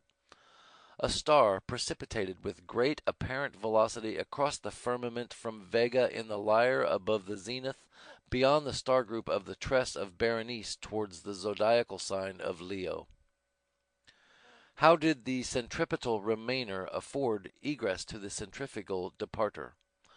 By inserting the barrel of an aerugunated male key in the hole of an unstable female lock, obtaining a purchase on the bow of the key, and turning its wards from right to left, withdrawing a bolt from its staple, pulling inward spasmodically an obsolescent unhinged door, and revealing an aperture for free egress and free ingress.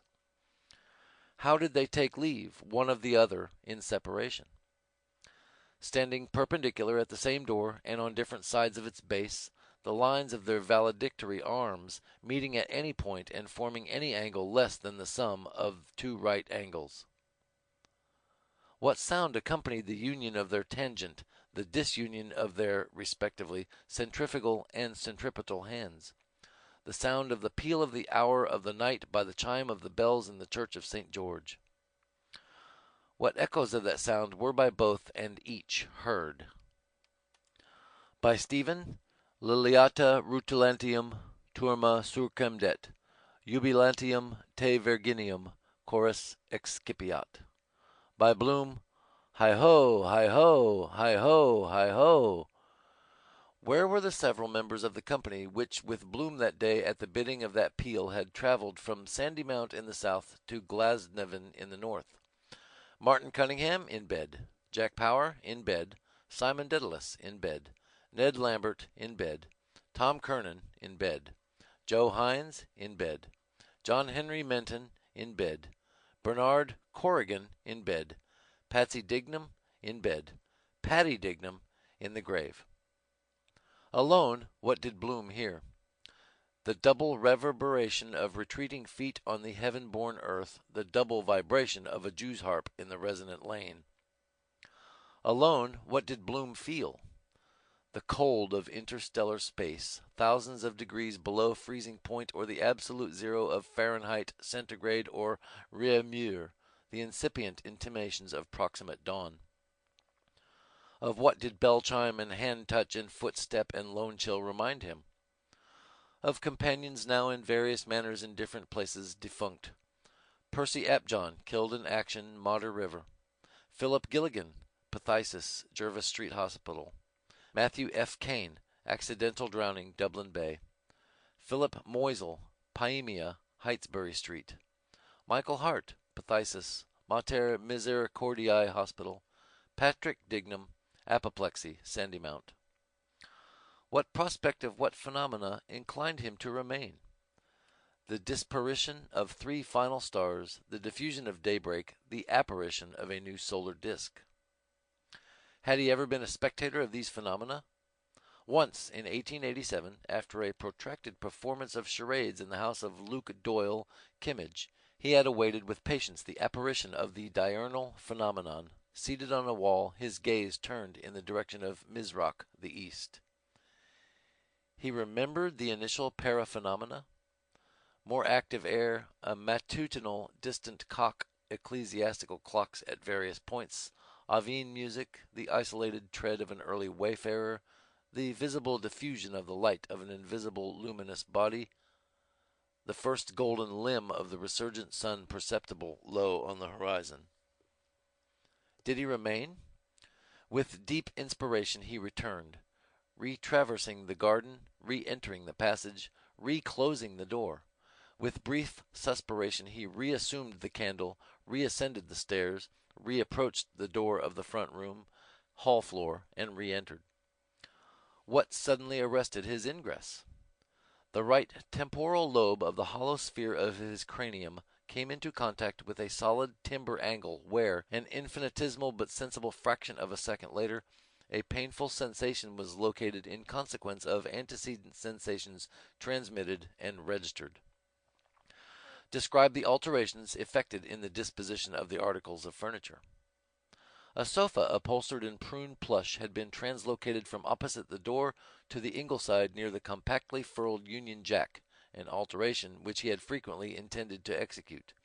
The blue and white checker inlaid majolica-topped table had been placed opposite the door, in the place vacated by the prune plush sofa.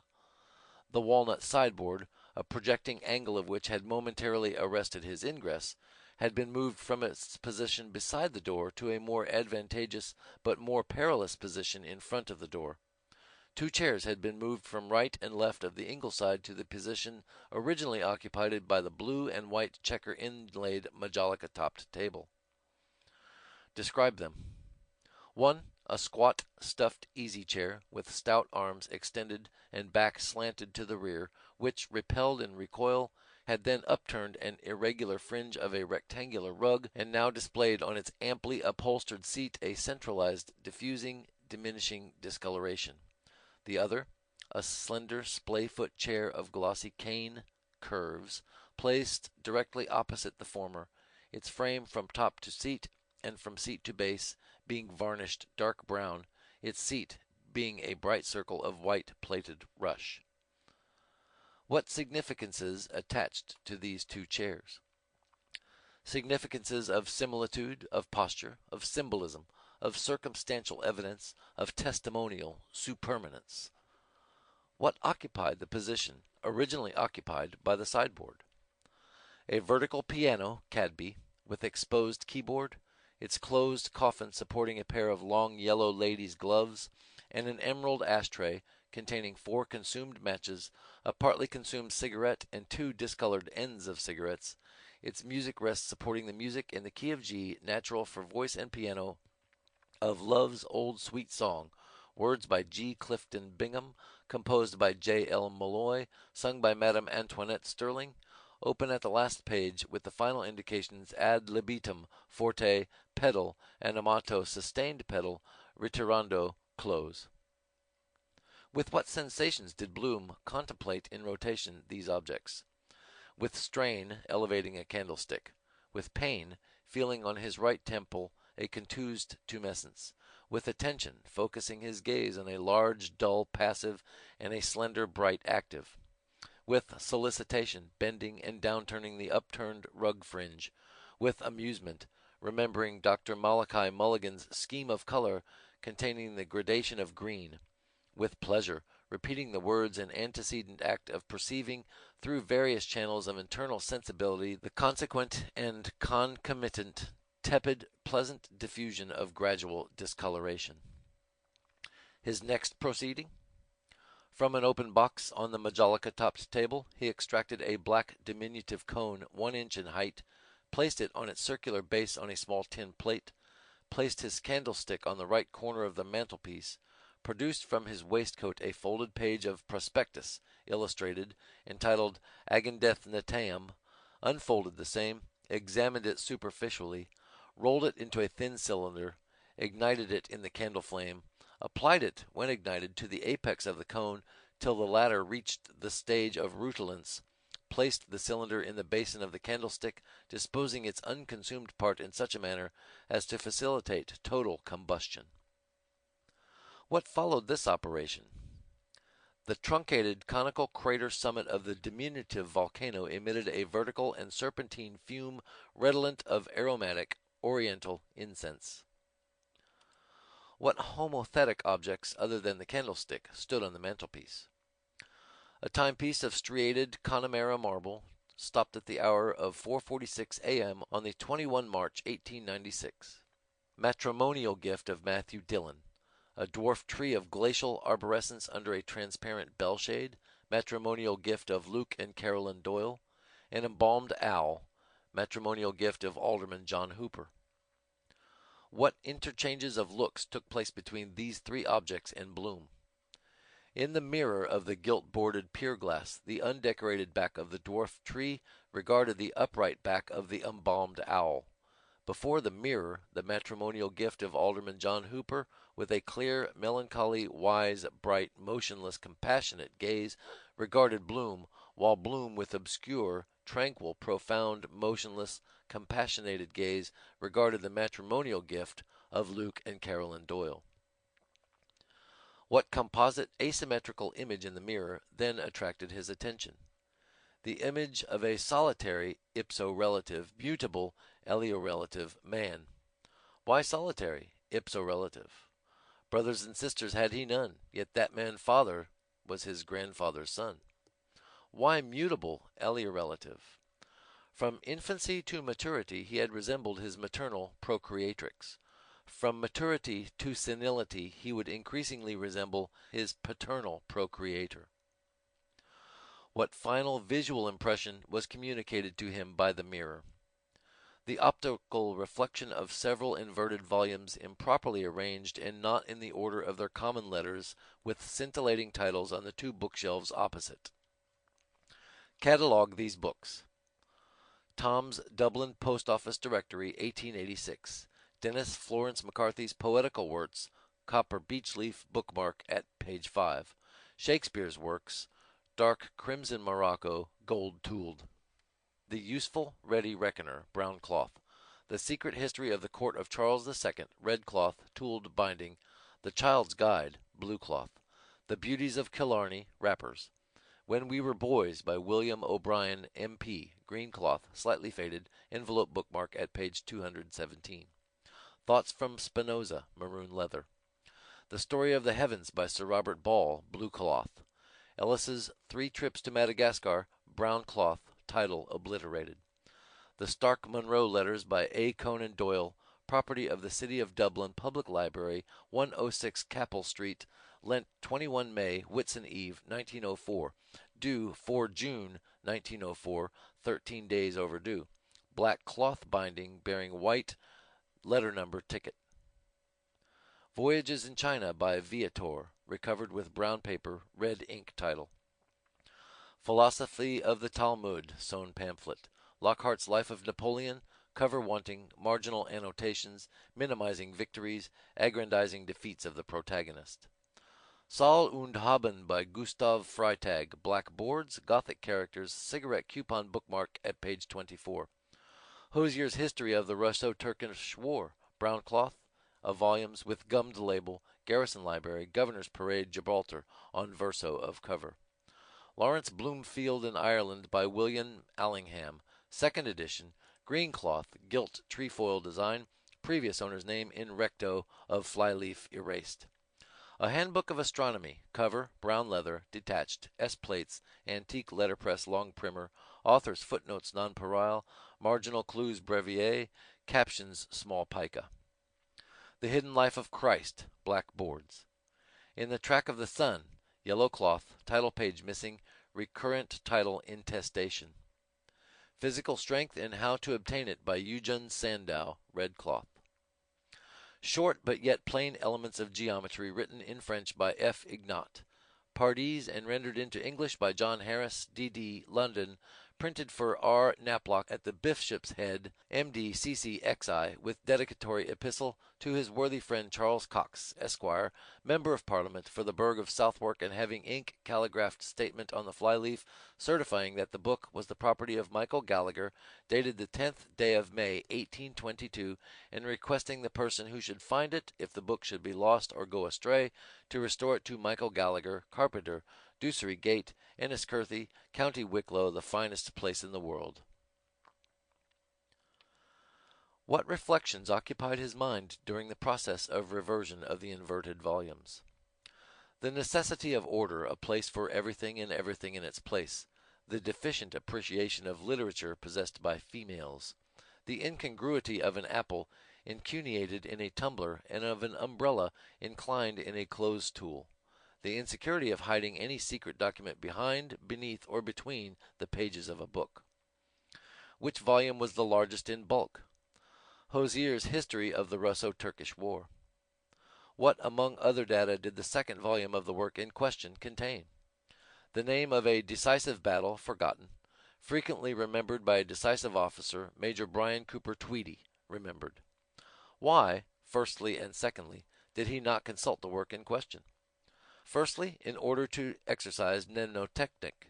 Secondly, because after an interval of amnesia, when seated at the central table, about to consult the work in question, he remembered the mnemotechnic, the name of the military engagement, Plevna. What caused him consolation in his sitting posture? The candor, nudity, pose, tranquillity, youth, grace, sex, counsel of a statue erect in the center of the table, an image of Narcissus, purchased by auction from P. A. Wren, 9 Bachelor's Walk. What caused him irritation in his sitting posture? Inhibitory pressure of collar, size 17, and waistcoat, 5 buttons, 2 articles of clothing superfluous in the costume of mature males and inelastic to the alterations of mass by expansion. How was the irritation allayed? He removed his collar, with contained black necktie and collapsible stud, from his neck to a position on the left of the table. He unbuttoned successively in reversed direction waistcoat, trousers, shirt, and vest along the medial line of irregular encrispated black hairs extending in triangular convergence from the pelvic basin over the circumference of the abdomen and umbilical fossa along the medial line of nodes to the intersection of the 6th pectoral vertebrae, thence produced both ways at right angles and terminating in circles described about 2 equidistant points right and left on the summits of the mammary prominences. He unbraced successively each of 6 -1 braced trouser buttons, arranged in pairs, of which 1 incomplete. What involuntary actions followed? He compressed between 2 fingers the flesh circumjacent to a cicatrix on the left infracostal region below the diaphragm, resulting from a sting inflicted 2 weeks and 3 days previously, 23 May 1904, by a bee. He scratched imprecisely with his right hand, though insensible of prurition, various points and surfaces of his partly exposed, wholly abluted skin. He inserted his left hand into the left lower pocket of his waistcoat, and extracted and replaced a silver coin, 1 shilling, placed there, presumably, on the occasion, 17 October 1903, of the interment of Mrs. Emily Sinico, Sydney Parade. Compile the budget for 16 June 1904. Debit, 1 pork kidney, 3 pence. 1 copy Freeman's Journal, 1 pence. 1 bath and gratification, 1 shilling 6pence. Tram fare, 1 pence. In memoriam Patrick Dignam, 5 shillings. 2 Banbury cakes, 1 pence. 1 lunch, 7 pence. 1 renewal fee for book, 1 shilling. 1 packet notepaper and envelopes, 2 pence. 1 dinner and gratification, 2 shillings. 1 postal order and stamp, 2 shillings 8 pence. Tram fare, 1 pence.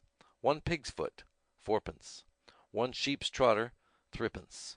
1 cake, fries, plain chocolate, 1 pence. 1 square soda bread, 4 pence. 1 coffee and bun, 4 pence. Loan, Stephen Dedalus, refunded, £1 7 shillings. Balance, 17 shillings 5 pence. Total, £2 19 shillings 3 pence. Credit, cash in hand, 4 shillings 9 pence. Commission received, Freeman's Journal, £1 7 shillings 6 pence. Loan, Stephen Dedalus, £1 7 shillings. Total, £2 19 shillings 3 pence. Did the process of divestiture continue? Sensible of a benignant, persistent ache in his foot soles, he extended his foot to one side and observed the creases, protuberances, and salient points caused by foot pressure in the course of walking repeatedly in several different directions. Then, inclined, he disnoted the lace knots, unhooked and loosened the laces, took off each of his 2 boots for the second time, detached the partially moistened right sock through the fore part of which the nail of his great toe had again effracted, raised his right foot, and, having unhooked a purple elastic sock suspender, took off his right sock, placed his unclothed right foot on the margin of the seat of his chair, picked at and gently lacerated the protruding part of the great toenail, raised the part lacerated to his nostrils, and inhaled the odor of the quick, then, with satisfaction, threw away the lacerated ungual fragment. Why with satisfaction?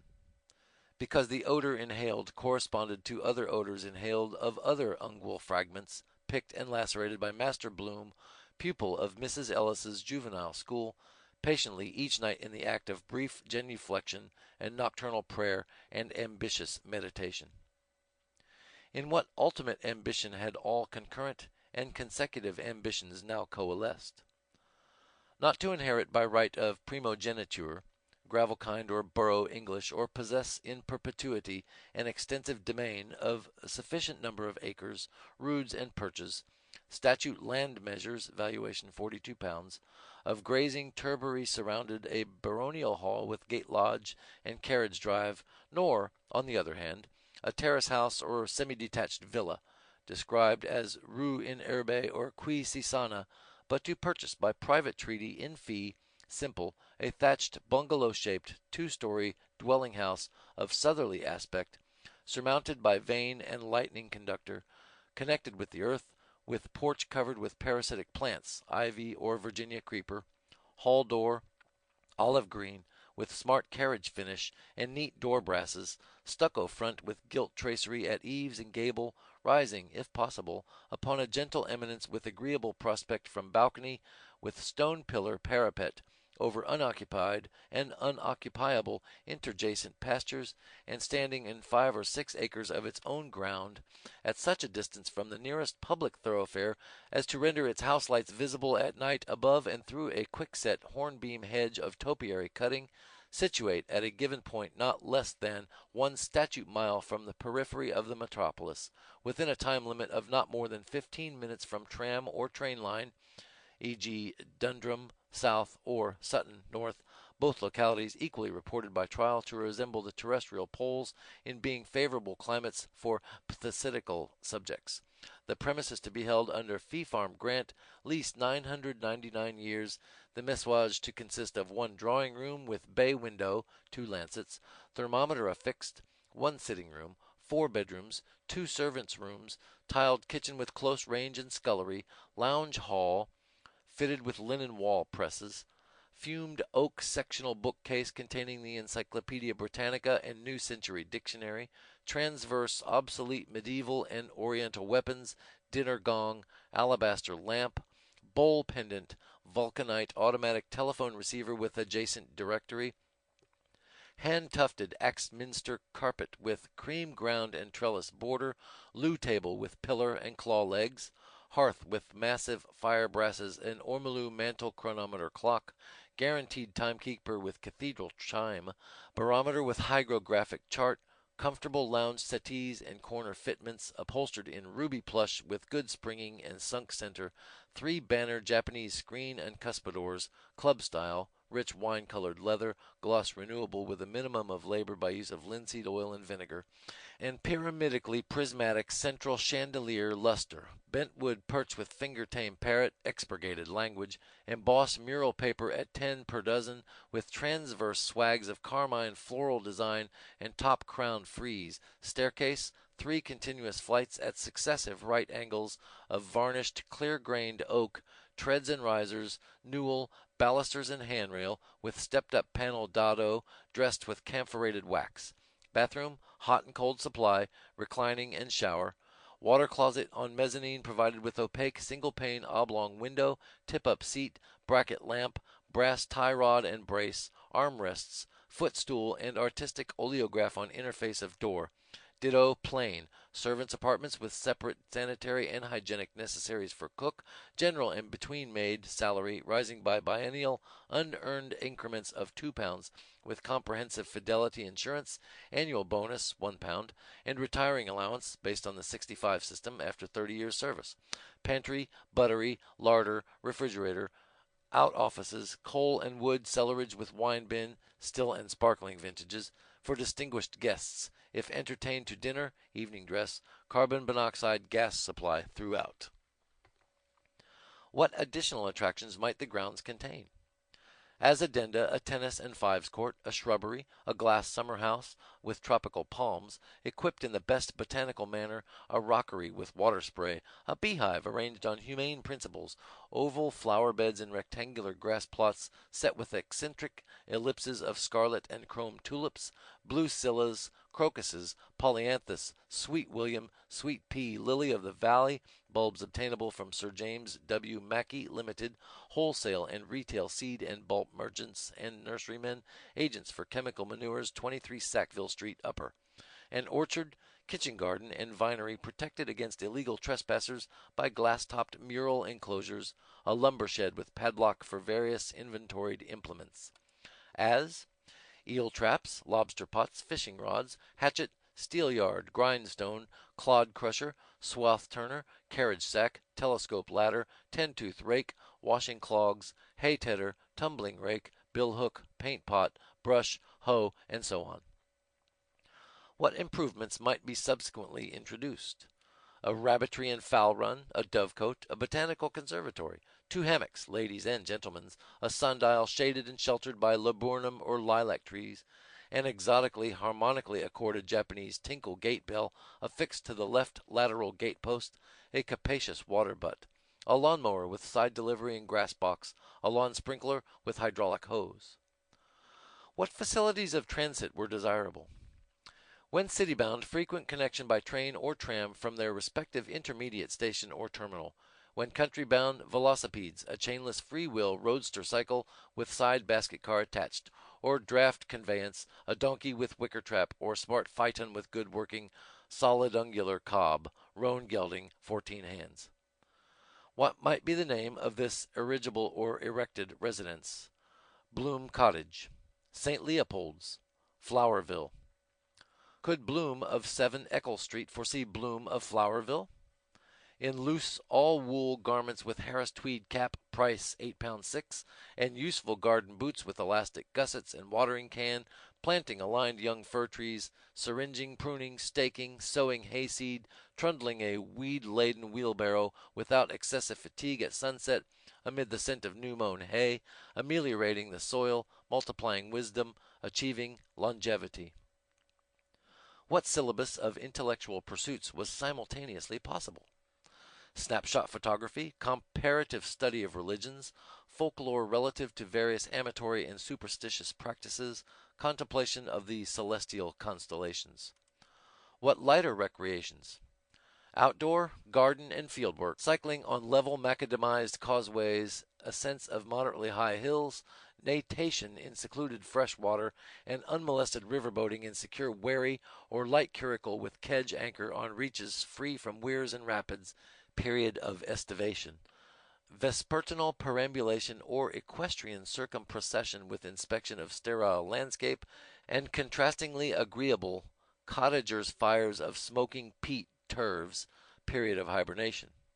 Indoor discussion in tepid security of unsolved historical and criminal problems, lecture of unexpurgated exotic erotic masterpieces, house carpentry with toolbox containing hammer, awl nails, screws, tin tacks, gimlet, tweezers, bullnose plane and turn screw. Might he become a gentleman farmer of field produce and livestock? Not impossibly, with 1 or 2 stripper cows, 1 pike of upland hay, and requisite farming implements, e.g., an end-to-end churn, a turnip pulper, etc. What would be his civic functions and social status among the country families and landed gentry?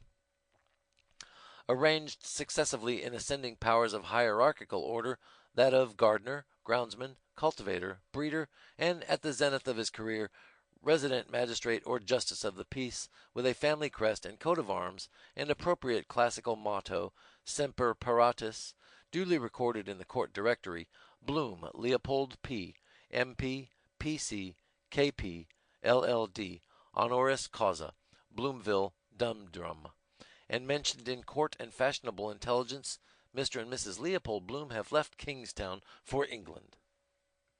What course of action did he outline for himself in such capacity? A course that lay between undue clemency and excessive rigor, the dispensation of a heterogeneous society of arbitrary classes, incessantly rearranged in terms of greater and lesser social inequality, of unbiased, homogeneous, indisputable justice, tempered with mitigants of the widest possible latitude, but extractable to the uttermost farthing, with confiscation of estate, real and personal, to the crown. Loyal to the highest constituted power in the land, actuated by an innate love of rectitude, his aims would be the strict maintenance of public order, the repression of many abuses, though not of all simultaneously, every measure of reform or retrenchment being a preliminary solution to be contained by a fluxion in the final solution. The upholding of the letter of the law, common, statute, and law merchant, against all traversers in coven and trespassers acting in contravention of bylaws and regulations, all resuscitators by trespass and petty larceny of kindlings, of Venville rights, obsolete by desuetude, all orotund instigators of international persecution, all perpetuators of international animosities, all menial molesters of domestic conviviality, all recalcitrant violators of domestic connubiality. Prove that he loved rectitude from his earliest youth. To Master Percy Upjohn at high school in 1880 he had divulged his disbelief in the tenets of the Irish Protestant Church, to which his father Rudolph Virag, later Rudolph Bloom, had been converted from the Israelitic faith and communion in 1865 by the Society for Promoting Christianity among the Jews, subsequently abjured by him in favor of Roman Catholicism at the epoch of, and with a view to his matrimony in 1888. To Daniel McGrain and Francis Wade in 1882, during a juvenile friendship, terminated by the premature emigration of the former, he had advocated during nocturnal perambulations the political theory of colonial, e.g. Canadian, expansion, and the evolutionary theories of Charles Darwin, expounded in The Descent of Man and the Origin of Species. In 1885 he had publicly expressed his adherence to the collective and national economic program advocated by James Finton Lalore, John Fisher Murray, John Mitchell, J. F. X. O'Brien, and others, the agrarian policy of Michael Davitt, the constitutional agitation of Charles Stewart Parnell, M.P. for Cork City, the program of peace, retrenchment and reform of William Ewart Gladstone, M.P. for Midlothian, N.B., and, in support of his political convictions, had climbed up into a secure position amid the ramifications of a tree on Northumberland Road to see the entrance, 2 February 1888, into the capital of a demonstrative torchlight procession of 20,000 torch-bearers, divided into 120 trade corporations, bearing 2,000 torches in escort of the Marquis of Ripon and honest John Morley. How much and how did he propose to pay for this country residence? As per prospectus of the industrious, foreign, acclimatized, nationalized, friendly, state-aided Building Society, incorporated 1874, a maximum of £60 per annum, being 1/6 of an assured income derived from gilt-edged securities, representing at 5% simple interest on capital of £1,200, estimate of price at 20 years' purchase, of which to be paid on acquisition and the balance in the form of annual rent, viz. £800 plus 2.5% interest on the same, repayable quarterly in equal annual installments until extinction by amortization of loan advanced for purchase within a period of 20 years, amounting to an annual rental of £64, head rent included, the title deeds to remain in possession of the lender or lenders, with a saving clause envisaging forced sale, foreclosure, and mutual compensation in the event of protracted failure to pay the terms assigned, otherwise the messuage to become the absolute property of the tenant-occupier upon expiry of the period of years stipulated. What rapid but insecure means to opulence might facilitate immediate purchase? A private wireless telegraph which would transmit by dot and dash system the result of a national equine handicap, flat or steeplechase, of 1 or more miles and furlongs, won by an outsider at odds of 50 to 1 at 3 hours 8 minutes p.m. at Ascot, Greenwich time, the message being received and available for betting purposes in Dublin at 2:59 Dunsink time. The unexpected discovery of an object of great monetary value, precious stone, valuable adhesive, or impressed postage stamps. 7s. mauve, imperforate, Hamburg, 1866. 4d. rose, blue paper, perforate, Great Britain, 1855. 1 franc, stone, official, rouletted, diagonal surcharge, Luxembourg, 1878. Antique dynastical ring, unique relic, in unusual repositories or by unusual means, from the air, dropped by an eagle in flight, by fire, amid the carbonized remains of an incendiated edifice, in the sea, amid flotsam, jetsam, lagon, and derelict, on earth, in the gizzard of a comestible fowl, a Spanish prisoner's donation of a distant treasure of valuables or specie or bullion lodged with a solvent banking corporation 100 years previously at 5% compound interest of the collective worth of £5,000,000 sterling, a contract with an inconsiderate contractee for the delivery of 32 consignments of some given commodity in consideration of cash payment on delivery per delivery at the initial rate of 1s. 4d. to be increased constantly in the geometric progression of 2, 1s. 4d., 1s. 2d., 1d., 2d., 4d., 8d., 1s. 4d., 2s. 8d. to 32 terms. A prepared scheme based on a study of the laws of probability to break the bank at Monte Carlo, a solution of the secular problem of the quadrature of the circle, government premium £1,000,000 sterling. Was vast wealth acquirable through industrial channels? The reclamation of dunams of waste arenary soil, proposed in the prospectus of Agendath Natem, Bleibstreustrasse, Berlin, West 15, by the cultivation of orange plantations and melon fields and re-afforestation. The utilization of waste paper, fells of sewer rodents, human excrement possessing chemical properties, in view of the vast production of the first, vast number of the second, and immense quantity of the third, every normal human being of average vitality and appetite producing annually, cancelling by-products of water, a sum total of 80 pounds, mixed animal and vegetable diet, to be multiplied by 4,386,035, the total population of Ireland according to the census returns of 1901. End of section 54. Section 55 of Ulysses, by James Joyce, Part 3, The Nostos, Episode 17, Ithaca, Part 4. Were there schemes of wider scope? A scheme to be formulated and submitted for approval to the harbor commissioners for the exploitation of white coal, hydraulic power, obtained by hydroelectric plant at peak of tide at Dublin Bar or at head of water at Poulaphouca or powerscourt or catchment basins of main streams for the economic production of 500,000 WHP of electricity. A scheme to enclose the peninsular delta of the North Bull at Dollymount and erect on the space of the foreland, used for golf links and rifle ranges, an asphalted esplanade with casinos, booths, shooting galleries, hotels, boarding houses, reading rooms, establishments for mixed bathing. A scheme for the use of dog vans and goat vans for the delivery of early morning milk.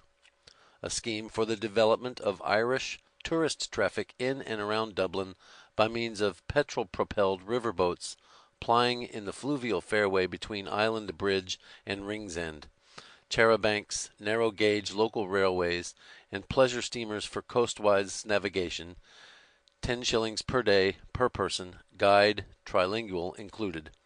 A scheme for the repristination of passenger and goods traffics over Irish waterways when freed from weed beds. A scheme to connect by tramline the Cattle Market, North Circular Road and Prussia Street, with the quays, Sheriff Street, Lower, and East Wall, parallel with the Link Line Railway laid in conjunction with the Great Southern and Western Railway line between the Cattle Park, Liffey Junction, and terminus of Midland Great Western Railway 43 to 45 North Wall, in proximity to the terminal stations or Dublin branches of Great Central Railway, Midland Railway of England, City of Dublin Steam Packet Company, Lancashire and Yorkshire Railway Company, Dublin and Glasgow Steam Packet Company, Glasgow, Dublin and Londonderry Steam Packet Company, Laird Line, British and Irish Steam Packet Company, Dublin and Morecambe Steamers, London and North Western Railway Company, Dublin Port and Docks Board landing sheds and transit sheds of Palgrave, Murphy and Company, steamship owners, agents for steamers from Mediterranean,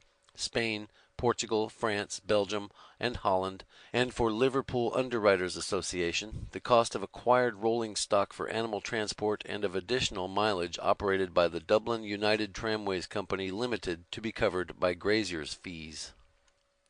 Positing what protasis would the contraction for such several schemes become a natural and necessary apodosis? Given a guarantee equal to the sum sought, the support by deed of gift and transfer vouchers during the donor's lifetime or by bequest after donor's painless extinction of eminent financiers, Bloom Pasha, Rothschild Guggenheim, Hirsch, Montefiore, Morgan, Rockefeller, possessing fortunes in six figures, amassed during a successful life, and joining capital with opportunity, the thing required was done. What eventuality would render him independent of such wealth? The independent discovery of a gold seam of inexhaustible ore. For what reason did he meditate on schemes so difficult of realization? It was one of his axioms that similar meditations, or the automatic relation to himself of a narrative concerning himself, or tranquil recollection of the past, when practiced habitually before retiring for the night, alleviated fatigue, and produced as a result sound repose and renovated vitality. His justifications? As a physicist, he had learned that of the 70 years of complete human life, at least 2/7, viz. 20 years, are passed in sleep. As a philosopher, he knew that at the termination of any allotted life, only an infinitesimal part of any person's desires had been realized. As a physiologist, he believed in the artificial placation of malignant agencies, chiefly operative during somnolence. What did he fear?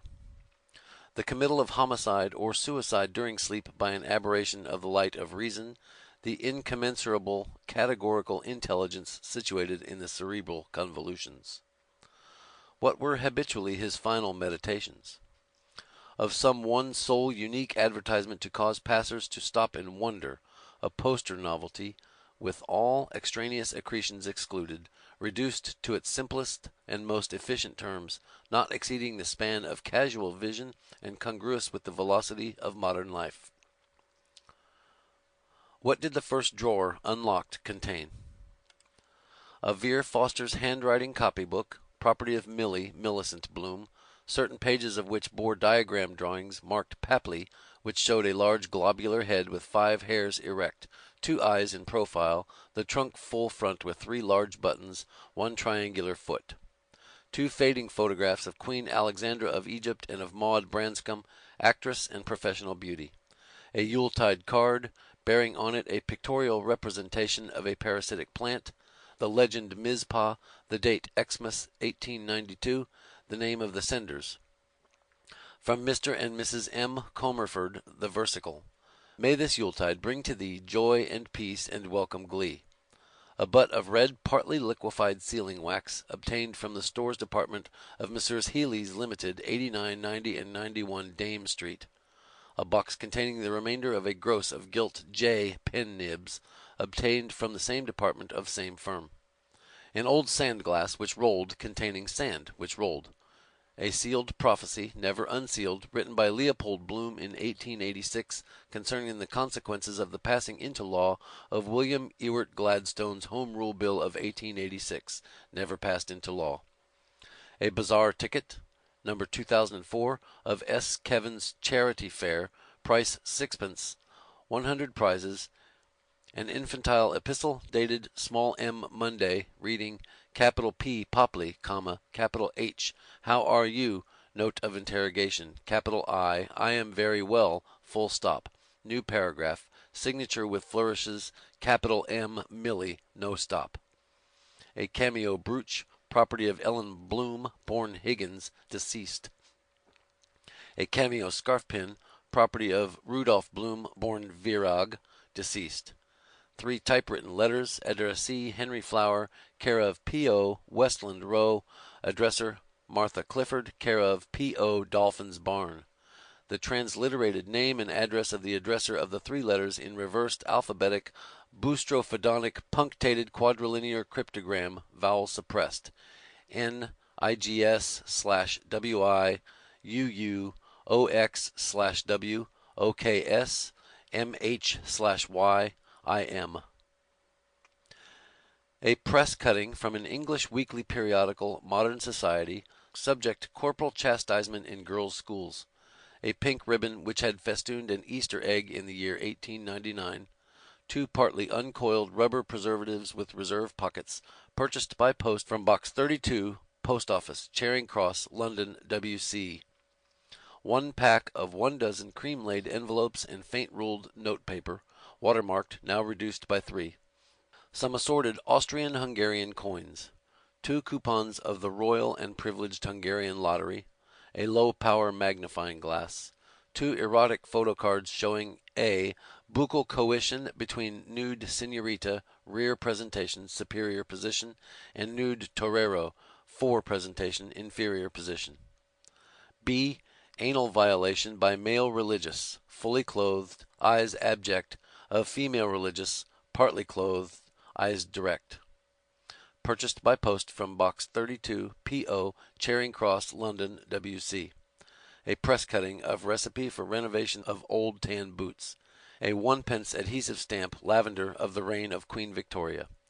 A chart of the measurements of Leopold Bloom compiled before, during, and after 2 months' consecutive use of Sandow Whitey's pulley exerciser, men's 15 shillings, athletes 20 shillings, viz. Chest 28 inches and 29.5 inches, biceps 9 inches and 10 inches, forearm 8.5 inches and 9 inches, thigh 10 inches and 12 inches, calf 11 inches and 12 inches.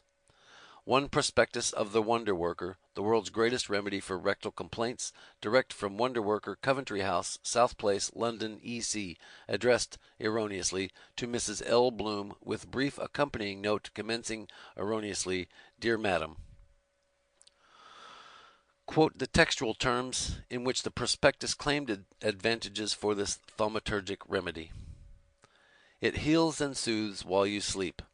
In case of trouble in breaking wind, assists nature in the most formidable way, ensuring instant relief in discharge of gases, keeping parts clean and free natural action, an initial outlay of 7 shillings 6d, making a new man of you and life worth living. Ladies find Wonder Worker especially useful, a pleasant surprise when they note delightful result like a cool drink of fresh spring water on a sultry summer's day. Recommend it to your lady and gentleman friends, lasts a lifetime. Insert long round end, Wonder Worker. Were there testimonials? Numerous, from clergyman, British naval officer, well-known author, city man, hospital nurse, lady, mother of 5, absent-minded beggar. How did absent-minded beggar's concluding testimonial conclude? What a pity the government did not supply our men with wonder workers during the South African campaign. What a relief it would have been. What object did Bloom add to this collection of objects? A 4th typewritten letter received by Henry Flower, let HFBLB, from Martha Clifford, find MC. What pleasant reflection accompanied this action? The reflection that, apart from the letter in question, his magnetic face, form, and address had been favorably received during the course of the preceding day by a wife, Mrs. Josephine Breen, born Josie Powell, a nurse, Miss Callan, Christian name unknown, a maid, Gertrude, Gertie, family name unknown. What possibility suggested itself?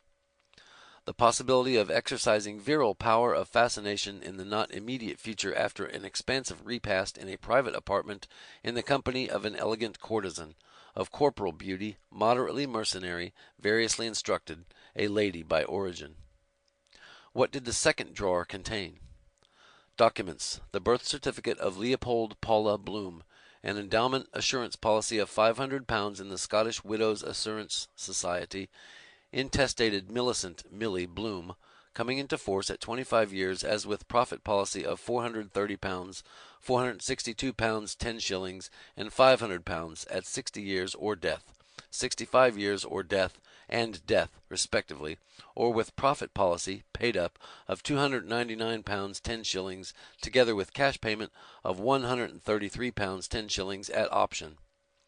A bank passbook issued by the Ulster Bank, College Green branch, showing statement of AC for half year ending 31 December 1903. Balance in depositor's favor 18,14,6, £18, 14 shillings and 6 sterling. Net personalty. Certificate of possession of £900 Canadian, 4%, inscribed, government stock, free of stamp duty. Dockets of the Catholic Cemeteries Glasnevin Committee relative to a grave plot purchased. A local press cutting concerning change of name by deed poll. Quote the textual terms of this notice. I, Rudolf Virag, now resident at No. 52 Clanbrassil Street, Dublin, formerly of Szombathely in the Kingdom of Hungary, hereby give notice that I have assumed and intend henceforth upon all occasions and at all times to be known by the name of Rudolf Bloom. What other objects relative to Rudolf Bloom, born Virag, were in the second drawer? An indistinct daguerreotype of Rudolf Virag and his father, Leopold Virag, executed in the year 1852 in the portrait atelier of their respectively first and second cousin, Stephen Virag of Svesvar, Hungary. An ancient Haggadah book in which a pair of horn-rimmed convex spectacles inserted mark the passage of Thanksgiving in the ritual prayers for Pesach, Passover. A photocard of the Queen's Hotel, Ennis, proprietor Rudolf Bloom. An envelope addressed to my dear son Leopold. What fractions of phrases did the lecture of those 5 whole words evoke? Tomorrow will be a week that I received. It is no use, Leopold, to be with your dear mother. That is not more to stand. To her, all for me is out. Be kind to Athos, Leopold. My dear son, always. Of me, das Herz, Gott, dein. What reminiscences of a human subject suffering from progressive melancholia did these objects evoke in Bloom? An old man, widower, unkempt of hair, in bed, with head covered, sighing, an infirm dog, Athos, aconite, resorted to by increasing doses of grains and scruples as a palliative of recrudescent neuralgia, the face in death of a septuagenarian, suicide by poison. Why did Bloom experience a sentiment of remorse? Because in immature impatience he had treated with disrespect certain beliefs and practices. As the prohibition of the use of flesh, meat, and milk at one meal, the hebdomadary symposium of incoordinately abstract, perfividly concrete, mercantile, co-ex-religionist ex-compatriots, the circumcision of male infants, the supernatural character of Judaic scripture, the ineffability of the tetragrammaton, the sanctity of the Sabbath. How did these beliefs and practices now appear to him? Not more rational than they had then appeared, not less rational than other beliefs and practices now appeared. What first reminiscence had he of Rudolph Bloom, deceased? Rudolph Bloom, deceased, narrated to his son Leopold Bloom, aged 6, a retrospective arrangement of migrations and settlements in and between Dublin, London, Florence, Milan, Vienna, Budapest, Szombathely, with statements of satisfaction, his grandfather having seen Maria Theresia, Empress of Austria, Queen of Hungary, with commercial advice, having taken care of pence, the pounds having taken care of themselves. Leopold Bloom, aged 6, had accompanied these narrations by constant consultation of a geographical map of Europe, political, and by suggestions for the establishment of affiliated business premises in the various centers mentioned. Had time equally but differently obliterated the memory of these migrations in narrator and listener? In narrator by the access of years, and in consequence of the use of narcotic toxin. In listener by the access of years, and in consequence of the action of distraction upon vicarious experiences. What idiosyncrasies of the narrator were concomitant products of amnesia? Occasionally he ate without having previously removed his hat. Occasionally he drank voraciously the juice of gooseberry fool from an inclined plate. Occasionally he removed from his lips the traces of food by means of a lacerated envelope or other accessible fragment of paper. What two phenomena of senescence were more frequent?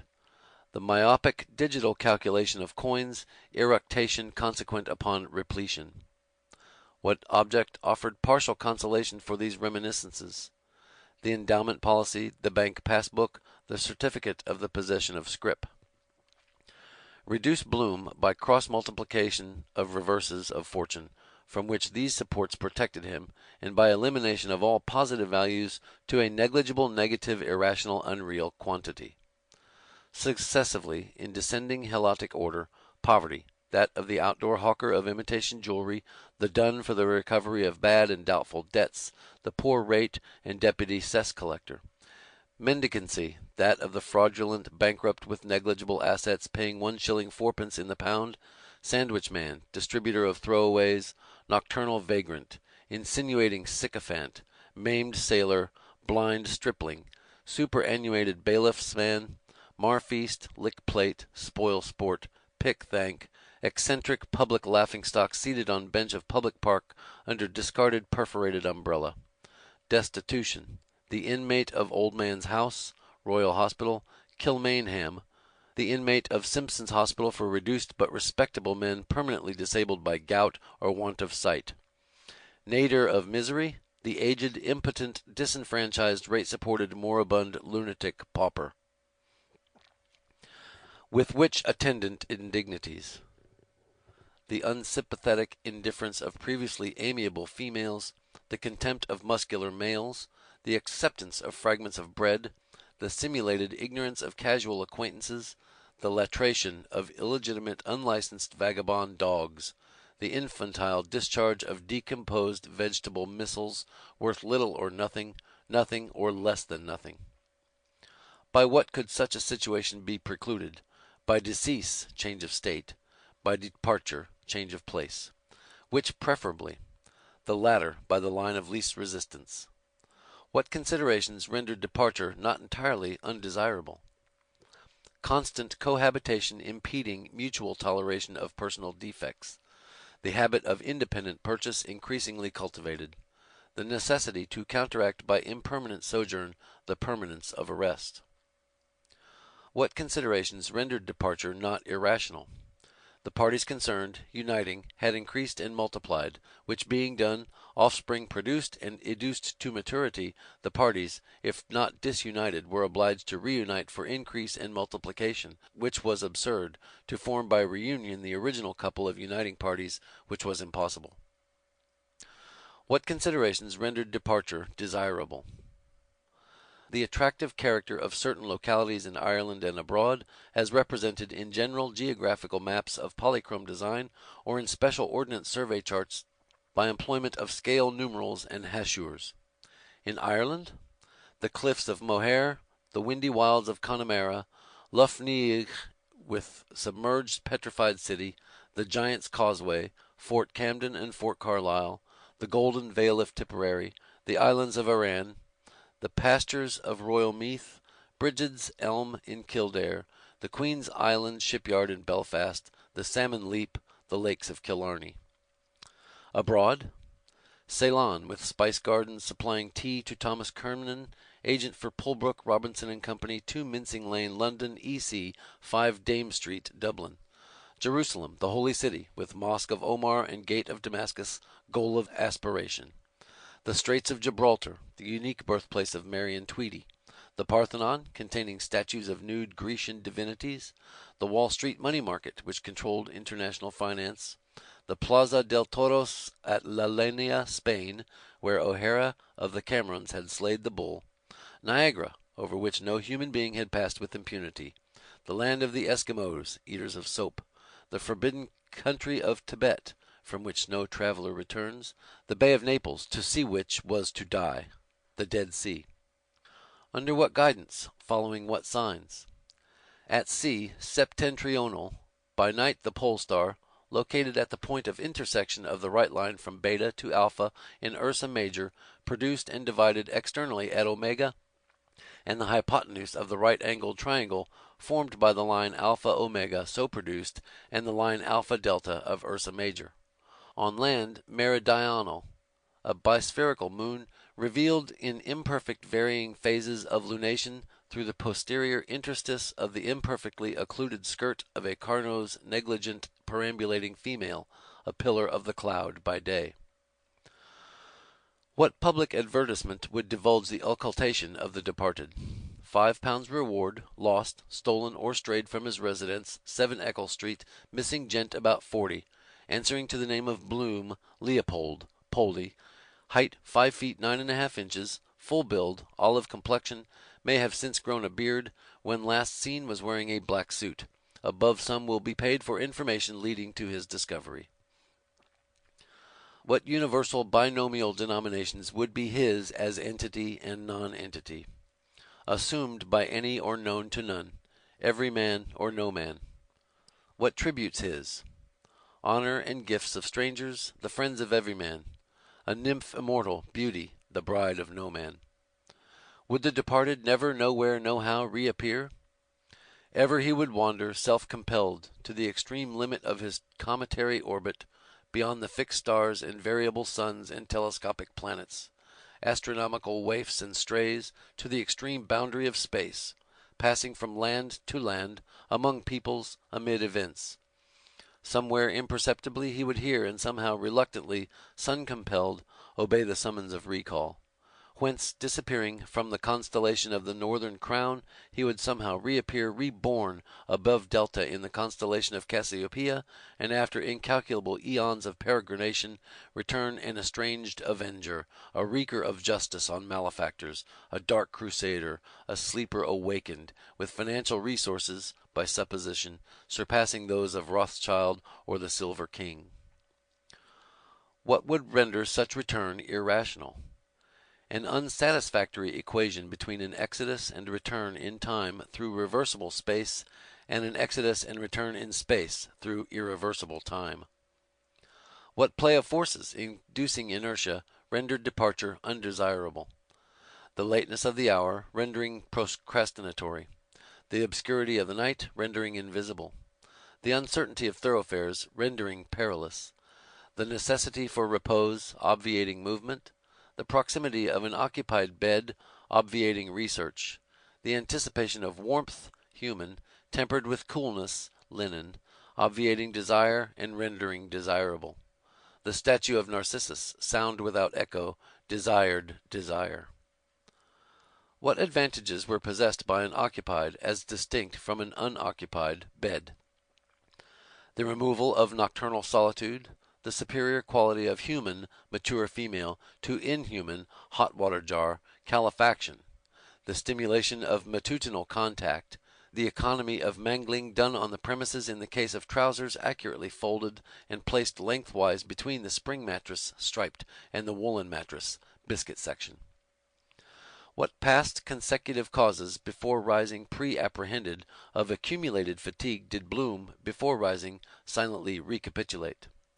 The preparation of breakfast, burnt offering, intestinal congestion and premeditative defecation, holy of holies, the bath, rite of John, the funeral, rite of Samuel, the advertisement of Alexander Keys, Urim and Thummim, the unsubstantial lunch, rite of Melchizedek, the visit to museum and National Library, holy place, the book hunt along Bedford Row, Merchant's Arch, Wellington Quay, Shimchach Torah, the music in the Ormond Hotel, Shira Shirim, the altercation with a truculent troglodyte in Bernard Kiernan's premises, Holocaust, a blank period of time including a car drive, a visit to a house of mourning, a leave-taking, wilderness, the eroticism produced by feminine exhibitionism, rite of Onan, the prolonged delivery of Mrs. Mina Purefoy, heave offering, the visit to the disorderly house of Mrs. Bella Cohen, 82 Tyrone Street, Lower, and subsequent brawl and chance medley in Beaver Street, Armageddon, nocturnal perambulation to and from the cabman's shelter, Butt Bridge, atonement. What self-imposed enigma did Bloom about to rise in order to go so as to conclude lest he should not conclude involuntarily apprehend? The cause of a brief, sharp, unforeseen, heard, loud, lone crack emitted by the insentient material of a strained-veined timber table. What self-involved enigma did Bloom, risen, going, gathering multicolored, multiform, multitudinous garments, voluntarily apprehending, not comprehend? Who was Mackintosh? What self-evident enigma, pondered with desultory constancy during 30 years, did Bloom now, having effected natural obscurity by the extinction of artificial light, silently, suddenly comprehend? Where was Moses when the candle went out? What imperfections in a perfect day did Bloom, walking, charged with collected articles of recently disvested male wearing apparel, silently, successively enumerate? A provisional failure to obtain renewal of an advertisement, to obtain a certain quantity of tea from Thomas Kernan, agent for Pulbrook, Robinson and Company, 5 Dame Street, Dublin, and 2 Mincing Lane, London, E.C., to certify the presence or absence of posterior rectal orifice in the case of Hellenic female divinities, to obtain admission, gratuitous or paid, to the performance of Leah by Mrs. Bandman Palmer at the Gaiety Theatre, 46, 47, 48, 49 South King Street. What impression of an absent face did Bloom, arrested, silently recall? The face of her father, the late Major Brian Cooper Tweedy, Royal Dublin Fusiliers of Gibraltar and Rehoboth, Dolphin's Barn. What recurrent impressions of the same were possible by hypothesis? Retreating at the terminus of the Great Northern Railway, Amiens Street, with constant uniform acceleration, along parallel lines meeting at infinity if produced, along parallel lines reproduced from infinity with constant uniform retardation, at the terminus of the Great Northern Railway, Amiens Street, returning. What miscellaneous effects of female personal wearing apparel were perceived by him? A pair of new inodorous half-silk black ladies' hose, a pair of new violet garters, a pair of outsized ladies' drawers of India mull, cut on generous lines, redolent of opoponics, jessamine and Murati's Turkish cigarettes, and containing a long bright steel safety pin, folded curvilinear, a camisole of batiste with thin lace border, an accordion underskirt of blue silk moirette. All these objects being disposed irregularly on the top of a rectangular trunk, quadruple battened, having capped corners, with multicolored labels, initialed on its fore side in white lettering B.C.T., Brian Cooper Tweedy. What impersonal objects were perceived? A commode, one leg fractured, totally covered by square cretonne cutting, apple design, on which rested a lady's black straw hat. Orange-keyed ware, bought of Henry Price, basket, fancy goods, chinaware, and ironmongery manufacturer, 21, 22, 23 Moore Street, disposed irregularly on the washstand and floor, and consisting of basin, soap dish, and brush tray on the washstand together, pitcher and night article on the floor separate. Bloom's acts? He deposited the articles of clothing on a chair, removed his remaining articles of clothing, took from beneath the bolster at the head of the bed a folded long white nightshirt, inserted his head and arms into the proper apertures of the nightshirt, removed a pillow from the head to the foot of the bed, prepared the bed linen accordingly, and entered the bed. How? With circumspection, as invariably when entering an abode, his own or not his own. With solicitude, the snake spiral springs of the mattress being old, the brass quoits and pendant viper radii loose and tremulous under stress and strain. Prudently, as entering a lair or ambush of lust or adders. Lightly, the less to disturb. Reverently, the bed of conception and of birth, of consummation of marriage and of breach of marriage, of sleep and of death. What did his limbs, when gradually extended, encounter? New clean bed linen, additional odors, the presence of a human form, female, hers, the imprint of a human form, male, not his, some crumbs, some flakes of potted meat, recooked, which he moved. If he had smiled, why would he have smiled? To reflect that each one who enters imagines himself to be the first to enter, whereas he is always the last term of a preceding series, even if the first term of a succeeding one, each imagining himself to be first, last, only and alone, whereas he is neither first, nor last, nor only, nor alone, in a series originating in and repeated to infinity. What preceding series?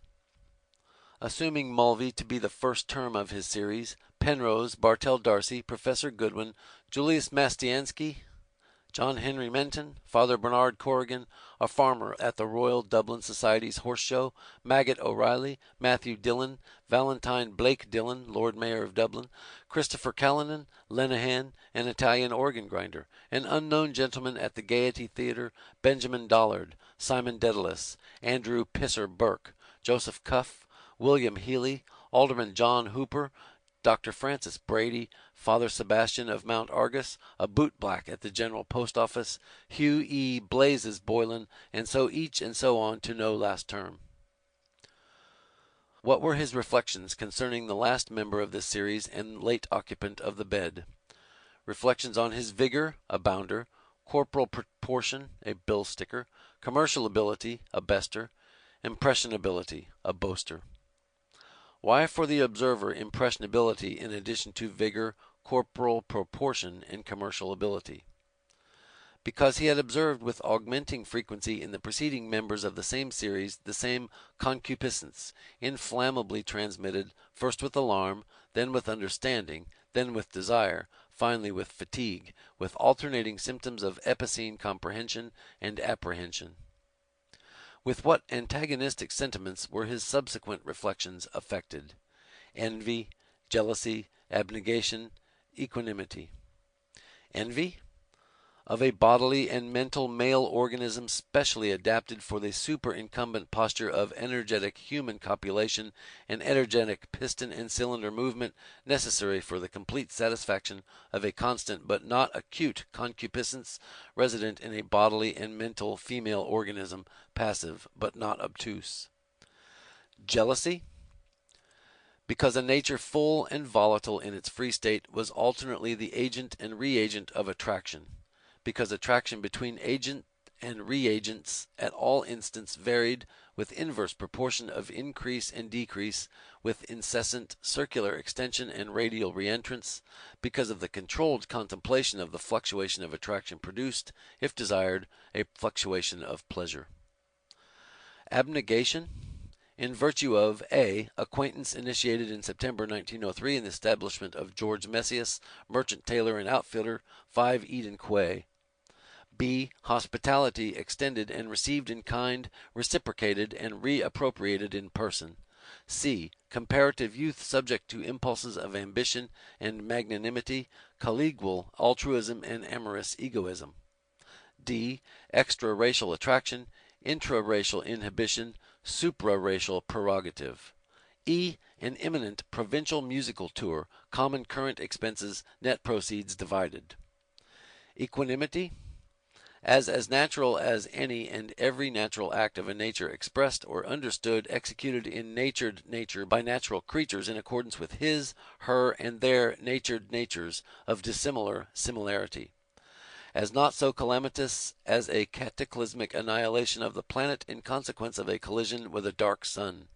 As less reprehensible than theft, highway robbery, cruelty to children and animals, obtaining money under false pretenses, forgery, embezzlement, misappropriation of public money, betrayal of public trust, malingering, mayhem, corruption of minors, criminal libel, blackmail, contempt of court, arson, treason, felony, mutiny on the high seas, trespass, burglary, jailbreaking, practice of unnatural vice, desertion from armed forces in the field, perjury, poaching, usury, intelligence with the king's enemies, impersonation, criminal assault, manslaughter, willful and premeditated murder. As not more abnormal than all other parallel processes of adaptation to altered conditions of existence, resulting in a reciprocal equilibrium between the bodily organism and its attendant circumstances, foods, beverages, acquired habits, indulged inclinations, significant disease. As more than inevitable, irreparable.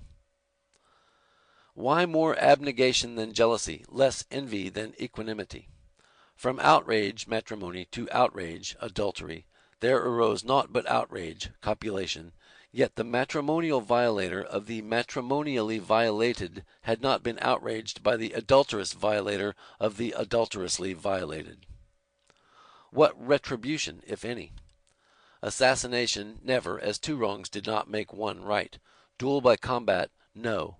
Divorce, not now. Exposure by mechanical artifice, automatic bed, or individual testimony, concealed ocular witnesses, not yet.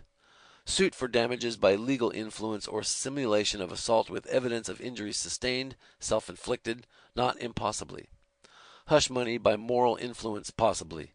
If any, positively connivance, introduction of emulation, material, a prosperous rival agency of publicity, moral, a successful rival agent of intimacy, depreciation, alienation, humiliation, separation, protecting the one separated from the other, protecting the separator from both.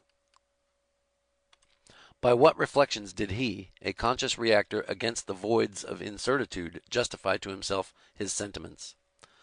The preordained frangibility of the hymen, the presupposed intangibility of the thing in itself, the incongruity and disproportion between the self-prolonging tension of the thing proposed to be done and the self-abbreviating relaxation of the thing done, the fallaciously inferred debility of the female, the muscularity of the male, the variations of ethical codes, the natural grammatical transition by inversion involving no alteration of sense of an aorist preterite proposition parsed as masculine subject, monosyllabic onomatopoeic transitive verb with direct feminine object, from the active voice into its correlative aorist preterite proposition parsed as feminine subject, auxiliary verb and quasi-monosyllabic onomatopoeic past participle with complementary masculine agent in the passive voice. The continued product of seminators by generation, the continued production of semen by distillation, the futility of triumph or protest or vindication, the inanity of extolled virtue, the lethargy of nascent matter, the apathy of the stars.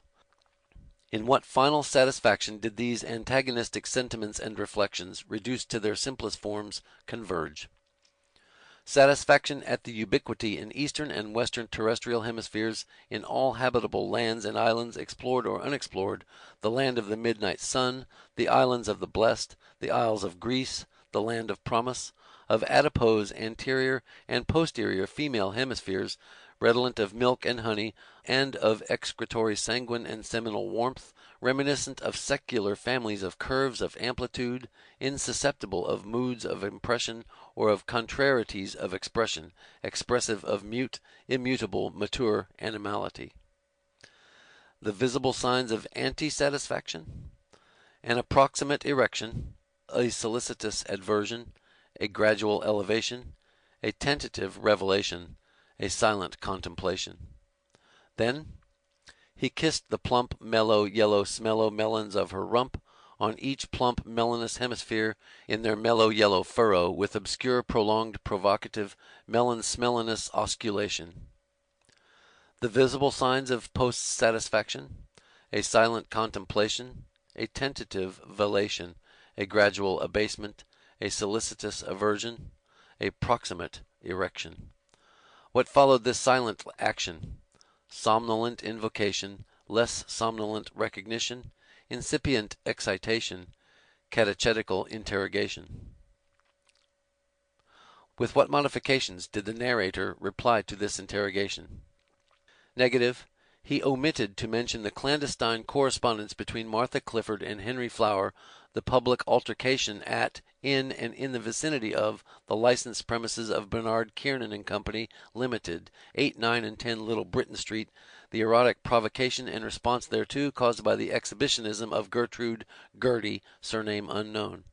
Positive. He included mention of her performance by Mrs. Bandman Palmer of Leah at the Gaiety Theatre, 46, 47, 48, 49 South King Street, an invitation to supper at Wynn's Murphy's Hotel, 35, 36, and 37 Lower Abbey Street, a volume of Peccaminous pornographical tendency entitled Sweets of Sin, anonymous author a gentleman of fashion, a temporary concussion caused by a falsely calculated movement in the course of a post-scenal gymnastic display, the victim, since completely recovered, being Stephen Dedalus, professor and author, eldest surviving son of Simon Dedalus, of no fixed occupation, an aeronautical feat executed by him, narrator, in the presence of a witness, the professor and author aforesaid, with promptitude of decision and gymnastic flexibility.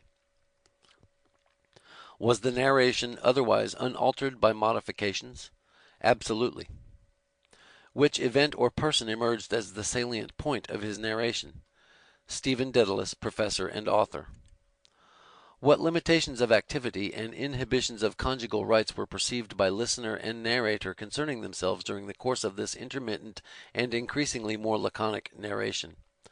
By the listener, a limitation of fertility, inasmuch as marriage had been celebrated 1 calendar month after the 18th anniversary of her birth, 8 September 1870, viz., 8 October, and consummated on the same date with female issue born 15 June 1889, having been anticipatorily consummated on the 10th of September of the same year, and complete carnal intercourse with ejaculation of semen within the natural female organ having last taken place 5 weeks previous, viz., 27 November 1893, to the birth on 29 December 1893 of second and only male issue, deceased 9 January 1894, aged 11 days, there remained a period of 10 years, 5 months, and 18 days, during which carnal intercourse had been incomplete, without ejaculation of semen within the natural female organ.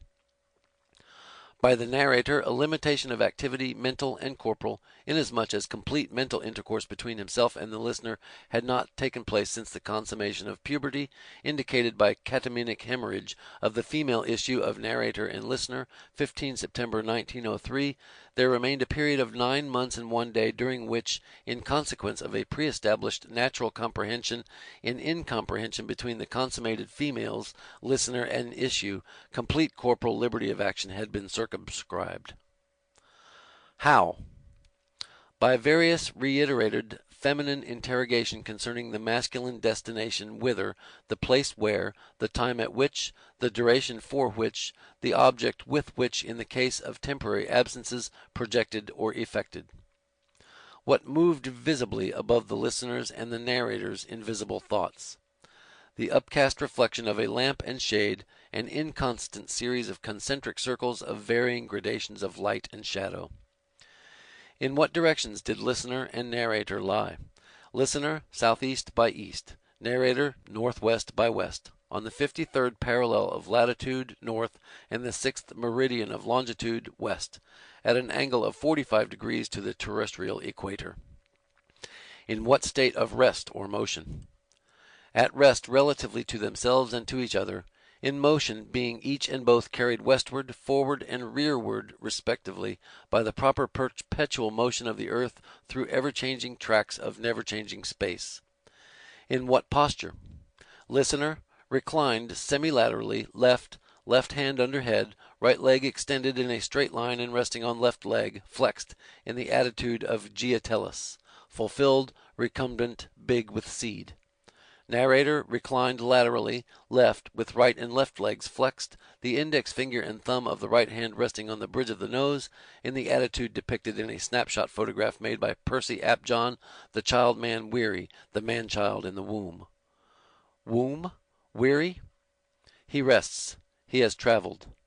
With Sinbad the sailor, and Tinbad the tailor, and Jinbad the jailer, and Winbad the whaler, and Ninbad the nailer, and Finbad the failer, and Binbad the baler, and Pinbad the paler, and Minbad the mailer, and Hinbad the hailer, and Rinbad the railer, and Dinbad the caler, and Vinbad the quailer, and Linbad the yailer, and Zinbad the thailer.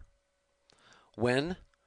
Going to dark bed, there was a square round Sinbad the sailor's rocks ox egg in the night of the bed of all the ox of the rocks of Darkenbad the bright dailer. Where? End of section 55.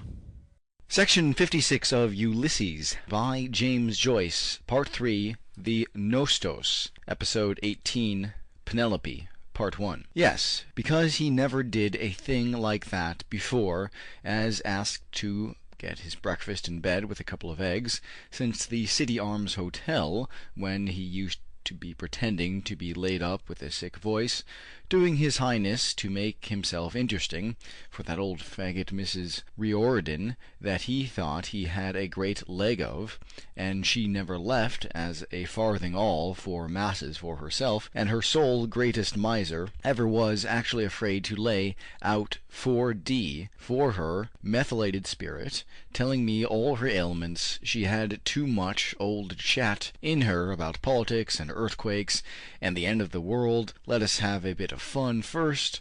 God help the world if all the women were her sort, down on bathing suits and low necks. Of course nobody wanted her to wear them. I suppose she was pious because no man would look at her twice. I hope I'll never be like her. I wonder she didn't want us to cover our faces. But she was a well-educated woman, certainly, and her gabby talk about Mr. Riordan here and Mr. Riordan there, I suppose he was glad to get shut of her, and her dog smelling my fur, and always edging to get up under my petticoats, especially then. Still, I like that in him, polite to old women like that, and waiters and beggars, too. He's not proud out of nothing, but not always. If ever he got anything really serious the matter with him, it's much better for them to go into a hospital where everything is clean. But I suppose I'd have to bring it into him for a month, yes, and then have a hospital nurse next thing on the carpet, have him staying there till they throw him out, or a nun, maybe, like the smutty photo he has. She's as much a nun as I'm not, yes, because they're so weak and puling. When they're sick, they want a woman to get well. If his nose bleeds, you'd think it was, oh, tragic, and that dying-looking one off the South Circular, when he sprained his foot at the choir party at the Sugarloaf Mountain, the day I wore that dress, Miss Stack, bringing him flowers, the worst old one she could find at the bottom of the basket, anything at all, to get into a man's bedroom, with her old maid's voice, trying to imagine he was dying on account of her to never see thy face again, though he looked more like a man with his beard a bit grown in the bed. Father was the same. Besides, I hate bandaging and dosing. When he cut his toe with the razor, paring his corns, afraid he'd get blood poisoning. But if it was a thing I was sick, then we'd see what attention only, of course, the woman hides. It not to give all the troubles they do. Yes, he came somewhere, I'm sure, by his appetite anyway. Love it's not, or he'd be off his feed thinking of her. So either it was one of those night women, if it was down there he was really, and the hotel story he made up a pack of lies to hide it, planning it. Hines kept me. Who did I meet? Ah, yes, I met. Do you remember Menton? And who else? Who let me see that big baby face. I saw him, and he not long married, flirting with a young girl at Poole's Mirorama, and turned my back on him when he slinked out, looking quite conscious. What harm but he had the impudence to make up to me one time? Well done to him, mouth almighty, and his boiled eyes of all the big stupos I ever met, and that's called a solicitor, only for I hate having a long wrangle in bed, or else if it's not that, it's some little bitch or other he got in with somewhere, or picked up on the sly. If they only knew him as well as I do. Yes, because the day before yesterday he was scribbling something, a letter, when I came into the front room to show him Dignam's death in the paper, as if something told me, and he covered it up with the blotting paper, pretending to be thinking about business. So very probably that was it to somebody who thinks she has a softy in him, because all men get a bit like that at his age, especially getting on to 40. He is now so as to wheedle any money she can out of him, no fool like an old fool. And then the usual kissing my bottom was to hide it. Not that I care two straws now who he does it with, or knew before that way, though I'd like to find out, so long as I don't have the two of them under my nose all the time, like that slut, that Mary we had in Ontario Terrace, padding out her false bottom to excite him bad enough to get the smell of those painted women off him once or twice. I had a suspicion, by getting him to come near me when I found the long hair on his coat, without that one when I went into the kitchen pretending he was drinking water. One woman is not enough for them. It was all his fault, of course, ruining servants, then proposing that she could eat at our table on Christmas Day, if you please. Oh, no, thank you. Not in my house, stealing my potatoes and the oysters, 2.6 per dozen, going out to see her aunt, if you please. Common robbery. So it was, but I was sure he had something on with that one. It takes me to find out a thing like that. He said you have no proof. It was her proof. Oh yes, her aunt was very fond of oysters, but I told her what I thought of her suggesting me to go out to be alone with her.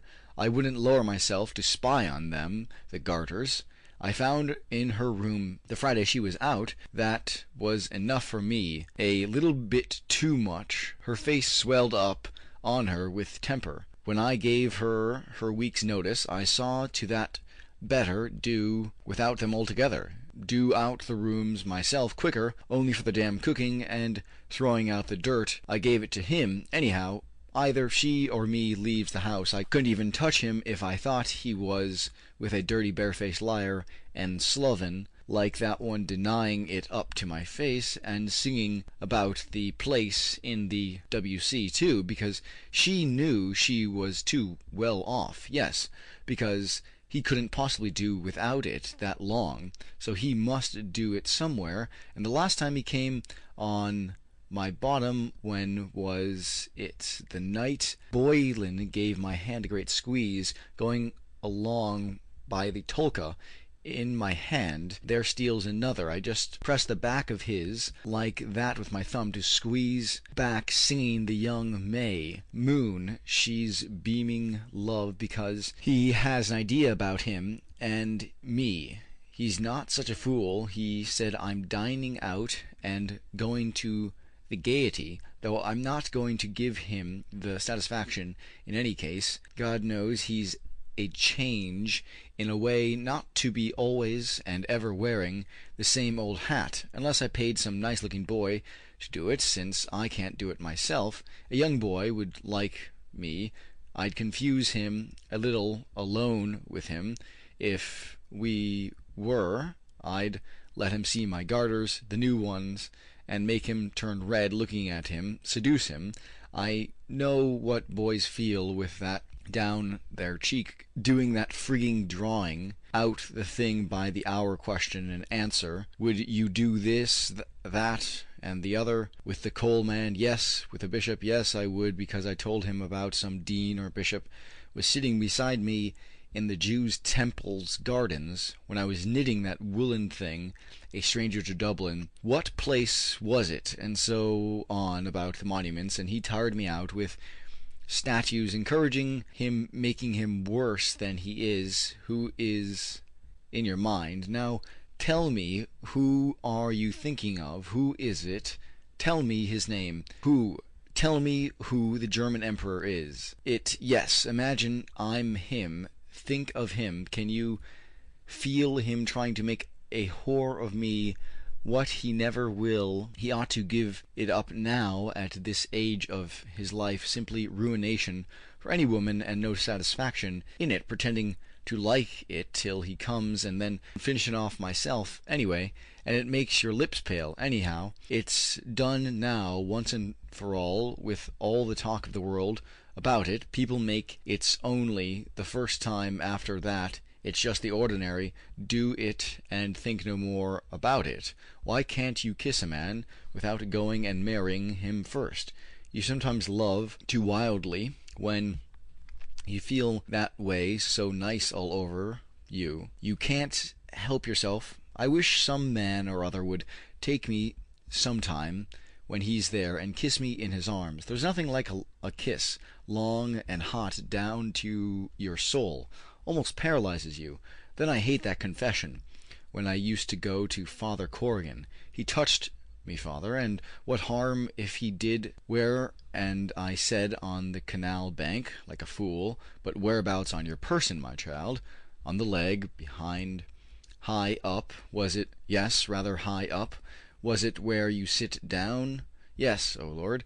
Couldn't he say bottom right out? And I always think of the real father. What did he want to know for, when I already confessed it to God? He had a nice fat hand, the palm moist. Always I wouldn't mind feeling it neither.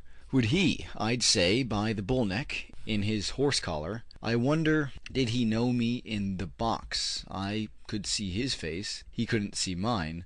Of course, he'd never turn or let on. Still, his eyes were red when his father died. They're lost for a woman, of course. Must be terrible when a man cries. Let alone them, I'd like to be embraced by one in his vestments, and the smell of incense off him, like the Pope. Besides, there's no danger with a priest. If you're married, he's too careful about himself. Then give something to H.H. the Pope for a penance. I wonder, was he satisfied with me? One thing I didn't like, his slapping me behind, going away so familiarly in the hall, though I laughed. I'm not a horse or an ass, am I? I suppose he was thinking of his father's. I wonder, is he awake thinking of me, or dreaming? Am I in it? Who gave him that flower he said he bought? He smelt of some kind of drink, not whiskey or stout, or perhaps the sweety kind of paste they stick their bills up with, some liqueur. I like to sip those rich-looking green and yellow expensive drinks, those stage-door Johnnies. Drink with the opera hats I tasted once with my finger, dipped out of that American that had the squirrel-talking stamps with father. He had all he could do to keep himself from falling asleep. After the last time, after we took the port and potted meat, it had a fine salty taste, yes, because I felt lovely and tired myself, and fell asleep as sound as a top the moment I popped straight into bed, till that thunder woke me up. God be merciful to us. I thought the heavens were coming down about us to punish us, when I blessed myself and said a Hail Mary, like those awful thunderbolts in Gibraltar, as if the world was coming to an end. And then they come and tell you there's no God. What could you do if it was running and rushing about? Nothing. Only make an act of contrition. The candle I lit that evening in Whitefriars Street Chapel for the month of May. See, it brought its luck, though he'd scoff if he heard, because he never goes to church, mass, or meeting.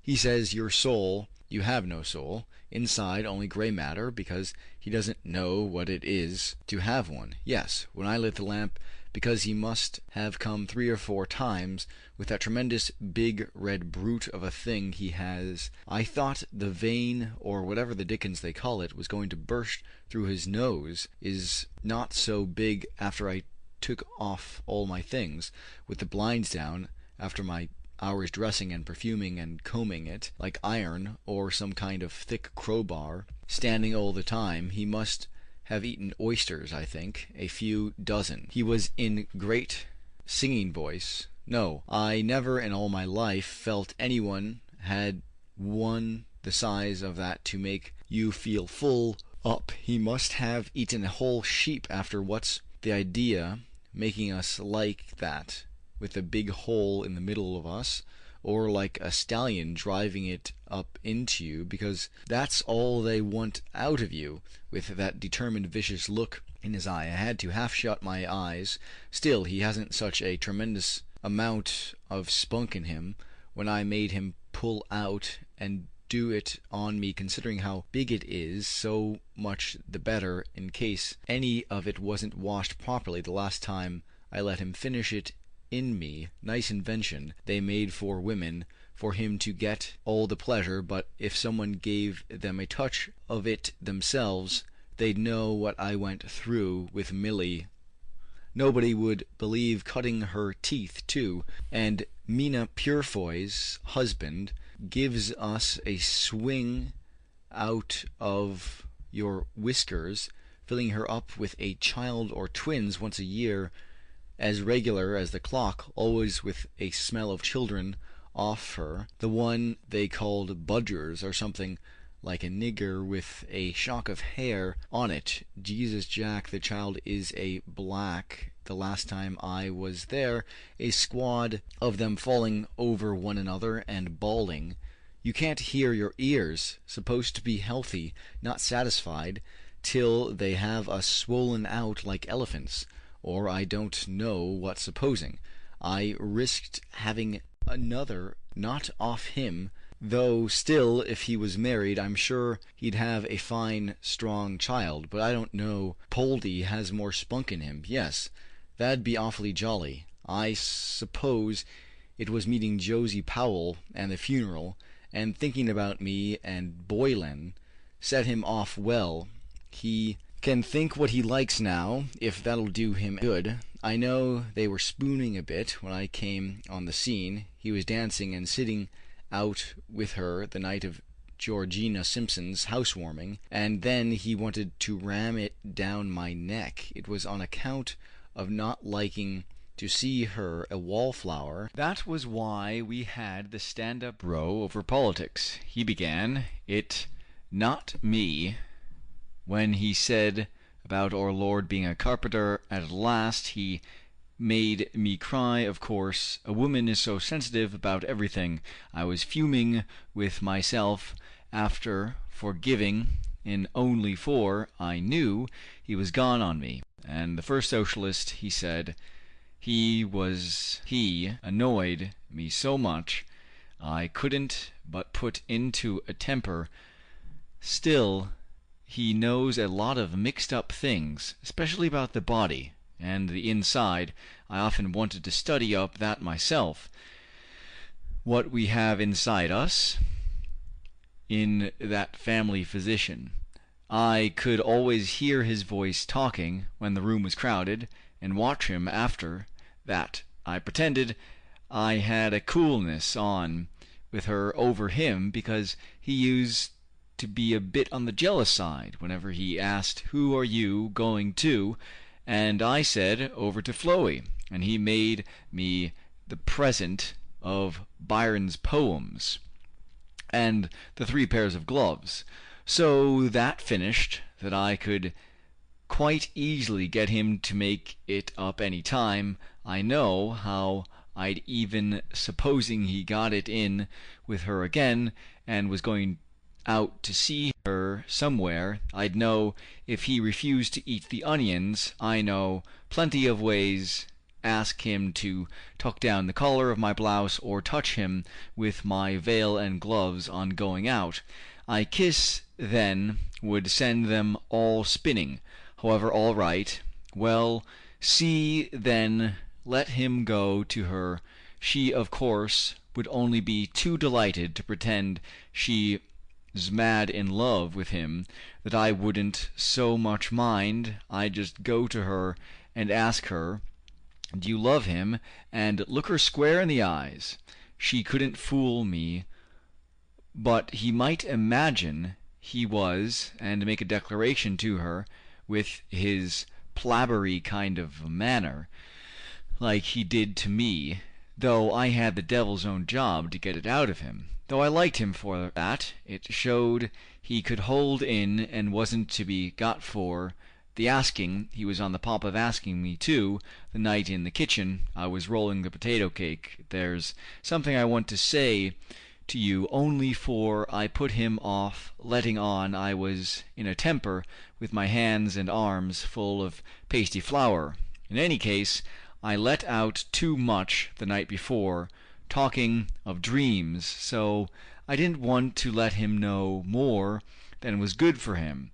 She used to be always embracing me, Josie, whenever he was there, meaning him, of course, glomming me over, and when I said I washed up and down as far as possible, asking me, and did you wash possible? The women are always egging on to that, putting it on thick when he's there.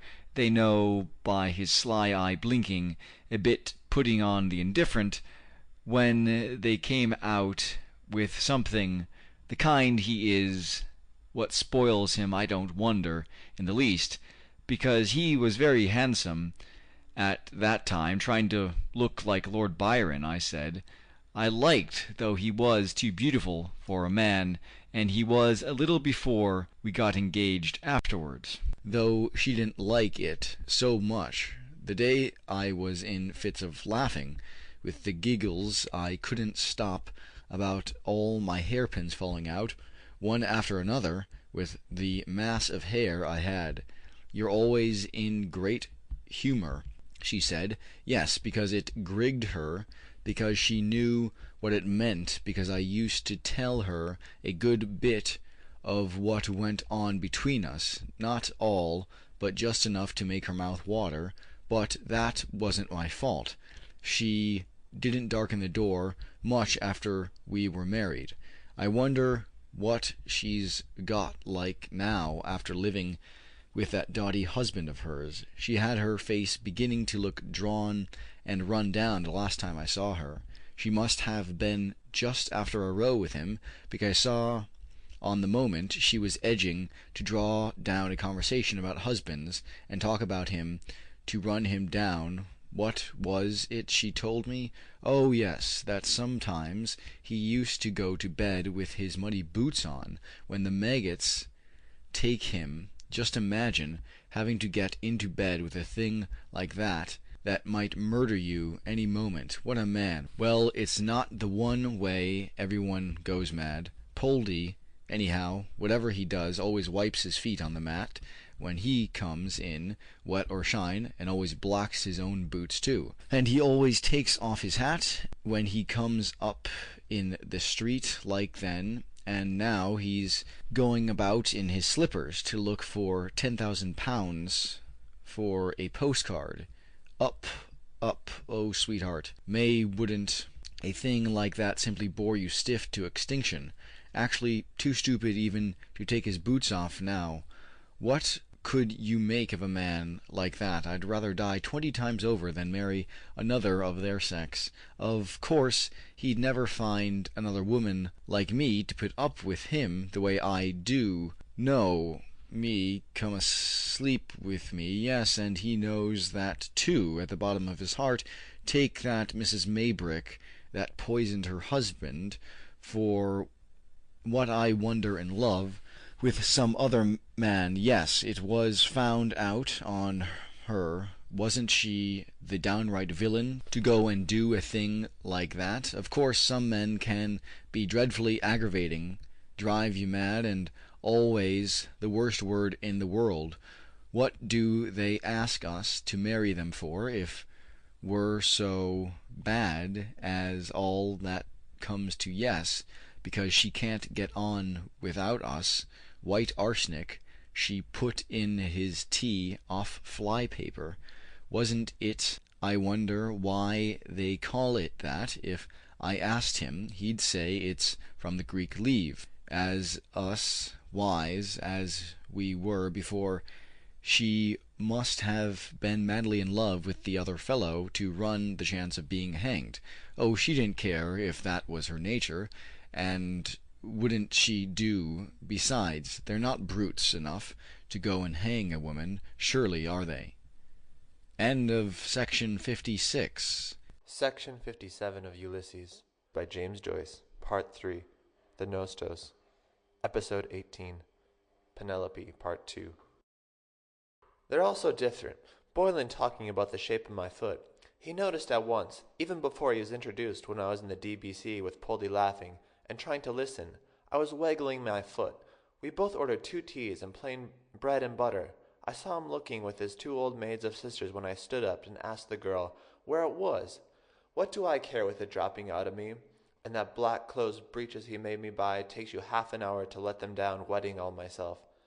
Always with some brand new fad every other week. Such a long one. I did have forgot my suede gloves on the seat behind, that I never got, after a robber of a woman, and he wanted me to put it in the Irish Times, lost in the ladies' lavatory, DBC Dame, Street Finder returned to Mrs. Marion Bloom. And I saw his eyes on my feet, going out through the turning door. He was looking when I looked back, and I went there for tea 2 days after in the hope, but he wasn't now. How did that excite him? Because I was crossing them when we were in the other room. First he meant the shoes that are too tight to walk in my hand is nice, like that if I only had a ring with a stone for the month, a nice aquamarine. I'll stick him for one, and a gold bracelet. I don't like my foot so much.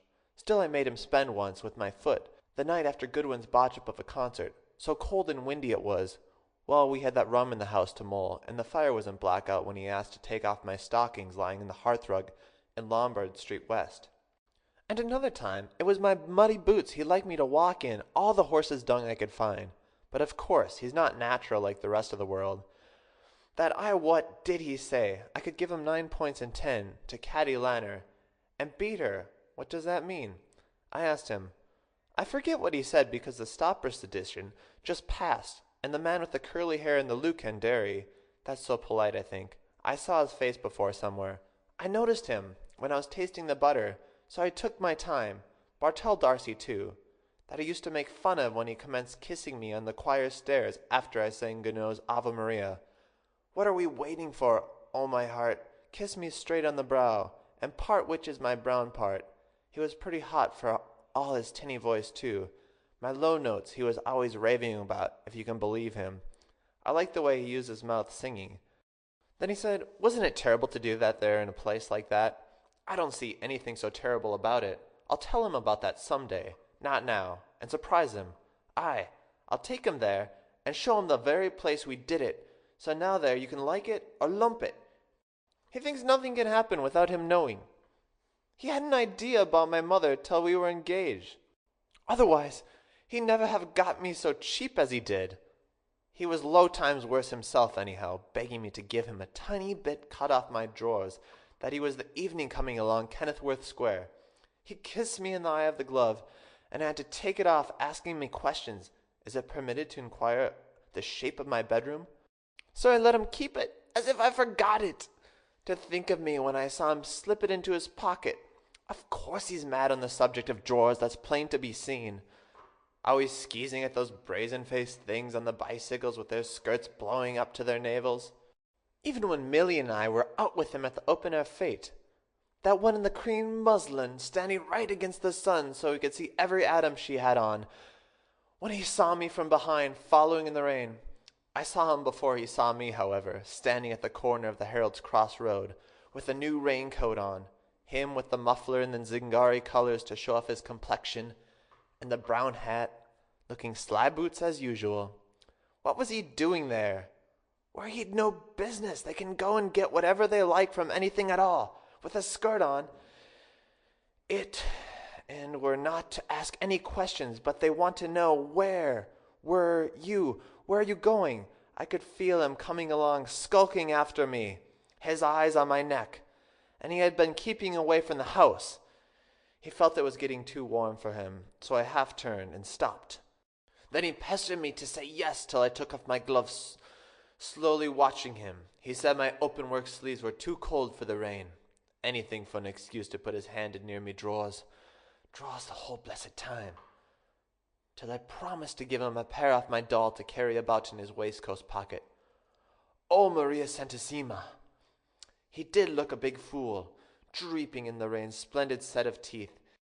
He had made me hungry to look at them, and beseeched of me to lift the orange petticoat I had on with the sunray pleats. And there was nobody, he said, he'd kneel down in the wet. If I didn't so persevering, he would too, and ruin his new raincoat. You never know what freak they'd take alone with you. They're so savage for it, if anyone was passing. So I lifted them a bit, and touched his trousers outside the way I used to garner after with my ring hand, to keep him from doing worse, where it was too public. I was dying to find out, was he circumcised? He was shaking like a jelly all over. They want to do everything too quick, take all the pleasure out of it. And father, waiting all the time for his dinner, he told me to say, I left my purse in the butcher's, and had to go back for it. What a deceiver. Then he wrote me that letter with all those words in it. How could he have the face to any woman after his company manners, making it so awkward? After when we met, asking me, have I offended you with my eyelids down? Of course he saw I wasn't. He had a few brains. Not like that other fool, Henny Doyle. He was always breaking or tearing something in the charades. I hate an unlucky man. And if I knew what it meant, of course I had to say no for form's sake. Don't understand you, I said. And wasn't it natural? So it is, of course. It used to be written up with a picture of a woman's on that wall in Gibraltar, with that word I couldn't find anywhere, only for children, seeing it too young, then writing every morning a letter sometimes twice a day. I liked the way he made love then. He knew the way to take a woman, when he sent me the 8 big puppies, because mine was the 8th. Then I wrote the night he kissed my heart at Dolphin's Barn. I couldn't describe it simply. It makes you feel like nothing on earth. But he never knew how to embrace well like Gardner. I hope hell come on Monday, as he said at the same time, for I hate people who come at all hours. Answer the door, you think it's the vegetables, then it's somebody, and you all undressed, or the door of the filthy, sloppy kitchen blows open the day old frosty-faced Goodwin called about the concert in Lombard Street, and I just, after dinner, all flushed and tossed with boiling old stew. Don't look at me, Professor, I had to say. I'm afraid, yes, but he was a real old gent in his way. It was impossible to be more respectful. Nobody to say, you're out, you have to peep out through the blind like the messenger boy today. I thought it was a put-off first, him sending the port and the peaches first, and I was just beginning to yawn with nerves, thinking he was trying to make a fool of me, when I knew his tete-a-tete at the door. He must have been a bit late, because it was 3:15 when I saw the 2 Daedalus girls coming from school. I never know the time.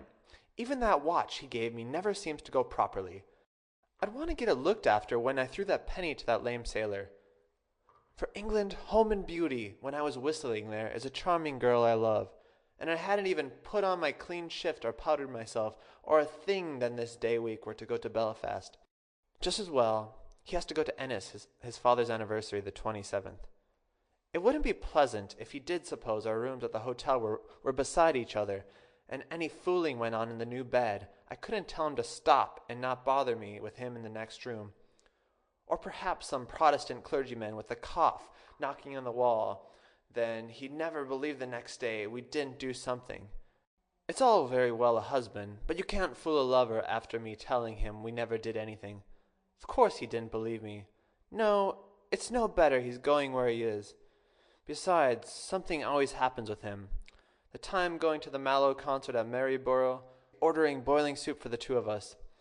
Then the bell rang out. He walks down the platform with his soup splashing about, taking spoonfuls of it. Hadn't he the nerve, and the waiter after him making a holy show of us, screeching and confusion for the engine to start? But he wouldn't pay till he finished. The 2 gentlemen in the 3rd-class carriage said he was quite right. So he was. He's so pig-headed sometimes. When he gets a thing into his head, a good job he was able to open the carriage door with his knife, or they'd have taken us on to Cork. I suppose that was done out of revenge on him. Oh, I love jaunting in a train or a car with lovely soft cushions.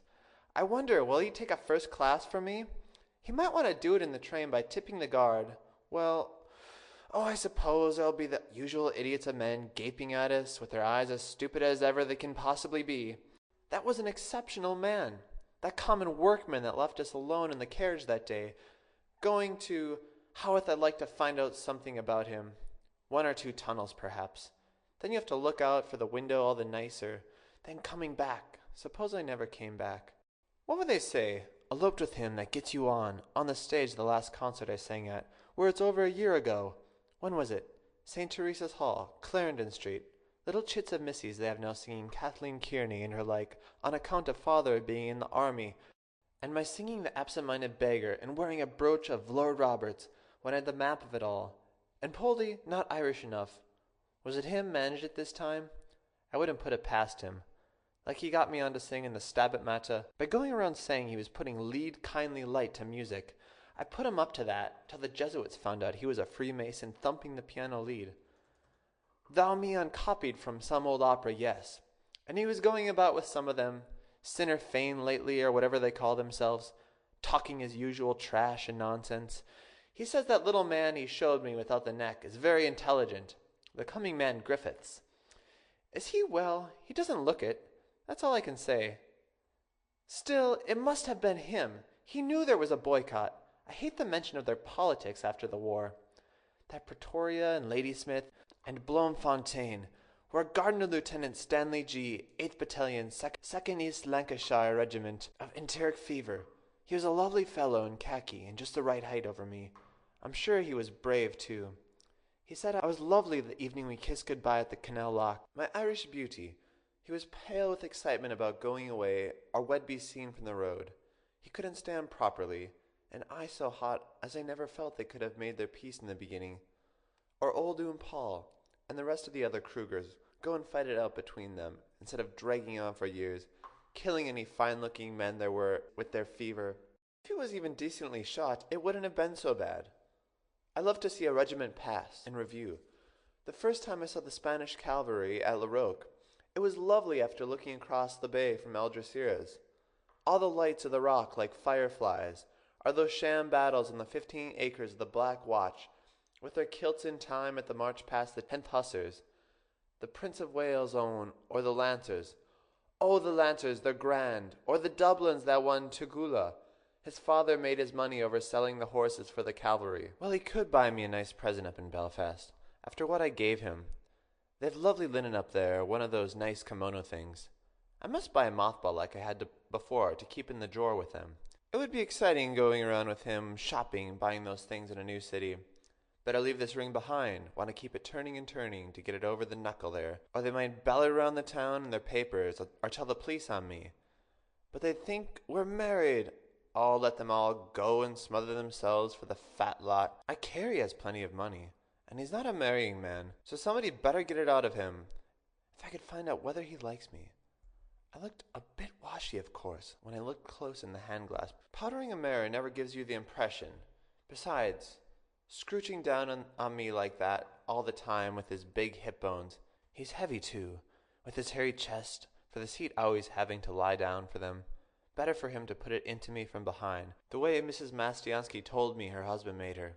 Like the dogs do it, and stick out her tongue as far as ever she could. And he so quiet and mild, with his ting-a-ting sither.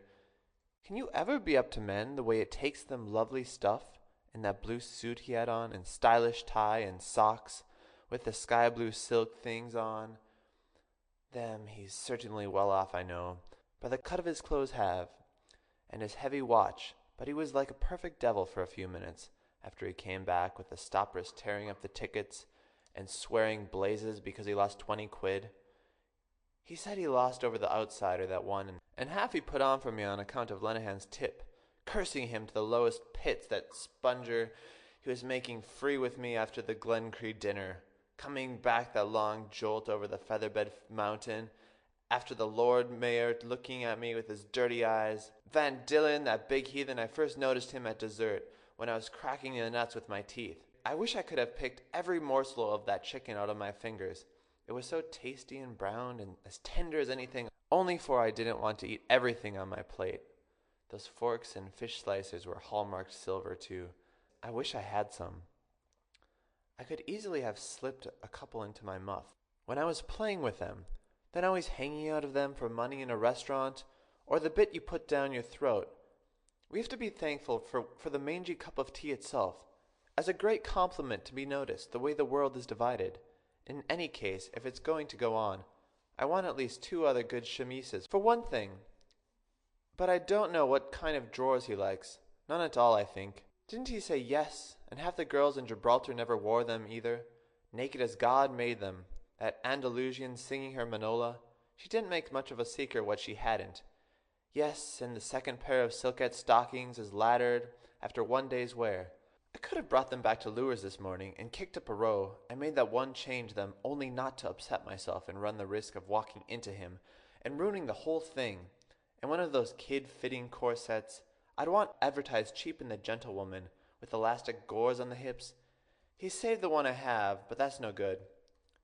What do they say? They give a delightful figure line, 11/6, obviating that unsightly broad appearance across the lower back to reduce flesh. My belly is a bit too big. I'll have to knock off the stout at dinner, or am I getting too fond of it? The last they sent from O'Rourke's was as flat as a pancake. He makes his money easy. Larry, they call him. The old mangy parcel he sent at Christmas. A cottage cake and a bottle of hogwash he tried to palm off as claret that he couldn't get anyone to drink. God spare his bit, for fear he'd die of the drouth. Or I must do a few breathing exercises. I wonder, is that anti-fat any good? Might overdo it. The thin ones are not so much the fashion now. God is that much. I have the violet pair I wore today. That's all he bought me out of the check. He got on the first O. No, there was the face lotion I finished last of yesterday. That made my skin like new, I told him over and over again. Get that made up in the same place, and don't forget it. God only knows whether he did. After all, I said to him, 111. No by the bottle. Anyway, if not, I suppose 111 only have to wash in my piss, like beef tea or chicken soup, with some of that opopanox and violet. I thought it was beginning to look coarse or old a bit. The skin underneath is much finer where it peeled off there on my finger after the burn. It's a pity it isn't all like that, and the 4 paltry handkerchiefs, about 6 in all. Sure, you can't get on in this world without style, all going in food and rent. When I get it, I'll lash it around. I tell you, in fine style. I always want to throw a handful of tea into the pot, measuring and mincing if I buy a pair of old brogues itself. Do you like those new shoes? Yes, how much were they? I have no clothes at all. The brown costume and the skirt and jacket, and the one at the cleaner's. 3. What's that for any woman? Cutting up this old hat and patching up the other. The men won't look at you, and women try to walk on you because they know you've no man. Then with all the things getting dearer every day for the 4 years, more I have of life up to 35. No, what am I at all? 111 be 33 in September. Will I? What? Oh well, look at that Mrs. Galbraith. She's much older than me. I saw her when I was out last week. Her beauty's on the wane. She was a lovely woman, magnificent head of hair on her, down to her waist, tossing it back like Kitty O'Shea in Grantham Street. First thing I did every morning to look across, see her combing it as if she loved it and was full of it. Pity I only got to know her the day before we left. And that Mrs. Langtry, the Jersey Lily Prince of Wales, was in love with. I suppose he's the first man going the roads, only the name of the king. They're all made the one way, only a black man's. I'd like to try a beauty up to what was she, 45? There was some funny story about the jealous old husband. What was it all? And an oyster knife? He made her wear a kind of a tin thing round her. And the Prince of Wales, yes, he had the oyster knife. Can't be true, a thing like that. Some of those books he brings me, the works of Master Francois somebody, supposed to be a priest about a child born out of her ear. Because her bumgut fell out a nice word for any priest to write her, and as if any fool wouldn't know what that meant. I hate that pretending of all things, with that old black Scots face on him. Anybody can see it's not true. And that ruby and fair tyrants he brought me, twice, I remember, When I came to page 5, oh, the part about where she hangs him up out of a hook with a cord flageolet. Sure, there's nothing for a woman in that. All invention made up about he drinking the champagne out of her slipper after the ball was over, like the infant Jesus in the crib at Innishaw, and the Blessed Virgin's arms. No woman could have a child that big taken out of her. And I thought first it came out of her side, because how could she go to the chamber when she wanted to? And she a rich lady, of course. She felt honored. H.R.H., he was in Gibraltar the year I was born. I bet he found lilies there, too, where he planted the tree. He planted more than that in his time. He might have planted me, too, if he'd come a bit sooner. Then I wouldn't be here as I am. He had to chuck that freeman with the paltry few shillings he knocks out of it and go into an office or something, where he'd get regular pay, or a bank, where they could put him up on a throne to count the money all day. Of course he prefers plottering about the house, so you can't stir with him any side. What's your program today? I wish he'd even smoke a pipe like father, to get the smell of a man, or pretending to be mooching about for advertisements, when he could have been in Mr. Cuff's. Still, only for what he did. Then sending me to try and patch it up. I could have got him promoted there to be the manager. He gave me a great marauder once or twice. First he was as stiff as the mischief, really and truly Mrs. Bloom. Only I felt rotten, simply with the old rubbishly dress that I lost the leads out of the tails with no cut in it. But they're coming into fashion again. I bought it simply to please him. I knew it was no good. By the finished pity I changed my mind of going to Todd and Bum, as I said, and not Lee's. It was just like the shop itself. Rummage sale, a lot of trash I hate. Those rich shops get on your nerves. Nothing kills me altogether. Only he thinks he knows a great lot about a woman's dress and cooking, mathering everything you can scour off the shelves into it. If I went by his advices, every blessed hat I put on, does that suit me? Yes, take that. That's all right. The one like a wedding cake standing up miles off my head? He said suited me. Or the dish cover? One coming down on my backside? On pins and needles about the shop girl in that place in Grafton Street I had the misfortune to bring him into, and she as insolent as ever. She could be with her smirk saying, I'm afraid we're giving you too much trouble. What she's there for. But I stared it out of her. Yes, he was awfully stiff, and no wonder. But he changed the second time he looked. Poldy, pig-headed as usual, like the soup. But I could see him looking very hard at my chest when he stood up to open the door for me. It was nice of him to show me out in any case. I'm extremely sorry, Mrs. Bloom. Believe me, without making it too marked. The first time after him being insulted, and me being supposed to be his wife, I just half smiled. I know my chest was out that way at the door when he said, I'm extremely sorry, and I'm sure you were. End of section 57. Section 58 of Ulysses by James Joyce. Part 3. The Nostos. Episode 18. Penelope. Part 3. Yes, I think he made them a bit firmer sucking them like that so long. He made me thirsty.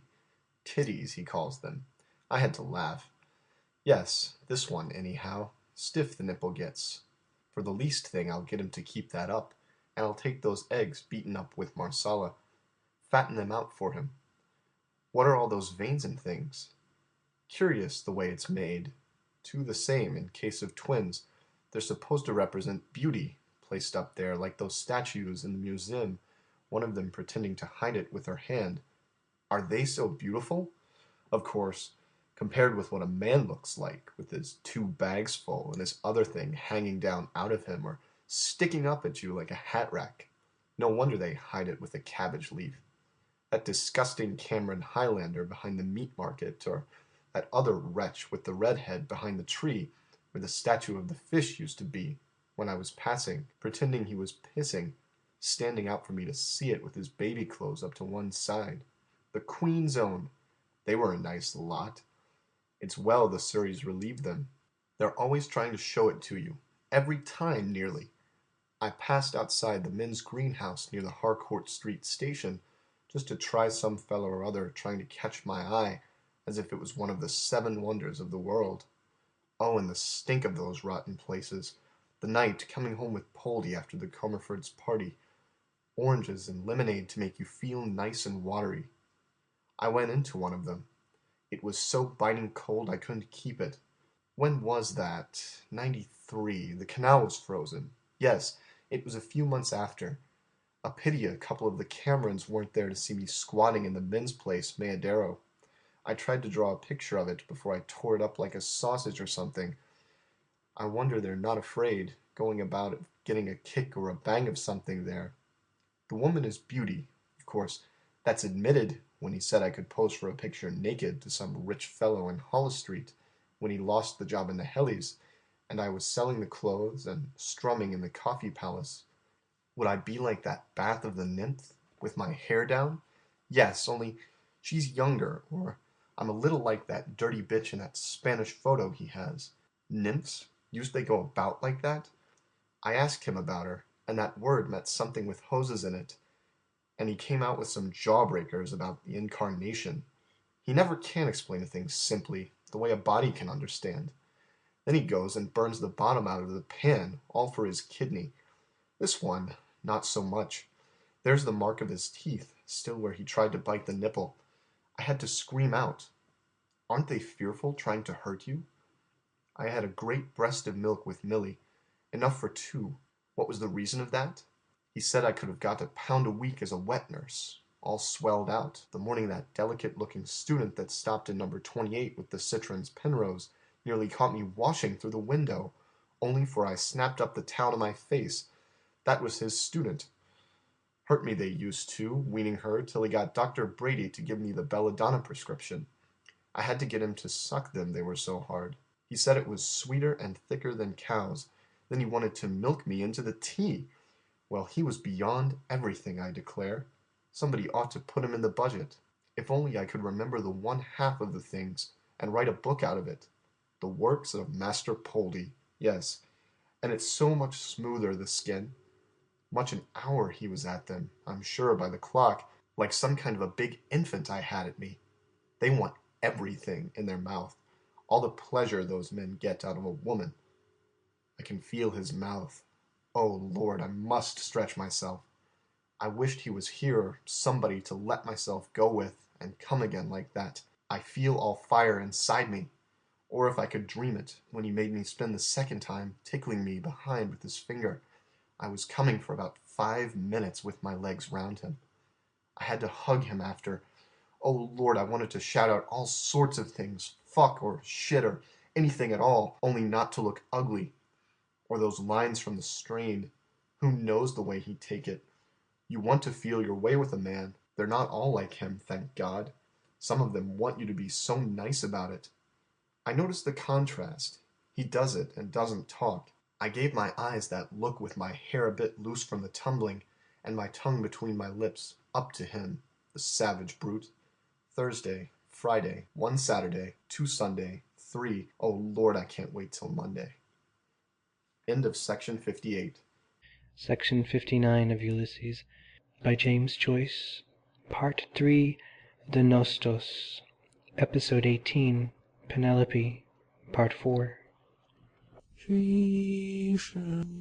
Train somewhere whistling, the strength those engines have in them like big giants, and the water rolling all over and out of them all sides, like the end of love's old sweet song.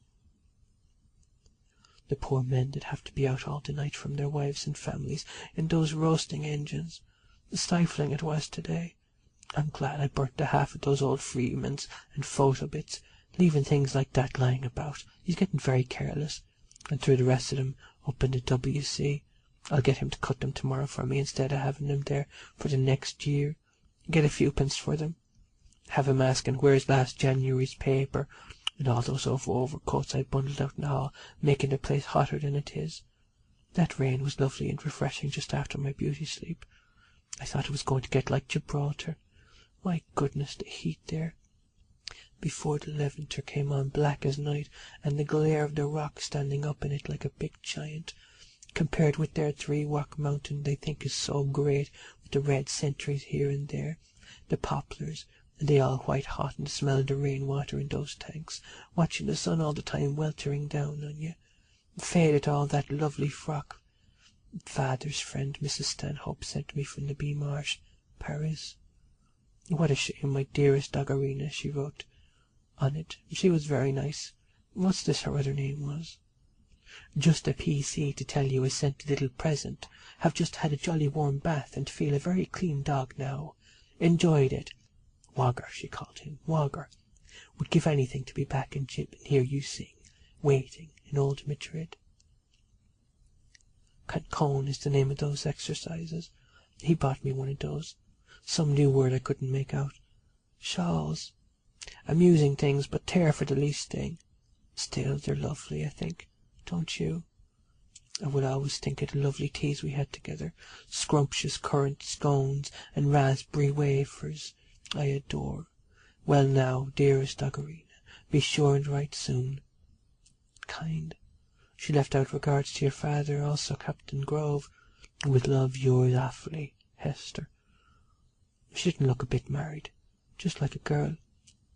He was years older than her, Wogger. He was awfully fond of me, when he held down the wire with his foot for me to step over at the bullfight at La Linea, when that Matador Gomez was given the bull's ear. These clothes we have to wear.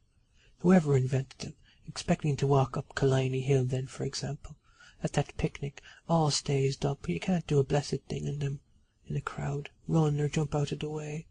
That's why I was afraid when that other ferocious old bull began to charge the bandolerios with the sashes, and the two things in their hats, and the brutes of men shouting, Bravo, Taureau. Sure, the women were as bad in their nice white mantillas, ripping all the whole insides out of those poor horses. I never heard such a thing in my life. Yes, he used to break his heart at me taking off the dog, barking in Bell Lane. Poor brute and it's sick. What became of them ever? I suppose they're dead long ago, the two of them. It's like all through a mist, makes you feel so old. I made the scones. Of course I had everything all to myself then. Like Earl Hester, we used to compare our hair. Mine was thicker than hers. She showed me how to settle it at the back when I put it up, and what's this else, how to make a knot on a thread with the one hand. We were like cousins. What age was I then? The night of the storm I slept in her bed. She had her arms round me then. We were fighting in the morning with the pillow. What fun! He was watching me whenever he got an opportunity at the band on the Almeida Esplanade, when I was with father and Captain Grove. I looked up at the church first, and then at the windows, then down, and our eyes met. I felt something go through me like needles. My eyes were dancing. I remember after, when I looked at myself in the glass, hardly recognized myself, the change. He was attractive to a girl in spite of his being a little bald, intelligent-looking, disappointed and gay at the same time. He was like Thomas in the shadow of Ashlydat. I had a splendid skin from the sun, and the excitement like a rose. I didn't get a wink of sleep. It wouldn't have been nice on account of her, but I could have stopped it in time. She gave me the Moonstone to read. That was the first I read of Wilkie Collins. East Lynn I read, and the shadow of Ashlydat. Mrs. Henry Wood. Henry Dunbar, by that other woman I lent him afterwards, with Mulvey's photo in it. So is he. See, I wasn't without. And Lord Lytton. Eugene Aram Molly Bond she gave me by Mrs. Hungerford on account of the name. I don't like books with Molly in them. Like that one he brought me about the one in Flanders, a whore always shoplifting anything she could, cloth and stuff and yards of it. Oh, this blanket is too heavy for me. That's better. I haven't one decent night-dress. This thing gets all rolled up under me, besides him and his fooling. That's better. I used to be weltering then in the heat. My shift, drenched with the sweat, stuck in the cheeks of my bottom on the chair. When I stood up they were so fattish and firm. I got on the sofa cushions to see with my clothes up, and the bugs, tons of them at night, and the mosquito nets. I couldn't read a line. Lord, how long ago it seems. Centuries, of course, they never come back. And she didn't put her address right on it either. She may have noticed her Wogger. People were always going away, and we never. I remember that day with the waves and the boats, with the high heads rocking, and the smell of ship. Those officers' uniforms on shore leave made me sick. He didn't say anything. He was very serious. I had the high-buttoned boots on, and my skirt was blowing. She kissed me 6 or 7 times. Didn't I cry? Yes, I believe I did, or near it. My lips were teetering when I said goodbye. She had a gorgeous wrap of some special kind of blue colour on her for the voyage. made very peculiarly to one side like, and it was extremely pretty. It got as dull as the devil after they went. I was almost planning to run away, mad, out of it somewhere. We're never easy where we are. Father or marriage, waiting, always waiting to guide him to me, waiting nor speed his flying feet. Their damn guns bursting and booming all over the shop, especially the Queen's birthday, and throwing everything down in all directions.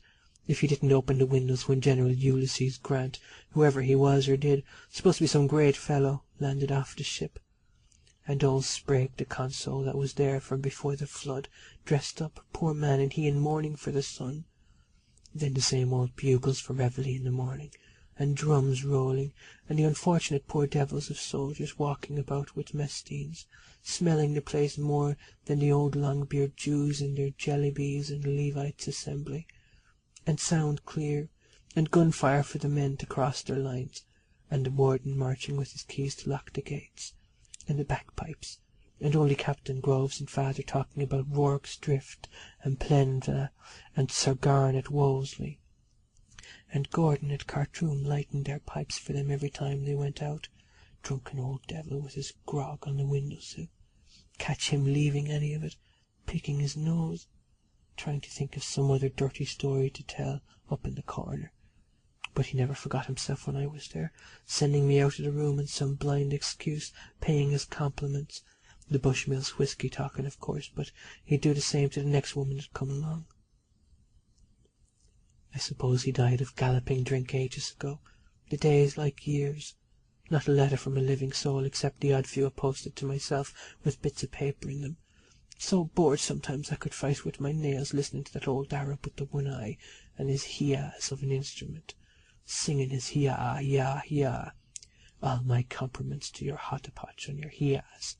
As bad as now with the hands hanging off me, looking out of the window if there was a nice fellow even in the opposite house. That medical in Hollis Street the nurse was after. When I put my gloves and hat at the window to show I was going out. Not a notion what I meant. Aren't they thick? Never understand what you say, even. You'd want to print it up on a big poster for them. Not even if you shake hands twice with the left. You didn't recognize me either when I half frowned at him outside Westland Road Chapel. Where does their great intelligence come in, I'd like to know? Grey matter? They have it all in their tail, if you ask me. Those country gougers up in the City Arms intelligence. They had a damn sight less than the bulls and the cows they were selling the meat, and the Coleman's bell, that noisy bugger trying to swindle me with the wrong bill he took out of his hat. What a pair of paws and pots and pans and kettles to mend any broken bottles for a poor man today, and no visitors or post ever except his cheques or some advertisement like that wonder worker they sent me him, addressed Dear Madam. Only his letter and the card from Milly this morning. See, she wrote a letter to him. Who did I get the last letter from? Oh, Mrs. Duane. Now what possessed her to write from Canada after so many years, to know the recipe I had for piston madrienne? Floey Dillon, since she wrote to say she was married to a very rich architect, if I'm to believe all I hear, with a villa and 8 rooms. Her father was an awfully nice man. He was near 70. Always good-humoured. Well now, Miss Tweedy or Miss Scalepsy, there's the piano. There was a solid silver coffee-table he had too, on the mahogany sideboard. Then dying so far away. I hate people that have always their poor story to tell. Everybody has their own troubles. That poor Nancy Blake died a month ago of acute pneumonia. Well, I didn't know her so well as all that. She was Floyd's friend more than mine. Poor Nancy, it's a bother having to answer. He always tells me the wrong things, and no stops to say, like making a speech, your sad bereavement, sympathy. I always make that mistake. And nephew with 2 W's in. I hope he'll write me a longer letter next time if it's a thing he really likes me. Oh, thanks be to great God, I've got somebody to give me what I badly wanted. Put some heart up in me. You've no chances at all in this place like you used long ago. I wish somebody would write me a love letter. His wasn't much, and I told him he could write what he liked. Yours ever, Hugh Boylan. In old Madrid, stuff silly women believe love is sighing, I am dying. Still, if he wrote it, I suppose there'd be some truth in it. True or no, it fills up your whole day. In life, always something to think about every moment, and see it all round you like a new world. I could write the answer in bed to let him imagine me. Short, just a few words. Not those long crossed letters Addie Dillon used to write to the fellow that was something in his forecourts that jilted her after. Out of the lady's letter writer, when I told her to say a few simple words, he could twist how he liked, not acting with precipitancy, with equal candour. The greatest earthly happiness. Answer to a gentleman's proposal affirmatively. My goodness, there's nothing else. It's all very fine for them, but as for being a woman, as soon as you're old they might as well throw you in the bottom of the ash pit. End of section 59.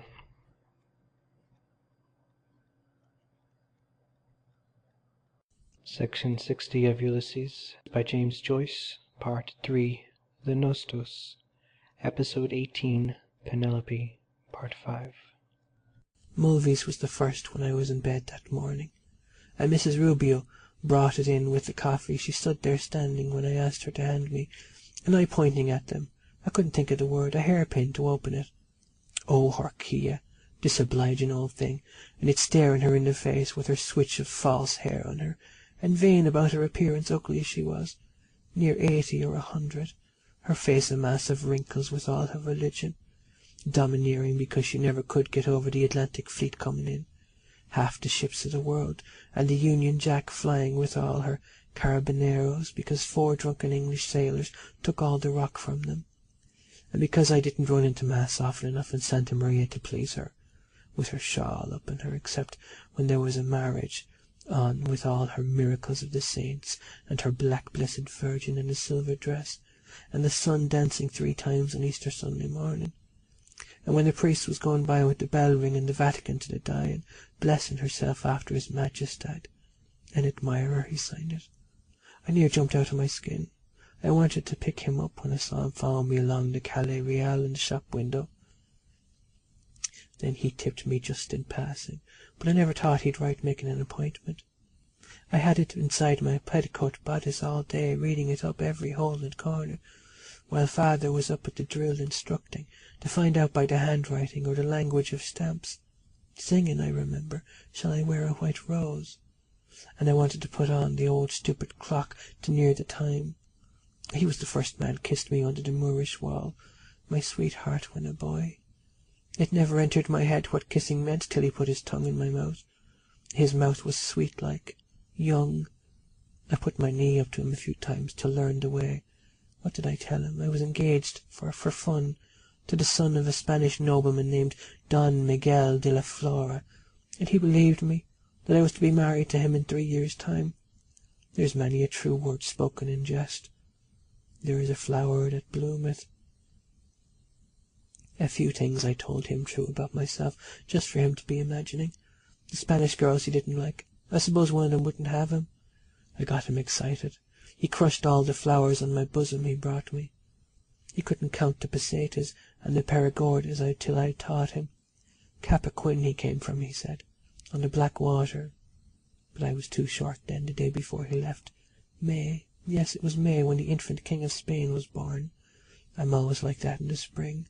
I'd like a new fellow every year up on the tip-top under the rock near O'Hara's tower. I told him it was struck by lightning, and all about the old Barbary apes they sent to Clapham without a tail, careering all over the show and each other's back. Mrs. Rubio said, she's a regular old rock scorpion robbing the chickens out of Inca's farm, and throw stones at you if you went near. He was looking at me. I had that white blouse on, open in the front to encourage him as much as I could without too openly. They were just beginning to be plump. I said I was tired. We lay over the Fir Tree Cove. A wild place, I suppose it must be the highest rock in existence.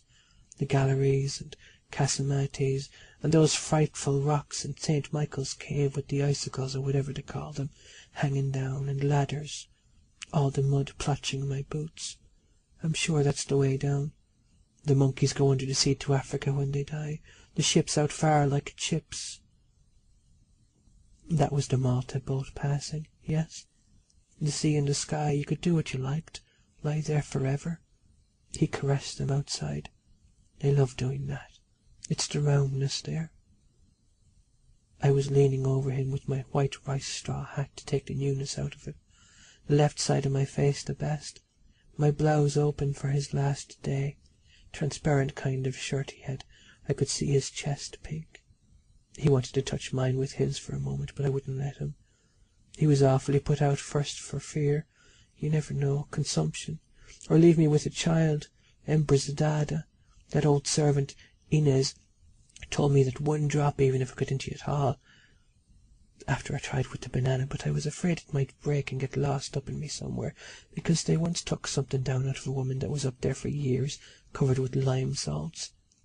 They're all mad to get in there where they come out of. You'd think they could never go far enough up, and then they're done with you and away till the next time. Yes, because there's a wonderful feeling there, so tender all the time. How did we finish it off? Yes. Oh, yes. I pulled him off into my handkerchief, pretending not to be excited, but I opened my legs. I wouldn't let him touch inside my petticoat because I had a skirt opening up the side. I tormented the life out of him first, tickling him. I loved rousing that dog in the hotel. Rrst, awak, awak, awak, awak. His eyes shut and a bird flying below us. He was shy all the same. I liked him like that, moaning. I made him blush a little when I got over him that way, when I unbuttoned him and took his out and drew the skin back. It kind of an eye in it. They're all buttons, men, down the middle on the wrong side of. Molly darling, he called me. What was his name? Jack? Joe? Harry Mulvey, was it? Yes, I think. A lieutenant. He was rather fair. He had a laugh of a voice, so I went round to the what-you-call-it. Everything was what-you-call-it. Moustache had he. He said he'd come back. Lord, it's just like yesterday to me, and if I was married he'd do it to me, and I promised him yes faithfully. I'd let him block me now, flying. Perhaps he's dead, or killed, or a captain, or admiral. It's nearly 20 years. If I said Fir Tree Cove, he would. If he come up behind me and put his hand over my eyes to guess who, I might recognize him. He's young still, about 40. Perhaps he's married some girl on the Blackwater and is quite changed. They all do. They haven't half the character a woman has. She little knows what I did with her beloved husband before he ever dreamt of her, in broad daylight too, in the sight of the whole world, you might say. They could have put an article about it in the Chronicle. I was a bit wild after when I blew out the old bag the biscuits were in from Benally Brothers and exploded it. Lord, what a bang! All the woodcocks and pigeons screaming, coming back the same way that we went, over Middle Hill round by the old guardhouse and the Jews' burial place, pretending to read out the Hebrew on them. I wanted to fire his pistol. He said he hadn't one. He didn't know what to make of me with his peaked cap on, that he always wore crooked, as often as I settled it straight. HMS Calypso, swinging my hat. That old bishop that spoke off the altar his long preach about women's higher functions, about girls now riding the bicycle and wearing peak caps, and the new woman bloomers. God send him sense and me more money. I suppose they're called after him. I never thought that would be my name, Bloom, when I used to write it in print to see how it looked on a visiting card or practising for the butcher. And oblige M. Bloom. You're looking blooming, Josie used to say after I married him. Well, it's better than Breen or Briggs. Does Brig or those awful names with bottom in them? Mrs. Ramsbottom or some other kind of bottom.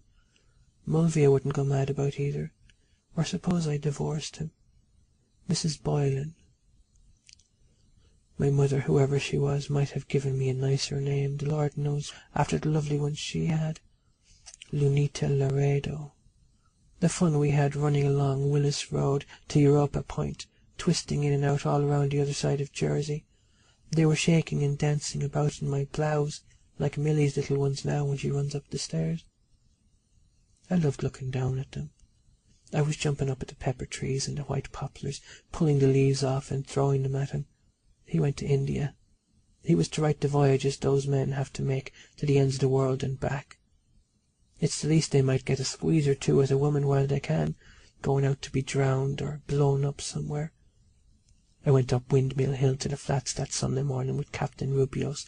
That was dead spyglass like the sentry had. He said he'd have one or two from on board. I wore that frock from the Beamarsh Paris, and the coral necklace, the straits shining. I could see over to Morocco almost the Bay of Tangier, white, and the Atlas mountain with snow on it, and the straits like a river so clear. Harry, Molly darling, I was thinking of him on the sea all the time after at Mass, when my petticoat began to slip down at the elevation. Weeks and weeks I kept the handkerchief under my pillow for the smell of him.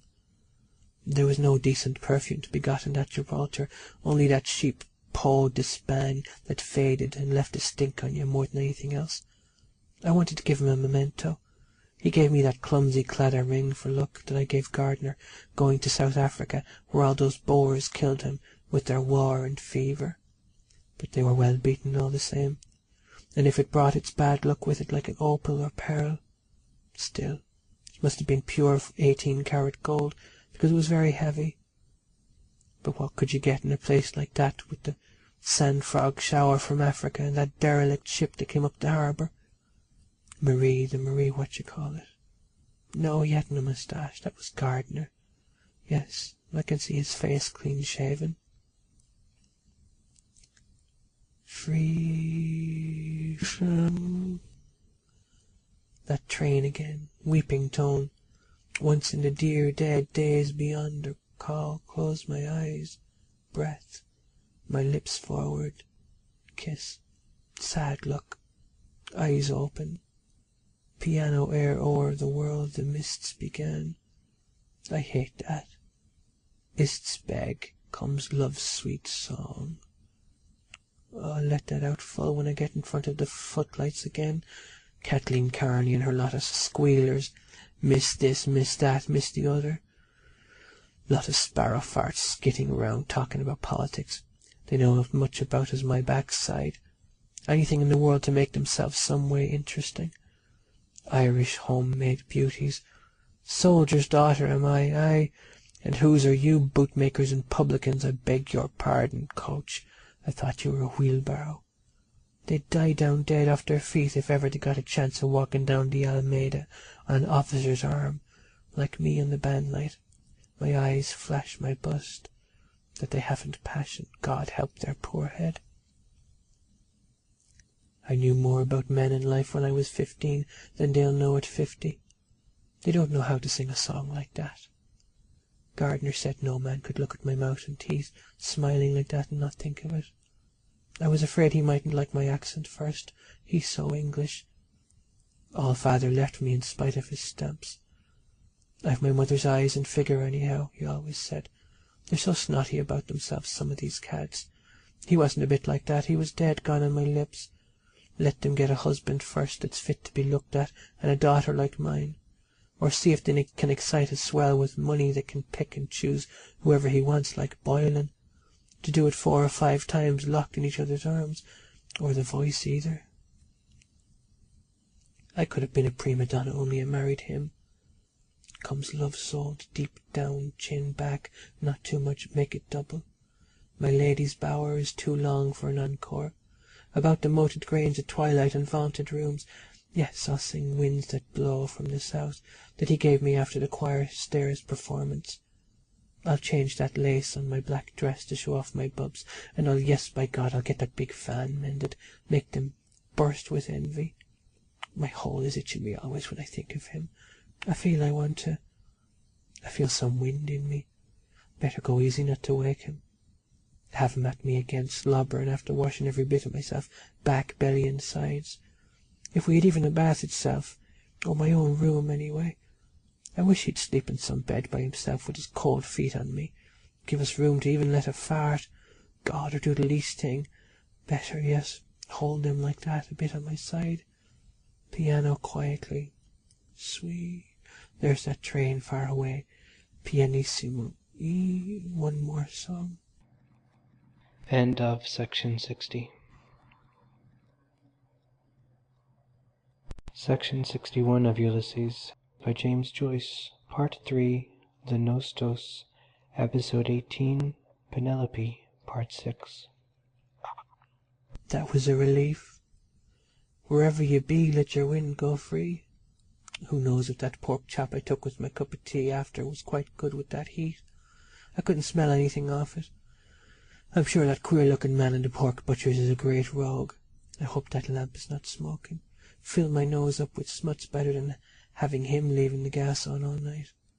I couldn't rest easy in my bed in Gibraltar even, getting up to see. Why am I so damn nervous about that, though I like it in the winter, it's more company. Oh, Lord, it was rotten cold, too, that winter when I was only about 10. Was I? Yes.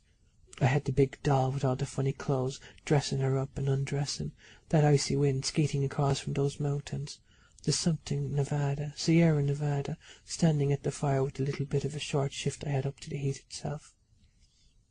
I loved dancing about in it, then make a race back into bed. I'm sure that fellow opposite used to be there the whole time, watching me with the lights out in the summer, and I in my skin hopping around. I used to love myself then, stripped at the washstand, dabbing and creaming, only when it came to the chamber performance I put out the light too, so then there were two of us. Goodbye to my sleep for this night anyhow. I hope he's not going to get in with those medicos leading him astray, to imagine he's young again, coming in at 4 a.m. Must be, if not more. Still, he had the manners not to wake me. What did I find to jabber about all night, squandering money and getting drunker and drunker? Couldn't I drink water? Then he starts giving us his orders for eggs and tea, and findinati and hot buttered toast. I suppose we'll have him sitting up like the king of the country, pumping the wrong end of the spoon up and down in his egg, wherever he learned that from. I love to hear him falling up the stairs of a morning with the cups rattling on the tray, and then play with the cat. She rubs up against you for her own sake. I wonder how she flees. She's as bad as a woman, always licking and lecking. But I hate their claws. I wonder do they see anything that we can't, staring like that when she sits at the top of the stairs so long, and listening as I wait always. What a robber, too, that lovely fresh plaice I bought. I think I'll get a bit of fish tomorrow. Or today, is it Friday? Yes, I will, with some blancmange, with blackcurrant jam like long ago, not those 2-pound pots of mixed plum and apple from the London and Newcastle. Williams and Woods goes twice as far, only for the bones. I hate those eels. Cod. Yes, I'll get a nice piece of cod. I'm always getting enough for 3, forgetting. Anyway, I'm sick of that everlasting butcher's meat from Buckley's, loin chops and leg beef and rib steak and scrag of mutton and calf's pluck. The very name is enough. Or a picnic. Suppose we all give 5p each, or let him pay it and invite some other woman for him. Who? Mrs. Fleming. And drove out to the furry glen or the strawberry beds. We'd have him examining all the horses' toenails first, like he does with the letters. No, not with boiling there. Yes, with some cold veal and ham, mixed sandwiches. There are little houses down at the bottom of the banks there on purpose, but it's hot as blazes, he says. Not a bank holiday, anyhow. I hate all those ruck of Mary Ann coal boxes out for the day. Whit Monday is a cursed day, too.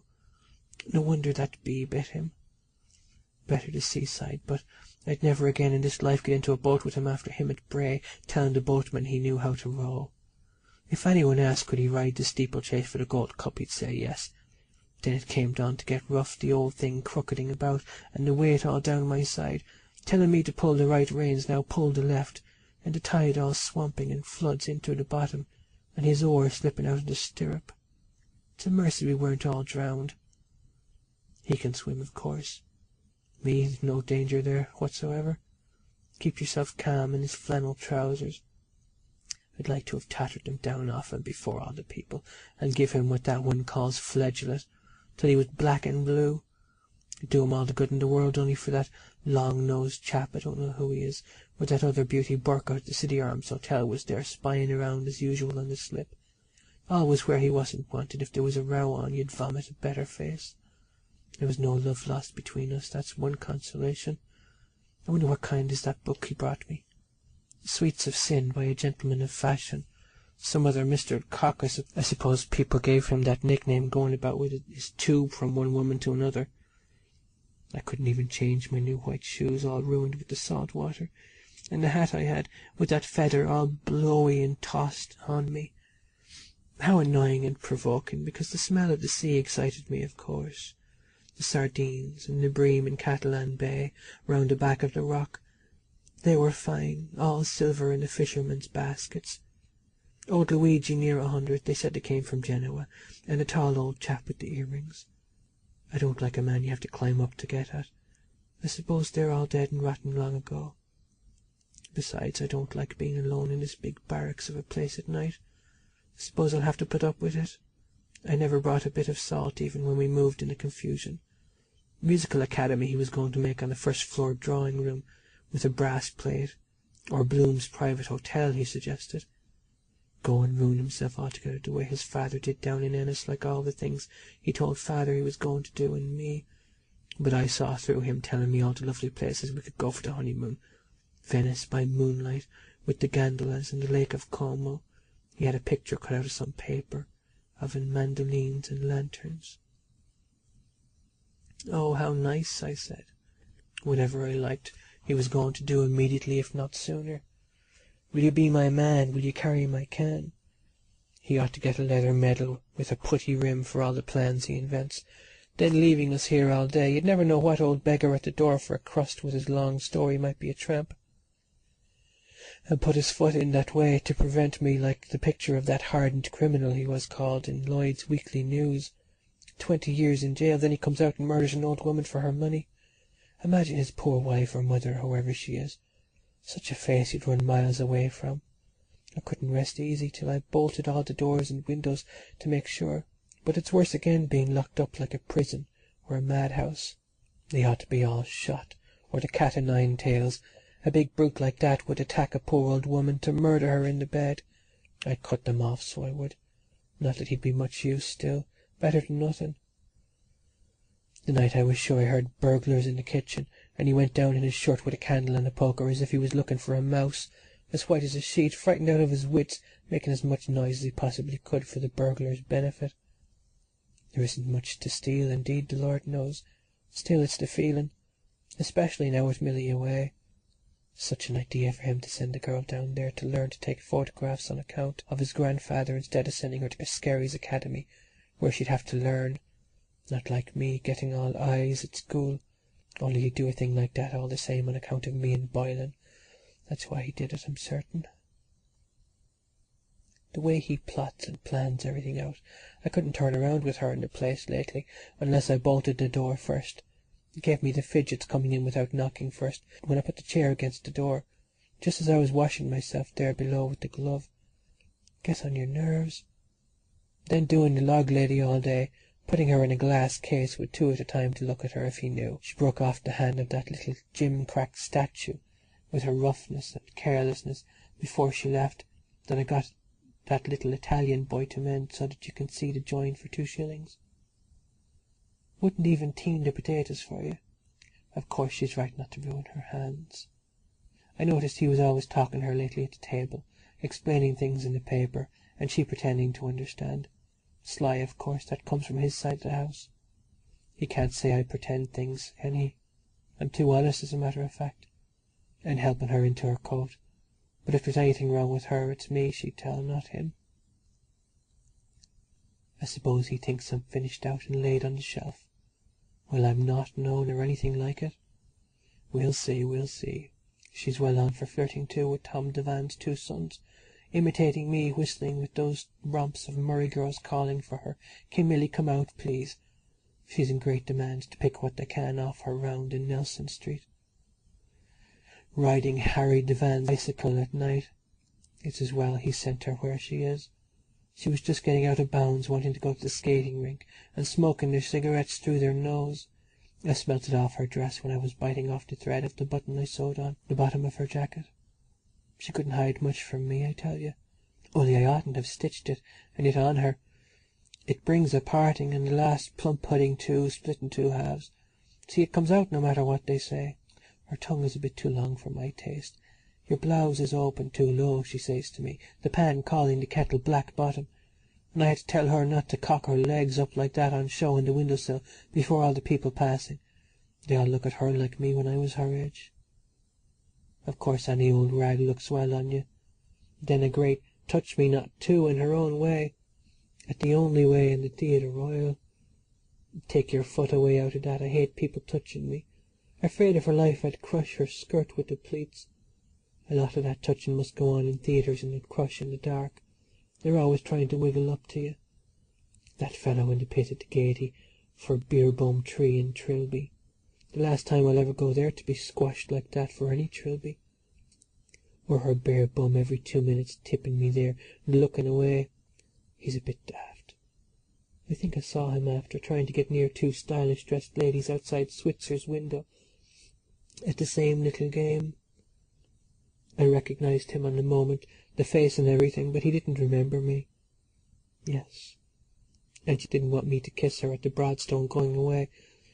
Well, I hope she'll get someone to dance attendance on her the way I did when she was down with the measles and her glands swollen. Where is this and where is that? Of course she can't feel anything deep yet. I never came properly till I was 22 or so. Went into the wrong place always, only the usual girls' nonsense and giggling.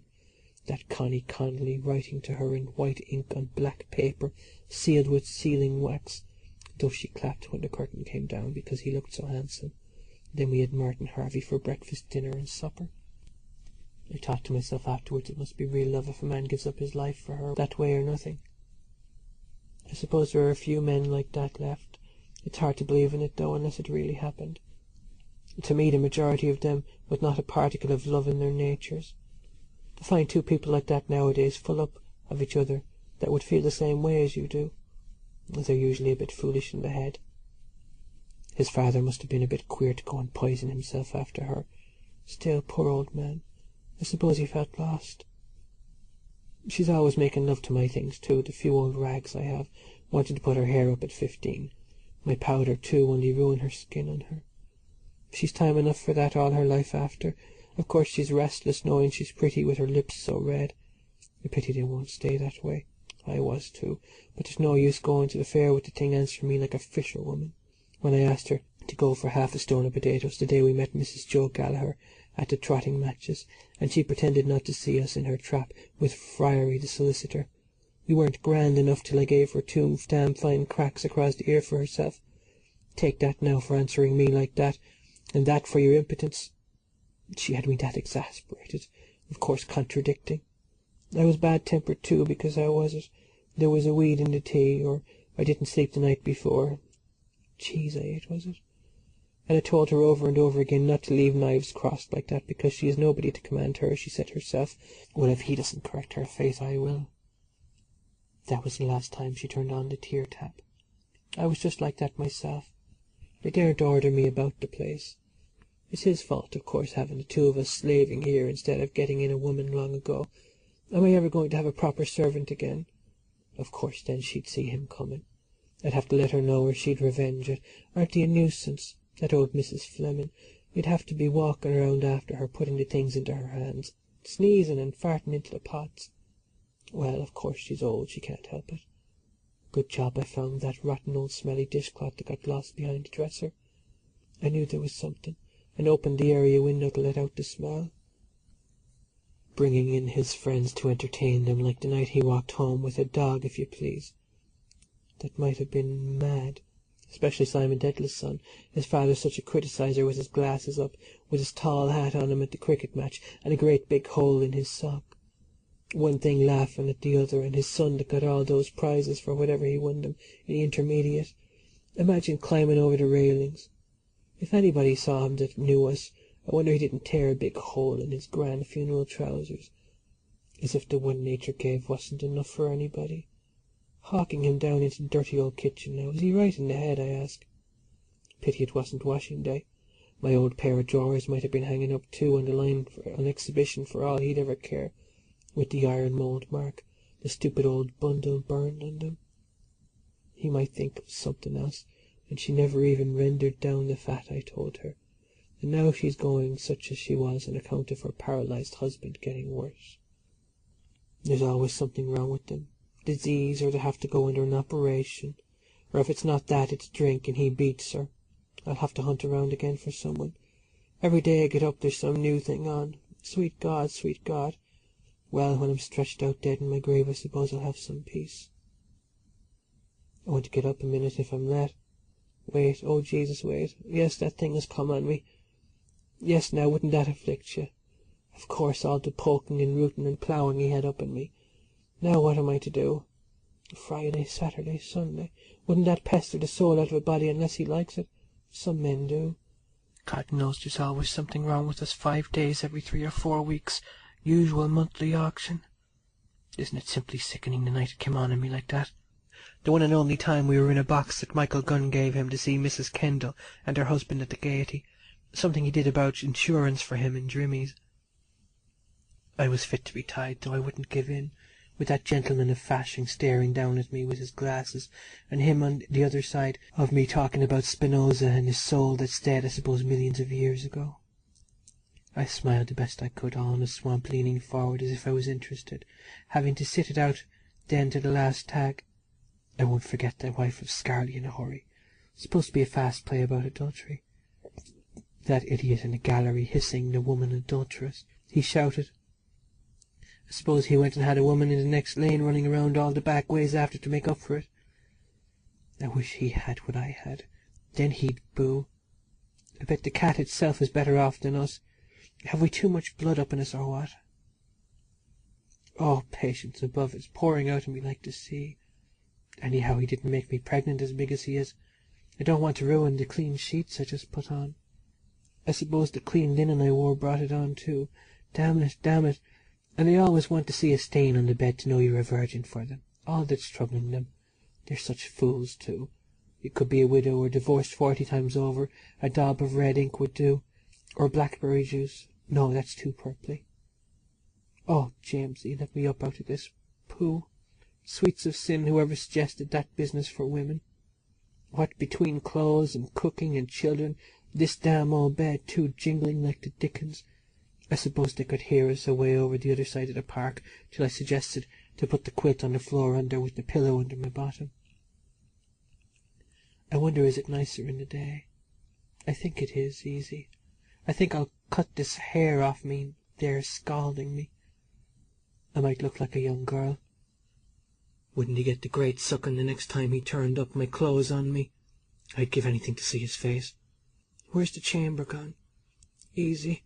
I've a holy horror of its breaking under me after that old commode. I wonder was I too heavy sitting on his knee? I made him sit on the easy chair purposely when I took off only my blouse and skirt first in the other room.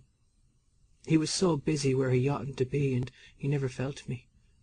I hope my breath was sweet after those kissing comfits. Easy. God, I remember one time I could scout it out straight, whistling like a man almost. Easy. Oh, Lord, how noisy. I hope there are bubbles in it, for a wad of money from some fellow. I'll have to perfume it in the morning. Don't forget. I bet he never saw a better pair of thighs than that. Look how white they are. The smoothest place is right there between this bit here. How soft, like a peach. Easy. God, I wouldn't mind being a man and get up on a lovely woman. Oh, Lord, what a row you're making, like the Jersey lily. Easy, easy. Oh, how the waters come down at Lahore.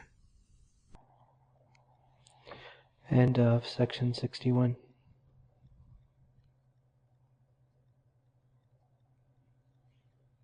Section 62 of Ulysses by James Joyce. Part 3. The Nostos. Episode 18. Penelope. Part 7. Who knows, is there anything the matter with my insides, or have I something growing in me? Getting that thing like that every week. When was it last Whit Monday. Yes, it's only about 3 weeks. I ought to go to the doctor, only it would be like before I married him, when I had that white thing coming from me, and Floey made me go to that dry old stick Dr. Collins for women's diseases on Pembroke Road. Your vagina, he called it. I suppose that's how he got all the gilt mirrors and carpets, getting round those rich ones off Stephen's Green running up to him for every little fiddle-faddle. Her vagina and her Cochinchina. They've money, of course, so they're all right. I wouldn't marry him, not if he was the last man in the world. Besides, there's something queer about their children always smelling around, those filthy bitches all sides. Asking me if what I did had an offensive odor. What did he want me to do but the one thing? Gold, maybe? What a question! If I smothered it all over his wrinkly old face for him with all my compliments, I suppose he'd know then. And could you pass it easily? Pass what? I thought he was talking about the Rock of Gibraltar, the way he put it. That's a very nice invention, too, by the way.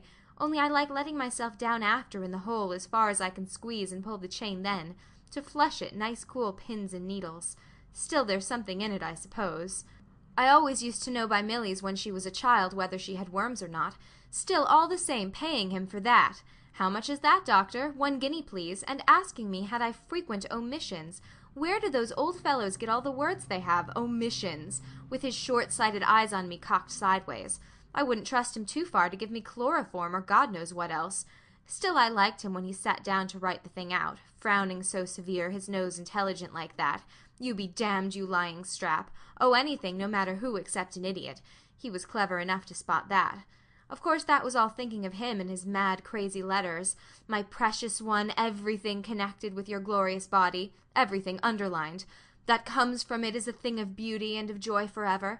Something he got out of some nonsensical book that he had me always at myself 4 and 5 times a day sometimes, and I said I hadn't. Are you sure? Oh, yes, I said, I am quite sure, in a way that shut him up. I knew what was coming next. Only natural weakness it was. He excited me, I don't know how. The first night ever we met when I was living in Rehoboth Terrace, we stood staring at one another for about 10 minutes as if we met somewhere, I suppose on account of my being Jewess looking after my mother. He used to amuse me the things he said with the half-slithering smile on him, and all the Doyles said he was going to stand for a member of Parliament. Oh, wasn't I the born fool to believe all his blather about Home Rule and the Land League, sending me that long strool of a song out of the Huguenots to sing in French to be more classy. Au beau pays de la Touraine that I never even sang once. Explaining and rigmaroling about religion and persecution. He won't let you enjoy anything naturally. Then might he, as a great favour, the very first opportunity he got a chance in Brighton Square, running into my bedroom pretending the ink got on his hands, to wash it off with the Albion milk and sulphur soap I used to use, and the gelatin still round it. Oh, I laughed myself sick at him that day.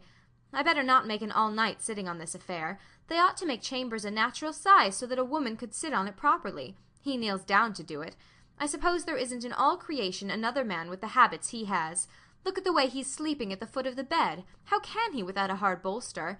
It's well he doesn't kick, or he might knock out all my teeth breathing with his hand on his nose, like that Indian god he took me to show one wet Sunday in the museum in Kildare Street, all yellow in a pinafore, lying on his side on his hand with his 10 toes sticking out, that he said was a bigger religion than the Jews and our lords both put together all over Asia, imitating him as he's always imitating everybody. I suppose he used to sleep at the foot of the bed, too, with his big square feet up in his wife's mouth. Damn this stinking thing anyway, where's this those napkins are? Ah, yes, I know. I hope the old press doesn't creak. Ah, I knew it would. He's sleeping hard. Still, she must have given him great value for his money. Of course, he has to pay for it from her. Oh, this nuisance of a thing! I hope they'll have something better for us in the other world. Tying ourselves up, God help us. That's all right for tonight. Now, the lumpy old jingly bed always reminds me of old Cohen. I suppose he scratched himself in it often enough, and he thinks father bought it from Lord Napier that I used to admire when I was a little girl because I told him easy piano. Oh, I like my bed. God, here we are as bad as ever after 16 years. How many houses were we in at all? Raymond Terrace and Ontario Terrace and Lombard Street and Hall Street. And he goes about whistling every time we're on the run again, his Huguenots or the Frog's March, pretending to help the men with our 4 sticks of furniture, and then the City Arms Hotel, worse and worse, says Warden Daly, that charming place on the landing, always somebody inside praying, then leaving all their stinks after them, always know who was in there last. Every time we're just getting on right, something happens or he puts his big foot in it. Tom's and Hellas and Mr. Cuffs and Drimmy's. Either he's going to be run into prison over his old lottery tickets that was to be all our salvations, or he goes and gives impudence. We'll have him coming home with the sack soon out of the Freemen too, like the rest, on account of those Sinner Fein or the Freemasons. Then we'll see if the little man he showed me dribbling along in the wet all by himself round by Cody's Lane will give him much consolation. That he says is so capable and sincerely Irish. He is indeed, judging by the sincerity of the trousers I saw on him. Wait, there's George's church bells. Wait, 3/4 the hour, 1, wait, 2 o'clock. Well, that's a nice hour of the night for him to be coming home at. To anybody climbing down into the area, if anybody saw him, I'll knock him off that little habit tomorrow. First I'll look at his shirt to see, or I'll see if he has that French letter still in his pocket-book. I suppose he thinks I don't know deceitful men. All their 20 pockets aren't enough for their lies. Then why should we tell them, even if it's the truth they don't believe you? Then tucked up in bed like those babies in the aristocrat's masterpiece he brought me another time. As if we hadn't enough of that in real life without some old aristocrat or whatever his name is, disgusting you more with those rotten pictures. Children with 2 heads and no legs. That's the kind of villainy they're always dreaming about with not another thing in their empty heads. They ought to get slow poison, the half of them. Then tea and toast for him, buttered on both sides, and new-laid eggs. I suppose I'm nothing any more, when I wouldn't let him lick me in Hall Street one night. Man, tyrant as ever. For the one thing, he slept on the floor half the night, naked the way the Jews used when somebody dies belonged to them, and wouldn't eat any breakfast or speak a word wanting to be petted, so I thought I stood out enough for one time and let him. He does it all wrong, too, thinking only of his own pleasure. His tongue is too flat, or I don't know what. He forgets that I'll make him do it again if he doesn't mind himself, and lock him down to sleep in the coal cellar with the black beetles. I wonder was it her Josie off her head with my cast-offs. He's such a born liar, too. No, he'd never have the courage with a married woman, that's why he wants me. And Boylan, though, is for her Dennis, as she calls him, that forlorn-looking spectacle. You couldn't call him a husband. Yes, it's some little bitch he's got in with. Even when I was with him with Millie at the college races, that hornblower with the child's bonnet on the top of his knob let us into by the back way, he was throwing his sheep's eyes at those two doing skirt duty up and down. I tried to wink at him first. No use, of course, and that's the way his money goes. This is the fruits of Mr. Paddy Dignam. Yes, they were all in great style at the grand funeral in the paper Boylan brought in. If they saw a real officer's funeral, that'd be something. Reversed arms, muffled drums, the poor horse walking behind in black. Elboom and Tom Kernan, that drunken little barrelly man, that bit his tongue off, falling down the men's W.C. drunk in some place or other. And Martin Cunningham and the 2 Dedalises and Fanny McCoy's husband. White head of cabbage, skinny thing with a turn in her eye, trying to sing my songs. She'd want to be born all over again, and her old green dress with the low neck as she can't attract them in any other way. Like dabbling on a rainy day. I see it all now plainly, and they call that friendship. Killing and then burying one another, and they all with their wives and families at home. More especially Jack Power keeping that barmaid. He does, of course. His wife is always sick, or going to be sick, or just getting better of it, and he's a good-looking man still, though he's getting a bit grey over the ears. They're a nice lot, all of them. Well, they're not going to get my husband again into their clutches if I can help it, making fun of him then behind his back. I know well when he goes on with his idiotics, because he has sense enough not to squander every penny piece he earns down their gullets, and looks after his wife and family. Good-for-nothings. Poor Paddy Dignam all the same. I'm sorry in a way for him. What are his wife and 5 children going to do unless he was insured? Comical little teetotum, always stuck up in some pub corner, and her or her son waiting. Bill Bailey, won't you please come home? Her widow's weeds won't approve her appearance. They're awfully becoming, though, if you're good-looking. What man wasn't he? Yes, he was at the Glencree dinner, and Ben Dollard bass baritone the night he borrowed the Swallowtail to sing out of in Hall Street, squeezed and squashed into them, and grinning all over his big dolly face like a well-whipped child's body. Didn't he look a balmy bollock, sure enough? That must have been a spectacle on the stage. Imagine paying 5 in the preserved seats for that, to see him trotting off in his trowlers. And Simon Dedalus, too, he was always turning up half screwed, singing the second verse first. The Old Love is the New was one of his. So sweetly sang the maiden on the hawthorn bough. He was always on for flirtifying, too, when I sang Maritana with him at Freddie Mayer's private opera. He had a delicious, glorious voice. Phoebe, dearest, goodbye, sweetheart. Sweetheart, he always sang it, not like Bartle Darcy, sweet tart. Goodbye. Of course he had the gift of the voice, so there was no art in it. All over you like a warm shower bath. Oh, Maritana, wildwood flower. We sang splendidly, though it was a bit too high for my register, even transposed. And he was married at the time to May Goulding, but then he'd say or do something to knock the good out of it. He's a widower now. I wonder what sort is his son. He says he's an author and going to be a university professor of Italian, and I'm to take lessons. What is he driving at now? Showing him my photo. It's not good of me. I ought to have got it taken in drapery. That never looks out of fashion. Still, I look young in it. I wonder he didn't make him a present of it altogether. And me too, after all. Why not? I saw him driving down to the Kingsbridge station with his father and mother. I was in mourning. That's 11 years ago now. Yes, he'd be 11. Though what was the good in going into mourning for what was neither one thing nor the other? The first cry was enough for me. I heard the death watch, too, ticking in the wall. Of course he insisted. He'd go into mourning for the cat. I suppose he's a man now by this time. He was an innocent boy then, and a darling little fellow in his Lord Fauntleroy suit and curly hair like a prince on the stage. When I saw him at Matt Dillon's he liked me too. I remember they all do wait, by God. Yes, wait. Yes, hold on, he was on the cards this morning when I laid out the deck. Union with a young stranger neither dark nor fair you met before. I thought it meant him, but he's no chicken nor a stranger either. Besides, my face was turned the other way. What was the 7th card after that?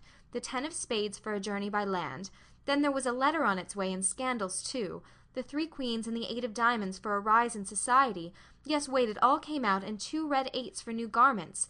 Look at that, and didn't I dream something too? Yes, there was something about poetry in it. I hope he hasn't long greasy hair hanging into his eyes or standing up like a red Indian. What do they go about like that for? Only getting themselves and their poetry laughed at. I always liked poetry when I was a girl. First I thought he was a poet like Lord Byron, and not an ounce of it in his composition. I thought he was quite different. I wonder, is he too young? He's about... wait. 88, I was married 88. Millie is 15 yesterday, 89. What age was he then at Dillon's? 5 or 6 about 88. I suppose he's 20 or more. I'm not too old for him if he's 23 or 24. I hope he's not that stuck-up university student sort. No, otherwise he wouldn't go down sitting in the old kitchen with him, taking Epps cocoa and talking. Of course he pretended to understand it all. Probably he told him he was out of Trinity College.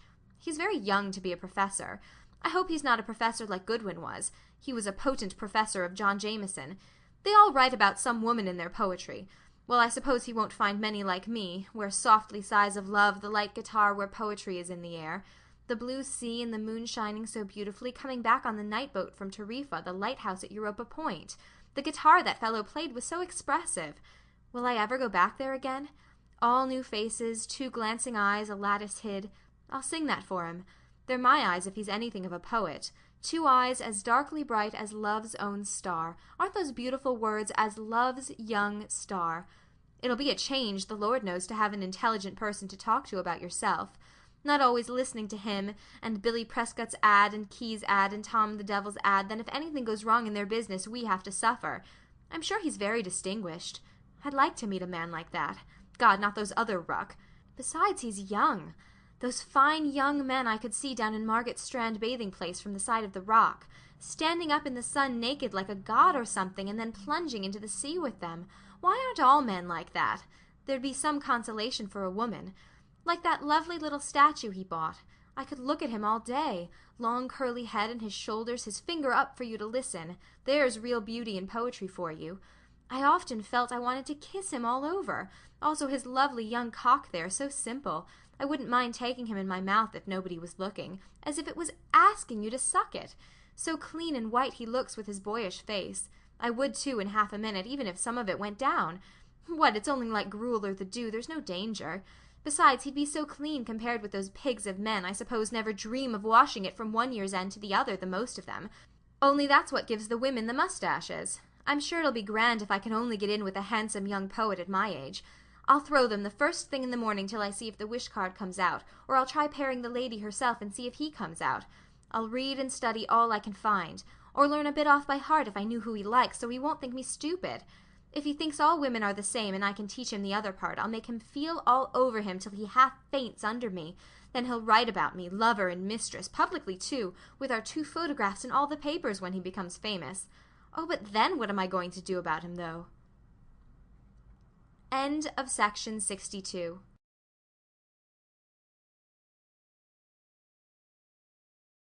Section 63 of Ulysses by James Joyce. Part 3, The Nostos. Episode 18, Penelope. Part 8. No, that's no way for him. Has he no manners, nor no refinement, nor no nothing in his nature? Slapping us behind like that on my bottom because I didn't call him Hugh, the ignoramus that doesn't know poetry from a cabbage. That's what you get for not keeping them in their proper place. Pulling off his shoes and trousers there on the chair before me, so barefaced, without even asking permission, and standing out that vulgar way in the half of a shirt they wear, to be admired like a priest or a butcher or those old hypocrites in the time of Julius Caesar. Of course he's right enough in his way to pass the time as a joke. Sure, you might as well be in bed with what? With the lion? God, I'm sure he'd have something better to say for himself, an old lion would. Oh, well, I suppose it's because they were so plump and tempting in my short petticoat he couldn't resist. They excite myself sometimes. It's well for men all the amount of pleasure they get off a woman's body. We're so round and white for them. Always wished I was one myself for a change, just to try with that thing they have, swelling up on you so hard and at the same time so soft when you touch it. My Uncle John has a thing long, I heard those corner boys saying, passing the corner of Marybone Lane. My Aunt Mary has a thing hairy because it was dark and they knew a girl was passing. It didn't make me blush. Why should it either? It's only nature. And he puts his thing long into my Aunt Mary's hairy, etc., and it turns out to be you put the handle in a sweeping brush. Men again, all over. They can pick and choose what they please, a married woman or a fast widow or a girl for their different tastes. Like those houses round behind Irish Street. No, but we're to be always chained up. They're not going to be chaining me up. No damn fear once I start, I tell you, for their stupid husband's jealousy. Why can't we all remain friends over it instead of quarrelling? Her husband found it out what they did together. Well, naturally. And if he did, can he undo it? He's Coronado anyway, whatever he does. And then he going to the other mad extreme about the wife and fair tyrants. Of course the man never even casts a second thought on the husband or wife either. It's the woman he wants and he gets her. What else were we given all those desires for, I'd like to know? I can't help it if I'm young still, can I? It's a wonder I'm not an old shriveled hag before my time living with him, so cold, never embracing me except sometimes when he's asleep. The wrong end of me, not knowing, I suppose, who he has. Any man that'd kiss a woman's bottom, I'd throw my hat at him. After that he'd kiss anything unnatural. Where we haven't one atom of any kind of expression in us, all of us the same, 2 lumps of lard. Before I'd ever do that to a man. Pho, the dirty brutes, the mere thought is enough. I kiss the feet of you, señorita. There's some sense in that. Didn't he kiss our hall door? Yes, he did. What a madman! Nobody understands his cracked ideas but me. Still, of course, a woman wants to be embraced 20 times a day almost, to make her look young no matter by who, so long as to be in love or loved by somebody. If the fellow you want isn't there sometimes, by the Lord God, I was thinking I would go around by the quays there, some dark evening where nobody'd know me, and pick up a sailor off the sea. That'd be hot on for it, and not care a pin who I was. Only do it off up in a gate somewhere, or one of those wild-looking gypsies in Rathfarnham had their camp pitched near the Bloomfield laundry to try and steal our things if they could. I only sent mine there a few times for the name-model laundry, sending me back over and over some old one's odd stockings. That blackguard-looking fellow with the fine eyes peeling a switch, attack me in the dark and ride me up against the wall without a word. Or a murderer, anybody. What they do themselves, the fine gentlemen in their silk hats. That K.C. lives up somewhere this way, coming out of Hardwick Lane the night he gave us the fish supper on account of winning over the boxing match. Of course it was for me he gave it. I knew him by his gaiters and the walk, and when I turned round a minute after, just to see, there was a woman after coming out of it too, some filthy prostitute. Then he goes home to his wife after that. Only I suppose the half of those sailors are rotten again with disease. Oh, move over your big carcass out of that, for the love of Mike. Listen to him. The winds that waft my sighs to thee, so well he may sleep and sigh. The great suggester Don Poldo de la Flora. If he knew how he came out on the cards this morning, he'd have something to sigh for. A dark man in some perplexity, between 2 sevens too, in prison for Lord knows what he does that I don't know. And I'm to be slooching around down in the kitchen to get his lordship his breakfast while he's rolled up like a mummy. Will I indeed? Did you ever see me running? I'd just like to see myself at it. Show them attention and they treat you like dirt. I don't care what anybody says, it'd be much better for the world to be governed by the women in it. You wouldn't see women going and killing one another and slaughtering. When do you ever see women rolling around drunk like they do, or gambling every penny they have and losing it on horses? Yes, because a woman, whatever she does, she knows where to stop. Sure, they wouldn't be in the world at all only for us. They don't know what it is to be a woman and a mother. How could they? Where would they all of them be if they hadn't all a mother to look after them? What I never had. That's why I suppose he's running wild now out at night, away from his books and studies, and not living at home, on account of the usual rowy house, I suppose. Well, it's a poor case that those that have a fine son like that they're not satisfied, and I none. Was he not able to make one? It wasn't my fault. We came together, when I was watching the 2 dogs up in her behind in the middle of the naked street that disheartened me altogether. I suppose I oughtn't to have buried him in that little woolly jacket I knitted, crying as I was, but give it to some poor child. But I knew well I'd never have another. Our first death, too, it was. We were never the same since. Oh, I'm not going to think myself into the glooms about that any more. I wonder why he wouldn't stay the night. I felt all the time it was somebody strange he brought in instead of roving around the city meeting God knows who, night-walkers and pickpockets. His poor mother wouldn't like that if she was alive, ruining himself for life, perhaps. Still it's a lovely hour, so silent. I used to love coming home after dances, the air of the night. They have friends they can talk to, we've none either. He wants what he won't get, or it's some woman ready to stick her knife in you. I hate that in women. No wonder they treat us the way they do. We are a dreadful lot of bitches. I suppose it's all the troubles we have makes us so snappy. I'm not like that. He could easy have slept in there on the sofa in the other room. I suppose he was as shy as a boy, he being so young, hardly 20. Of me in the next room he'd have heard me on the chamber. Arrah, what harm? Daedalus, I wonder, it's like those names in Gibraltar. De la Paz, de la Gracia. They had the devil's queer names there. Father Villaplana of Santa Maria that gave me the rosary.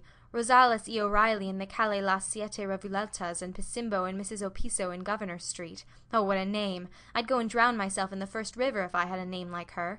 Oh my, and all the bits of streets. Paradise Ramp and Bedlam Ramp and Rogers Ramp and Cruchet's Ramp and the Devil's Gap Steps. Well, small blame to me if I am a harum-scarum. I know I am a bit. I declare to God I don't feel a day older than then. I wonder could I get my tongue round any of the Spanish. Como está usted muy bien, gracias y usted. See, I haven't forgotten it all. I thought I had, only for the grammar. A noun is the name of any person, place, or thing. Pity I never tried to read that novel Cantankerous Mrs. Rubio lent me by Valera, with the questions in it all upside down the 2 ways. I always knew we'd go away in the end. I can tell him the Spanish and he tell me the Italian, then he'll see I'm not so ignorant. What a pity he didn't stay. I'm sure the poor fellow was dead tired and wanted a good sleep badly. I could have brought him in his breakfast in bed with a bit of toast, so long as I didn't do it on the knife for bad luck. Or if the woman was going her rounds with the watercress and something nice and tasty.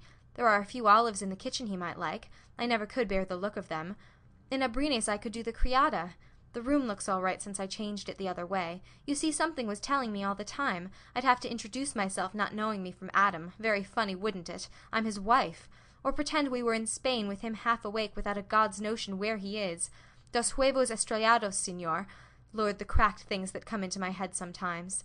It'd be great fun, supposing he stayed with us. Why not? There's the room upstairs empty and Millie's bed in the back room. He could do his writing and studies at the table in there for all the scribbling he does at it.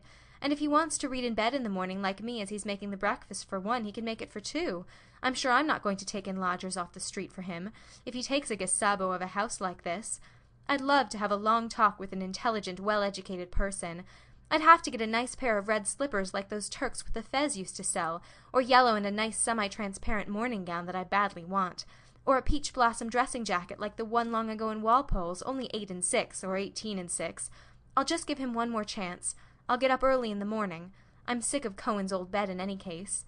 I might go over to the markets to see all the vegetables and cabbages and tomatoes and carrots, and all kinds of splendid fruits all coming in lovely and fresh. Who knows who'd be the first man I'd meet? They're out looking for it in the morning. Mamie Dillon used to say they are in the night, too. That was her mass going. I'd love a big juicy pear now to melt in your mouth like when I used to be in the Longing Way. Then I'll throw him up his eggs and tea in the mustache cup she gave him to make his mouth bigger. I suppose he'd like my nice cream, too. I know what I'll do. I'll go about rather gay, not too much, singing a bit now and then, ma fa pieta massetto. Then I'll start dressing myself to go out. Presto non son più forte. I'll put on my best shift and drawers, let him have a good eyeful out of that to make his Mickey stand for him.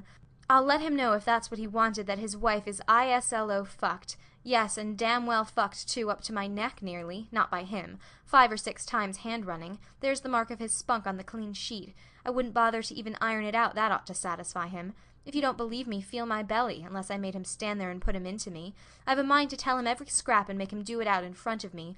Serve him right, it's all his own fault if I am an adulteress, as the thing in the gallery said. Oh, much about it if that's all the harm ever we did in this vale of tears. God knows it's not much. Doesn't everybody, only they hide it, I suppose. That's what a woman is supposed to be there for, or he wouldn't have made us the way he did. So attractive to men. Then if he wants to kiss my bottom, I'll drag open my drawers and bulge it right out in his face, as large as life. He can stick his tongue 7 miles up my hole as he's there, my brown part. Then I'll tell him I want LI or perhaps 30. I'll tell him I want to buy underclothes then, if he gives me that, well, he won't be too bad. I don't want to soak it all out of him like other women do. I could often have written out a fine cheque for myself and written his name on it for a couple of pounds. A few times he forgot to lock it up. Besides, he won't spend it. I'll let him do it off on me behind, provided he doesn't smear all my good drawers. Oh, I suppose that can't be helped. I'll do the indifferent 1 or 2 questions. I'll know by the answers when he's like that he can't keep a thing back. I know every turn in him. I'll tighten my bottom well and let out a few smutty words. Smell rump or lick my shit or the first mad thing that comes into my head. Then I'll suggest about yes, oh wait now, sonny, my turn is coming. I'll be quite gay and friendly over it. Oh, but I was forgetting this bloody pest of a thing. Phew, you wouldn't know which to laugh or cry. We're such a mixture of plum and apple. No, I'll have to wear the old thing, so much the better. It'll be more pointed, he'll never know whether he did it or not. There, that's good enough for you, any old thing at all. Then I'll wipe him off me just like a business. His omission. Then I'll go out, I'll have him eyeing up at the ceiling. Where is she gone now? Make him want me, that's the only way. 1:15 what an unearthly hour. I suppose they're just getting up in China now, combing out their pigtails for the day. We'll soon have the nuns ringing the Angelus. They've nobody coming in to spoil their sleep except an odd priest or two for his night office, or the alarm clock next door at cockshout clattering the brains out of itself. Let me see if I can doze off. 1, 2, 3, 4, 5. What kind of flowers are those they invented like the stars? The wallpaper in Lombard Street was much nicer. The apron he gave me was like that something, only I only wore it twice. Better lower this lamp and try again so as I can get up early. I'll go to Lamb's there beside Finlatter's and get them to send us some flowers to put about the place in case he brings them home tomorrow. Today, I mean, no, Friday's an unlucky day. First I want to do the place up some way. The dust grows in it, I think, while I'm asleep. Then we can have music and cigarettes. I can accompany him first. I must clean the keys of the piano with milk. What'll I wear? Shall I wear a white rose or those fairy cakes in Lipton's? I love the smell of a rich big shop. At 7.5 shillings a pound. Or the other ones with the cherries in them and the pinky sugar. I'd a couple of pounds of those. A nice plant for the middle of the table, I'd get that cheaper in. Wait, where's this? I saw them not long ago. I love flowers. I'd love to have the whole place swimming in roses. God of heaven, there's nothing like nature. The wild mountains, then the sea and the waves rushing, then the beautiful country with the fields of oats and wheat and all kinds of things, and all the fine cattle going about. That would do your heart good to see, rivers and lakes and flowers. All sorts of shapes and smells and colors springing up even out of the ditches. Primroses and violets, nature it is. As for them saying there's no God, I wouldn't give a snap of my 2 fingers for all their learning. Why don't they go and create something? I often asked him atheists or whatever they call themselves go and wash the cobbles off themselves first. Then they go howling for the priest and they dying, and why? Because they're afraid of hell on account of their bad conscience. Ah, yes, I know them well. Who was the first person in the universe before there was anybody that made it all? Who? Ah, that they don't know, neither do I. So there you are, they might as well try to stop the sun from rising tomorrow.